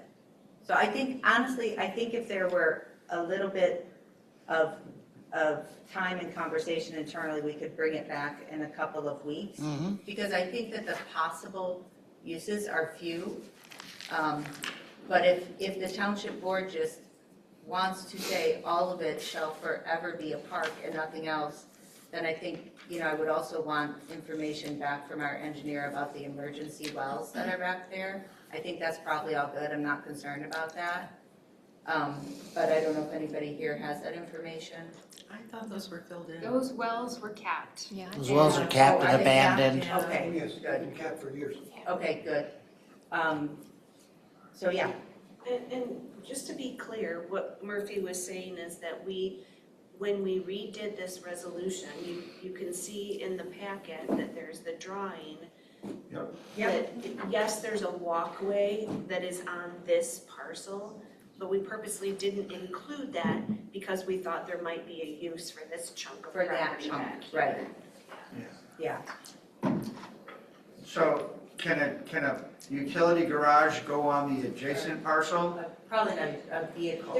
There are two parcels. One is the one with the fire department Yep. and Murphy's drawing, and one is the one that this building is That on. we're on right now. There's not another one. There's No, just right, and two adjacent parcels, but this one goes back. It goes back a bit. And does it go back a bit that there could be garages or an auxiliary structure for the benefit of Township Hall? I could just give you the wisdom of, it's about, imagine the parking lot, there being another parking lot size thing. That's about how much further it goes back. So another 70, 80 feet. Take out a lot of trees. Yeah, there's trees. So maybe. Okay. Maybe? Okay. All Okay. right. I'm lost procedurally as to where we are. Or Well- supervisor, Me too. I'm sorry. The motion Okay, is- so there was a motion. I'll make a motion to table it for 2 weeks and bring it back with revisions considering the input at the table. Support. Didn't you have a motion before? But there was. I'm gonna clear whatever we've said Was so out there, far, yeah. because it kind of got muddled. I'm sorry. If that's okay? Yeah. Okay. Sure. Could you clarify for me what my action items are from this so that I can make sure that I come prepared with all the questions that you would like answered? I think Christie can talk with you after the meeting. I mean, we gotta figure it out. I gotta. with that too. Yeah. Christie, are you clear on what to ask? I mean, we've talked about a lot of different things, Yeah, you did. so. I think what is going to change between now and 2 weeks? Yeah, I don't know. Well, I was asked to get information about, to confirm that we don't have that grant money. I think there was questions for the attorney, if I heard correctly, from Kathleen and John about if there's a possible carve out the developable pieces. And also, there are questions, because I know that the land back there had only conceptually been considered in a capital planning process as a vehicle storage barn. We've never actually looked at it. I don't believe we've ever had an engineer or plan kind of look at how much of that space and if it would cross that line or not. So I'm not proposing any expenditure of money on it, but if we could kind of get a more informed idea. If I may. Sure. Just understand what you're asking. What I'm gathering is that there's a vacant section of the parcel this building sits on to the west of this building, which theoretically could hold some sort of structure, perhaps not, perhaps not. Yeah. And I think the idea is that the structure that you envision would possibly cross over that line into the park itself, because we might need the room. Possibly. Possibly. But you have to understand that where that building would cross over into the park is where we have spent all this money creating the trail, the walking trail. And putting a building there, for all intents and purposes, would either abut or cover that trail. And so, I mean, it basically negates having that trail there. So I don't understand where else you would put a building in that park, close enough to the building, close enough to Township Hall where it would be conveniently accessible, because the part to the, I think the part that to the southeast corner that John is referencing is all swamp. So you can't build on that. That whole section, there's a brown line that goes northwest to southeast. That's the middle of the swamp. And so, unless you decide to disrupt or perhaps destroy the park itself, I don't see where you can put a building without doing that on this outline area.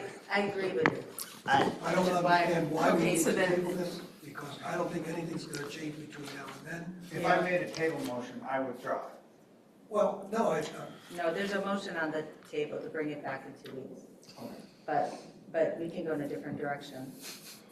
I'm just saying, it sounds like there's more information, but it doesn't, whatever the board wants to do. And it sounds like we're talking about two different parcels. Well, Okay, I mean, I would just say, either we bring it back in 2 weeks or the board votes on it, and the board should just vote on it. I mean, it's just, I mean, that's all it is. It's a policy issue. We have talked over the years, as recently as 2 years ago in the capital plan, we had a vehicle structure right back there. We have never really looked at what plans do we have for the parks structurally alongside what plans do we have for the parking lot, the electric chargers, the this or that. So I'm just being honest about the fact, about this would establish it as a park, say we're gonna have a park, as we always do, but it's just being quite honest that, you know, I don't think that we have clear intention that it be, that entire area be a park in perpetuity. We are ignoring some of our other potential capital plans, and we have very little township property. Murphy, go ahead. To be fair, when I proposed that capital plan, I've been working here for like 2 months, and in that time it became very clear that we did not have adequate space. But that proposal is not gonna solve the actual problem of a lack of space for both utilities and parks to operate out of. And that's the only reason I proposed it. Because I had a lack of understanding of what we really needed at the time, and that is not going to address half of what we need to address space-wise. And this is our only adjoining parcel of township property, so. So call the question if there's a question on this floor. There is, we have the original motion, Yeah, to approve the establishment. the Flintoff and Yeaple to strike in perpetuity in the resolution. I think I would just call that question. Yep. That's okay. Can you read it? Strike in perpetuity, the words in perpetuity in paragraph 3, in paragraph 5, and in only the last sentence of paragraph 7. So it'll be finally resolved. The highlighted portions will be maintained as a park and will be made available for use by the public pursuant to rules and regs, shall be named Township Hall Park, and that the supervisors shall designate these parcels for public use in perpetuity, and attach a copy of the certified resolution to the assessing record to reflect the township's desire to preserve these lands. I would say, I would keep that in perpetuity. So the finally resolved would be the same. It would just be the perpetuity in paragraphs 3 and 5. Still support that. Without having a big discussion, I don't see the difference in keeping in The perpetuity for public use, this is our intention to always use it for public use. We're not gonna sell it, make money, it's always gonna be public use. But if we put buildings there or whatever. Well, I don't know. that would be public use versus having it, the entire thing, every inch of it as a park in perpetuity. Okay, so that's your motion and you second. Let's do a roll call vote, please. Okay? Flintoff, yes? Grant? Yes. Noel? No. Reed? No. Riser? No. Carrie? No. Gable? Yes. Motion fails, 3-4. Somebody want to make a motion to adopt the resolution as is? I move the model motion. Support. Okay, that's to approve the establishment and name of the Township Hall Park for portions of parcels H08-16-100-025 and H-08-16-100-030. That's correct, That's you're not correct. So I would suggest that somebody... where is it? Well, it's not correct. So somebody should make a motion to adopt the resolution as presented. I would make a motion to adopt the resolution as presented. Support. Oh, I see. Okay.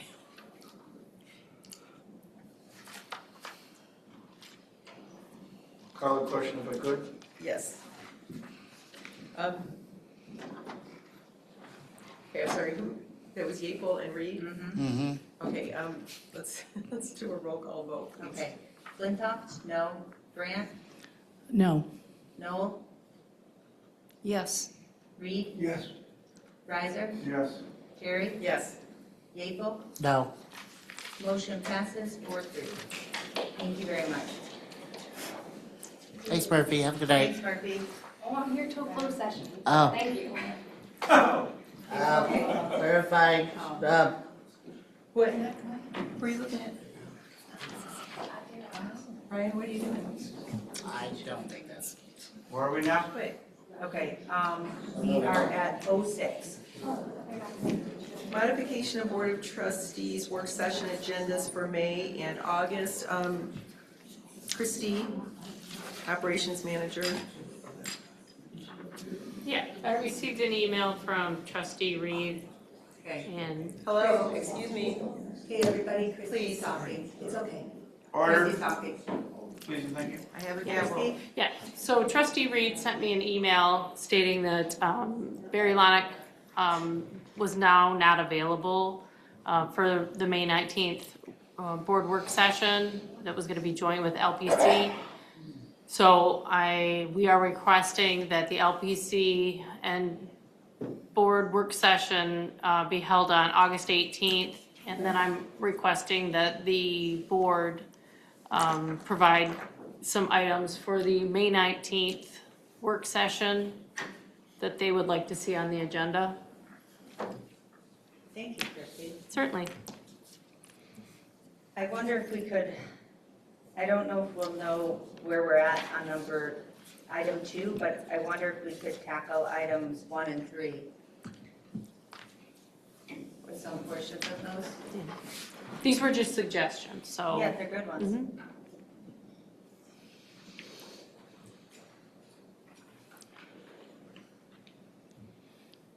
I think 1 and 3 are good.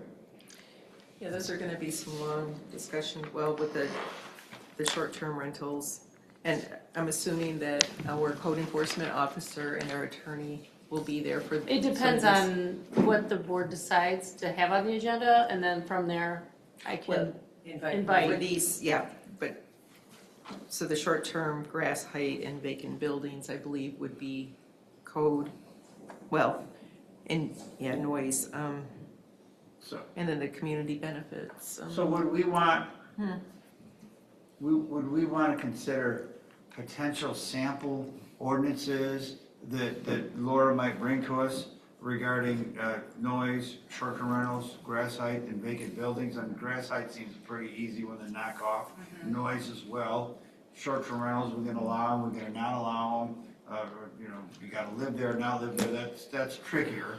Vacant buildings is kind of, I would Kinda trust, easy I would too. trust Christie to pull together the right team and the right Those are agenda. general code ordinances, so generally those wouldn't come from Laura. oh, I'm sorry, I'm sorry. I didn't mean to But the usurp PUD, your role, my apologies. No, that's fine, just clarifying. So I would make a motion to reschedule the land preservation matters to the August 18, 2026 Board of Trustees work session and to include items 1 and 3 on the May 19, 2026 Board of Trustees work session agenda. Support. okay, all in favor, say aye. Aye. Oppose? None, motion passes 7-0. Just to have a comment. Oh, sure. I want to thank Christie for putting this motion together. I just sent her a note thinking it would be very easy just to move Barry from one meeting to the other. I didn't realize it would encompass all of this, but thank you for this work. You're most welcome, Doing David. my work for me. Thank you. It's okay, my pleasure.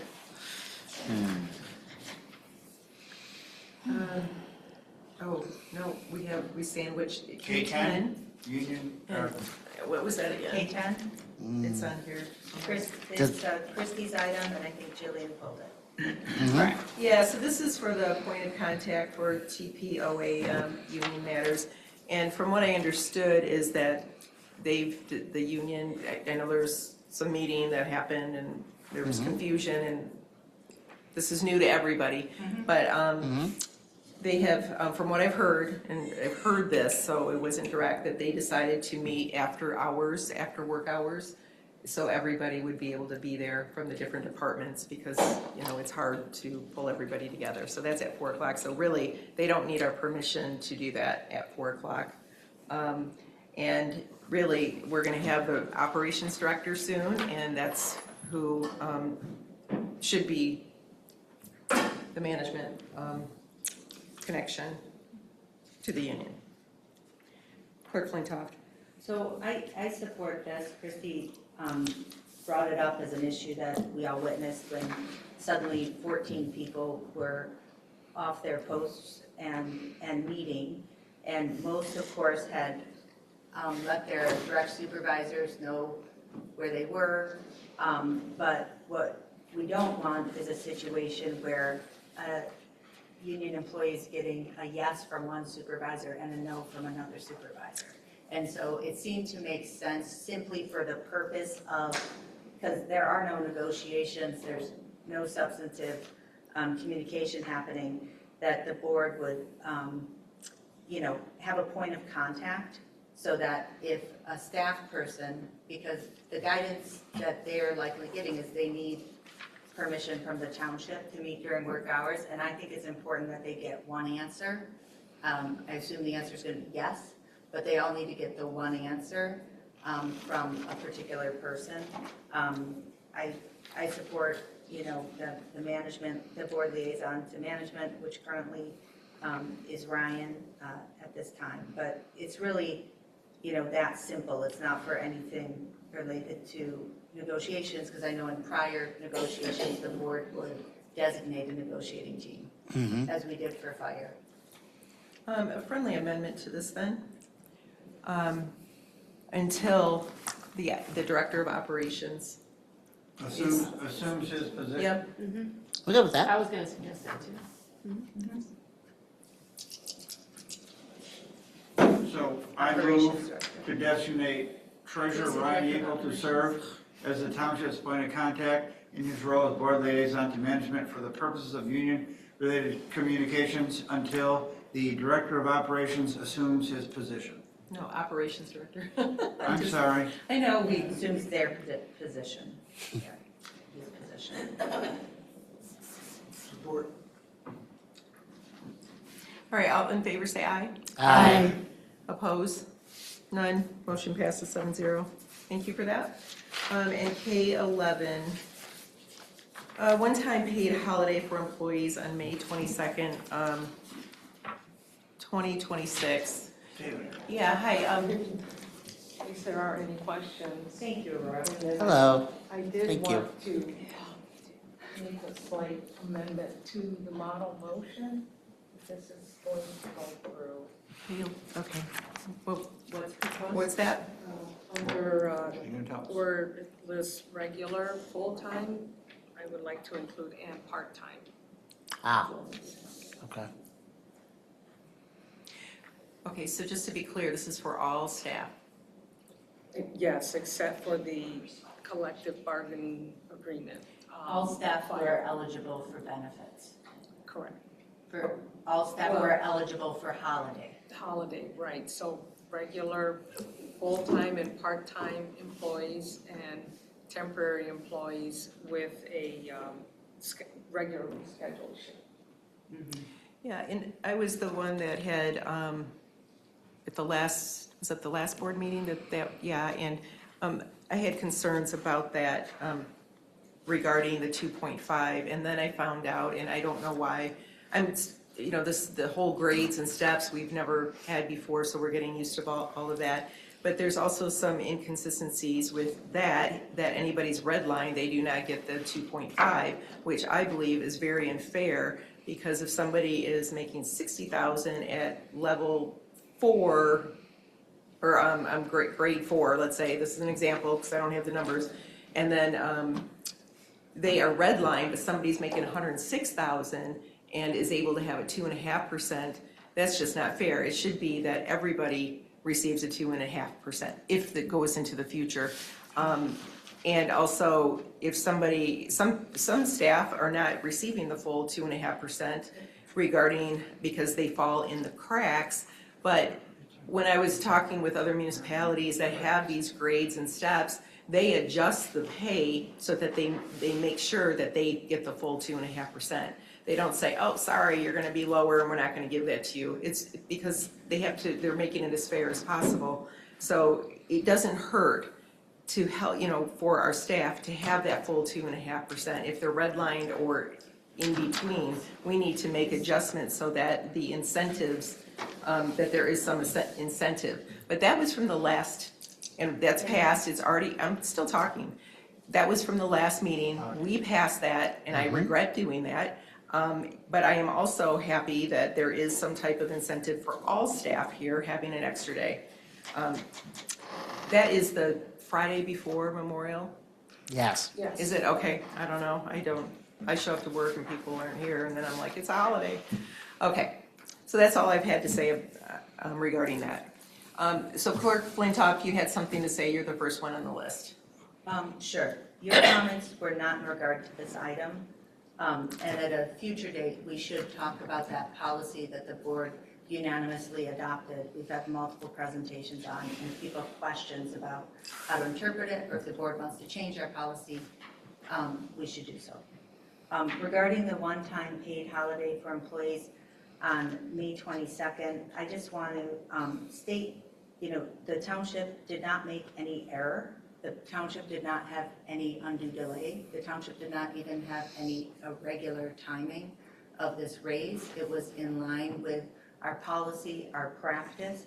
And so I, for one, am not supportive of this. I want to say the township provides employees with 15 holidays a year and 24 days of PTO a year. If you start out 0 years, that's 39 days a year already.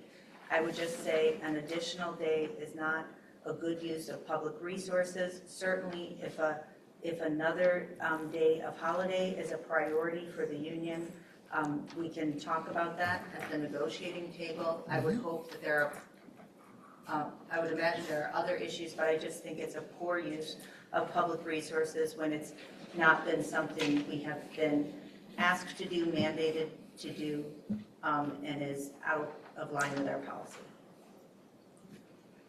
Trustee Brandt, do you have anything? You're the next one in line. I pretty much concur with that. I come out of the private sector. I never got more than 9 days of holiday. And you get 16 here. I believe the number is 16, Jessica. I counted them. It's a very generous policy. I don't even think this thing should have came before the board, that we should have followed the policies we had in the past and continue that it was not implemented on the first day of the year. I think we should be consistent with what we've done in the past. Let's see, Trustee Knoll. So staff was to receive a 2.5% increase in salary effective April 1st. However, it didn't work that way. Wait, am I getting this wrong? Okay, wait a minute. Okay. So the extra day off is to compensate for what? Because generally, we passed this motion for this 2.5 during the budget. Our budget year begins, the budget process, the budget year begins April 1st, but this wasn't brought to us and it's effective April 18th. And last year it was April 1st, and I don't know about the year before, but it was always consistent with, we passed the budget, it begins on April 1st. No. Well, anyways, I suggested that, and to find out, some of our staff isn't getting the 2.5%. In line with our policy. Well, it's a sucky policy. Well, I'm we sorry. voted on You know what, it. you've already had your conversation, and so do you, Clerk Flintoff. It is Kathy Knoll, and she was asking why this was, and it's because of what I had presented at the last, or suggested at the last meeting. I know, I'm just trying to get clarification. Well, Kathy, could I, just a quick comment? So the salary range increase was by 2.5%. Not that everyone would get an increase, it's that the salary ranges in each step Right. increased by 2.5. And the reason for the effective date of April 18th was because that is the start of a payroll period. Okay. And I know the finance manager and I had a couple conversations, the previous one, about that, because it's very administratively, it just bogged down the process when you have two different pays because of when the effective date is.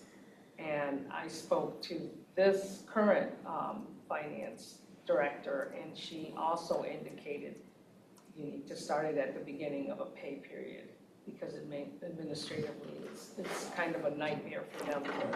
Okay, so what is the extra day off for?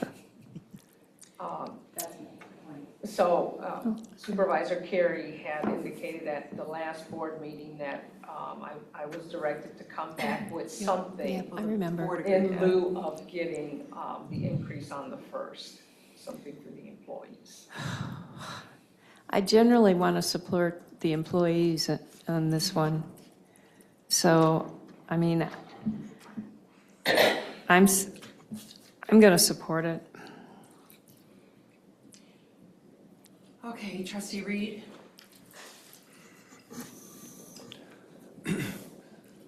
Thank you, Aurora, for making this attempt to mollify the lack of that starting the raise on the first.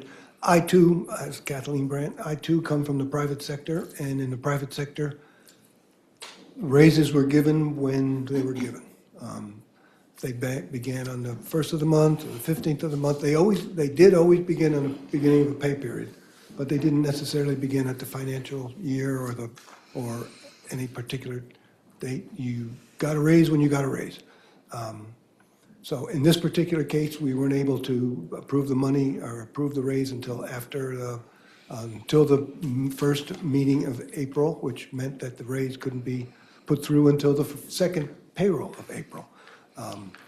And what I see here, if I take an average, and I think Ryan might have better numbers on this, I think what we're doing is, I think average quote-unquote loss, if you will, for the 2 weeks of not having the 2.5% is somewhere around $70 or $80. And a full day off for the same average will cost the township approximately $370. And if we give all of these people the day off, who will be here to run the township? So are we saying we're going to close Township Hall on that day? Because basically, there won't be anybody, well, I don't know that there won't be anybody left, but it sounds like all full-time, part-time, and even the seasonal staff aren't going to be here. So why? So I think it's fiscally, I think it's improper to repay a $75 loss with a $368 gain. I don't think it's fiscally responsible for us to do that. So I do not support this. Thank you for your work, but I don't support it. Trustee Reiser? I think we're forgetting something here, and that's the reason why the raise didn't go into effect in early April. So if we think back, there was a reason why it was delayed. I think I'm going to support this. And if it doesn't pass, it doesn't pass, but I'm going to support this because it approximates, because it affords something. I disagree with Supervisor Carey. I mean, if it's 1 year, that's your anniversary, and the 2.5, you're not eligible, you're not eligible. So, I mean. It's not it. Go ahead. So I'm gonna support this, but if I read the tea leaves, it's not gonna pass. Okay, it's my turn. Well, here, the thing is that this doesn't have to do with somebody being here 6 months or not. This is about I mean, some people aren't even getting their 2.5, they're not getting the 2.5%, so they're out. But where other staff members are getting almost 2.5%, and some are getting the 2.5%. And, you know, I don't know why this was a one-time holiday, because it could have been that staff members get a holiday of their choosing, and then it wouldn't be, we had to shut down Township Hall. But, you know, it's an incentive, and staff, sometimes we've had COLA, sometimes we haven't. I remember when it was on the chopping block, or there was discussion, and we had a lot of staff members that were upset that it was going to be chopped. I can't, that had to be 2 years ago. And then last year it went through on April 1st. And even in the past, where it was supposed to be on April 1st, and Rebecca, we did had her go back, and she said, and you said this at the last meeting, that she said, don't ever do that again. I don't know if that's true or not, but. Of course it's true. Well, I mean, as far as, well, I don't know, because I haven't talked to Rebecca about it. But anyways, so that was the whole incentive, is to, you know, and this holiday would be also to people or staff members that are not getting a salary increase at all. Does it have to be on that one date, or could it be floating? No, this is Aurora's recommendation to have it on this one day. Can I ask her why it wouldn't, why do you recommend a floating instead of the one date? It's not a floating, it's an additional day off. No, I know, but it's on one day. Because we wanted to make it consistent on one day, and also it would fall with a long weekend. So that everyone And could then use also it. too, if you don't, then they gotta track it through finance, who took Okay. their floater and who didn't. Okay. Again, administratively, this was Okay. easier to And block this- one day. All right, this is about compromise, but we'll see if it passes. Could I move the model motion, and we'll see if it passes?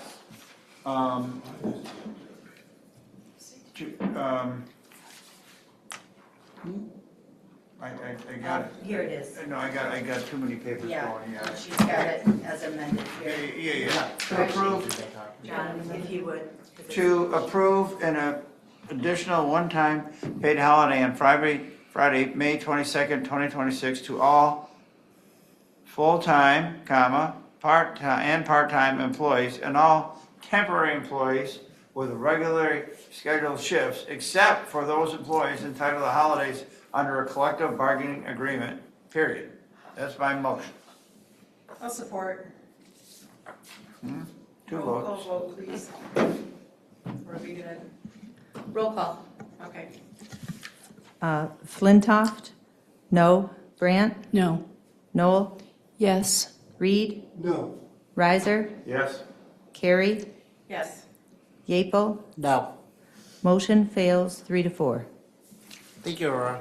Thank you. Thank you for your Thanks, work on Aurora. that. And Thanks, Aurora. Christie, Thank you, too. Christie. Thanks for all your work on I that guess no I vote. shouldn't have pulled it off the table. Yes, thank you. No, I appreciate you. Thank you, sorry for the late night.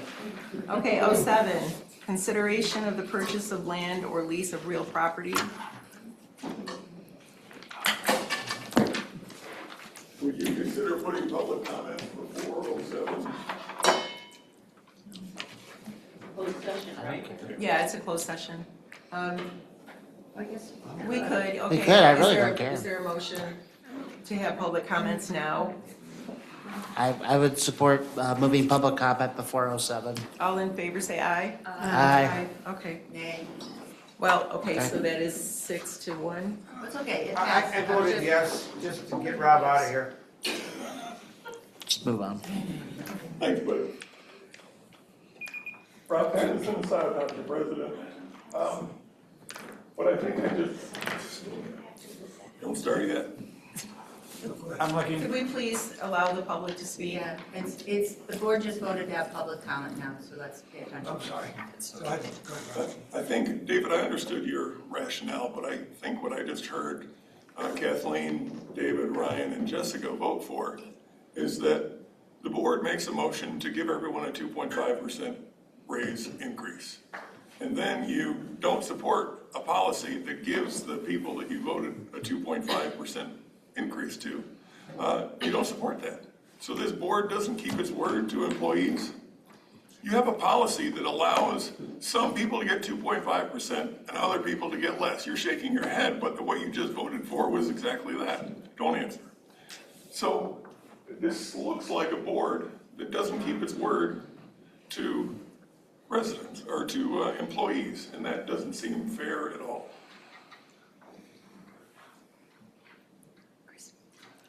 The beginning of this meeting was very painful to witness. Mike was sitting here tonight while you were tabling the motion to make him an offer. And he was also sitting here 2 weeks ago when you did it again. So, Jessica, you apologized to Matt Parks of OHM. Why didn't you apologize to Mike? That you made him sit here and you rubbed his nose in it for 2 meetings in a row that you weren't going to support him. Now, for some unknown reason that I don't understand, there's some sort of personality conflict or some sort of power struggle. I don't know what it is, but you don't support Mike getting the job. And at least be honest about it and let residents know what your position is on it and be honest. Jessica, I hope you go up to Mike tomorrow and offer him an apology for humiliating him twice at these meetings. That was very insulting to, he was here, he could have answered some of the questions that Aurora couldn't answer about what the utilities stuff was, that Matt Parks was also answering. You had a resource sitting right there who could have answered so many of those questions. You never took advantage of having that person there. Jessica, you said that we were taking $500,000 out of the general fund each year for roads. Remember that for the last several years, we've been using ARPA funds. It was that emergency money that we were using for roads. And you shake your head again. But as I remember, please explain yourself in the response time. But as I remember, and as the Roads Advisory Committee members remember it, that we've been using those ARPA funds, and that has been the bank account that we've been using for 4 or 5 years. This is the first year that we've had a chance that we will be using general funds for roads. And this is also, you're so funny, you keep shaking your head. I'm sorry, it's just not correct, but go on. This is also the first year that the Road Commission has offered more than $105,000, $110,000 in matching funds a year. So here, this year was the first time we have a chance to get matching funds to the effect of $233,000. And you spent 45 minutes beating that dead horse to death again, and then you retracted your motion when, and the other thing is that Ryan, you and Jessica talked as if you knew better than the Road Advisory Board. They have been, I watch those meetings, I watch all the meetings, and they have been working very hard considering what the best use of money each year is. And they made a recommendation, and then you questioned it. Now I understand the personal problems here on this board, and that there's this constant sabotaging and back and forth, and it's getting really old.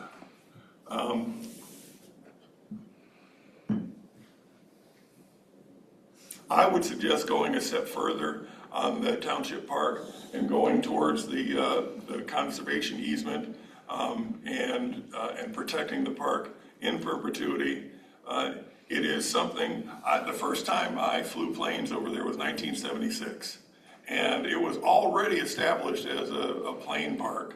And so that park has been there for a long time. It's the only interactive park we have where people can come and park closely.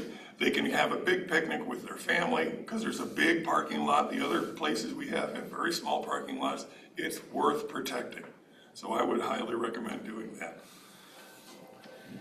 Thank you. Thank you, Ryan.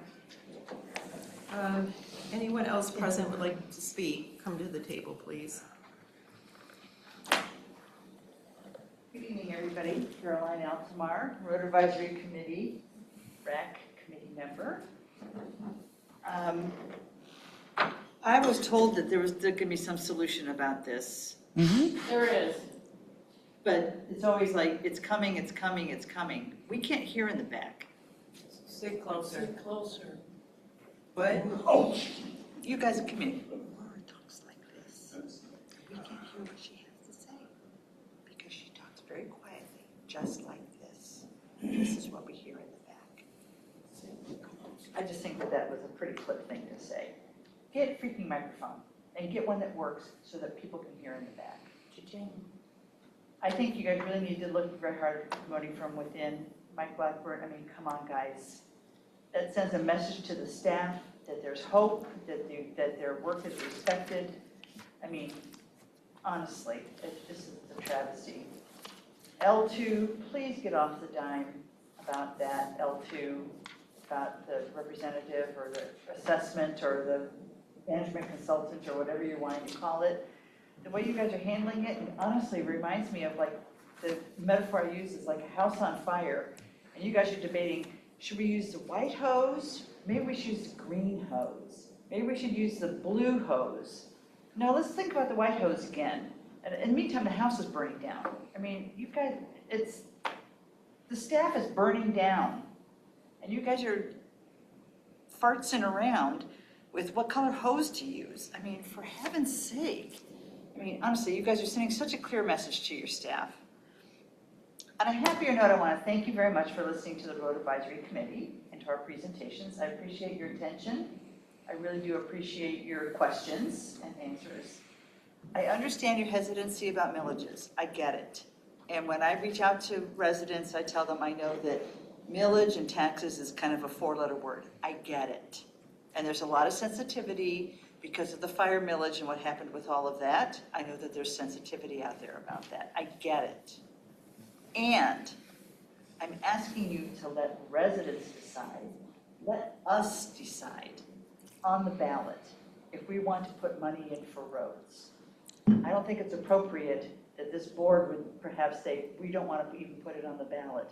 I just don't feel that's appropriate. Let the residents decide. And if they vote it down, they vote it down. But it's up to the residents, not up to you guys to decide for us how we want our tax dollars spent. Thank you. Thank you. Anyone else present would like to speak? Hi, Murphy. Everybody knows me. I just wanted to take an opportunity to say that I work really closely with Mike, and he is a very dedicated civil servant. He was very excited about this opportunity, and I just wanted everyone in the public to understand that he's very good at his job, and I hope that in the future this process is treated with a little bit more respect and transparency for the staff members who are involved, because there is a lot of hurt feelings and tension through this process. So, thank you. Thank you, Murphy. Thank you. Christy, anyone online? Is there anyone that would like to speak at public comment? Please raise your Zoom hand. Tuesday, Friday, 9:30. That's what I get. It's Mary Gillis. I read it as a. Yeah, sorry about that. It's Mary Gillis. I just wanted to take a minute to thank you for approving the spring newsletter as presented. I take that approval as confirmation of the facts recorded there. There's some members of the public continue to misrepresent the cost and choice of the geothermal HVAC unit. All we can do is keep putting the truth out there. Thank you for the opportunity to set the record straight through the newsletter. Oh, that's it? That's what I have. Thanks, Mary. Thanks, Mary. Anyone else, please raise your Zoom hand. There are no hands raised. Okay, thank you for, I guess we'll do board member response now. Oh, yes, please? Yes, please, right. I mean, you're still here. Sorry. I waive any comment. Okay, well, it's Clerk Flintoff first. No comment. Trustee Grant? No comment. Trustee Noel? No. Trustee Reed? I hope I misunderstood you, Rob. You seem to imply that the vote we took denied the 2.5% increase to the employees. Some. Well, some of the employees don't get it because of their tenure or because of where they are in their, I don't understand why some didn't, but what we voted for was not to take Aurora's suggestion to give everybody a day off to pay back the 2 weeks of increase they didn't get because it didn't start on the first and it started on the second paycheck. That was what we denied. The raise is still gonna happen. It's just gonna happen when, in the second paycheck of the year instead of the first, that's all. And we're not going to spend $368, was it 368? 350, whatever it is, $350 to pay back the loss of the $72 that's all we voted for. Everybody's still gonna get, everybody who is supposed to get it will get it, as far as I know. So I just wanted to, maybe I misunderstood what you said, but that's what we voted for. Thank you, David. You did misunderstand. I was talking about the 2.5% raise that some people get and some people don't get a whole 2.5%. Oh, okay. In accordance with policy. Okay, so, and trustee Reiser, you're next. If trustee Reed is finished. I'm done. Okay, thank you. I already waived, but Oh, well, I'm sorry, but was it? out of order then. I waived. Yeah, and I have no board response. I want to go home. And Treasurer Yeaple. Nothing at this time, thank you. Okay, thank you, everyone. Now is, I move we go into closed session. yeah. Could I make a friendly amendment to discuss the purchase of land or lease of real estate property permitted or pursuant to MCL 15268-1D? And okay, so a motion by Riser, support by, who was it? Reed. Clarifying question, I'd like to specifically authorize who we're allowing to go into closed session other than the board. I was going under discussion, I would ask that LPC members and our parks director be allowed to accompany us with our attorney on this matter. I would be fine with LPC, I would not support the Parks Director. I would also note, At the our group. operations manager always goes in. Well, Okay. and the operation, We don't need her on this one. Murphy? Yeah. Is she? She's already weighed in on this one. Oh. This is something that you've seen before. Yeah, And and, we're just That's why. revisiting, In case she wants to, you can include her. I defer to Murphy's direct supervisor. yeah, I defer to Oh, wait. Christie. I mean, there, Daryl, No, I don't think we do. Okay, let's vote on this, so what is please.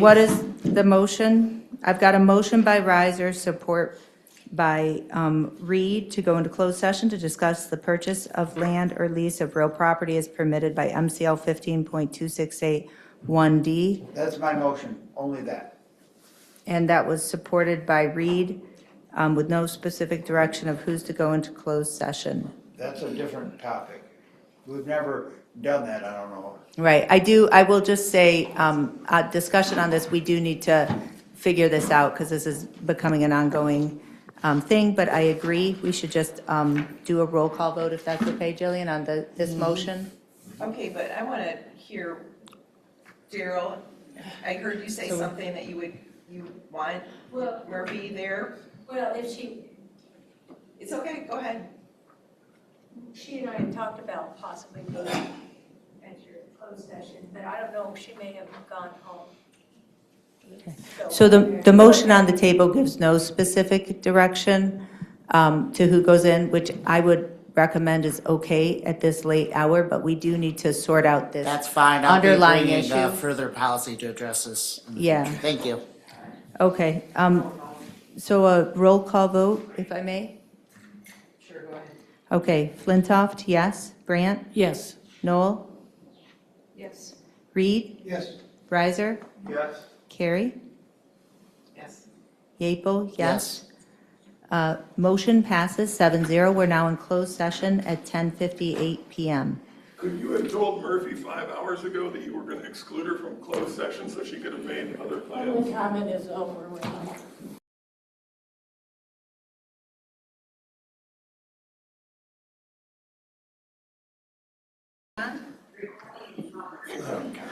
is there a motion to return to open session? I move we return into open session. Is there support? Support. Motion by Riser, support by Reed to return to open session. All in favor, say aye. Aye. Aye. Opposed? The ayes have it. We're now back in open session at 11:11 p.m. I would like to make a motion to authorize up to $1.3 million with an additional up to $20,000 in closing costs for the purchase of property number 2025-01. Support. Do you need a friendly amendment to say what fund balance it comes from? Kathleen. Thank you. Payable from budgeted funds in Fund 233. Support by Brand. Okay, so it's a motion by Flintoff, support by Brandt with the friendly amendment payable from budgeted funds in Fund 233. Yes, I second that. Okay. All in favor of the motion, please say aye. Aye. Opposed? The ayes have it, motion passes. Don't we have to voice vote on money? No. No, that was always a That was thing a that we made-up thought, rule, but so we it's not a rule. stopped doing it. Okay, is there a motion to adjourn? So moved. Support. Jack? Surround sound. All in favor, say aye. Aye. Opposed? The ayes have it. Meeting is adjourned at 11:12 p.m.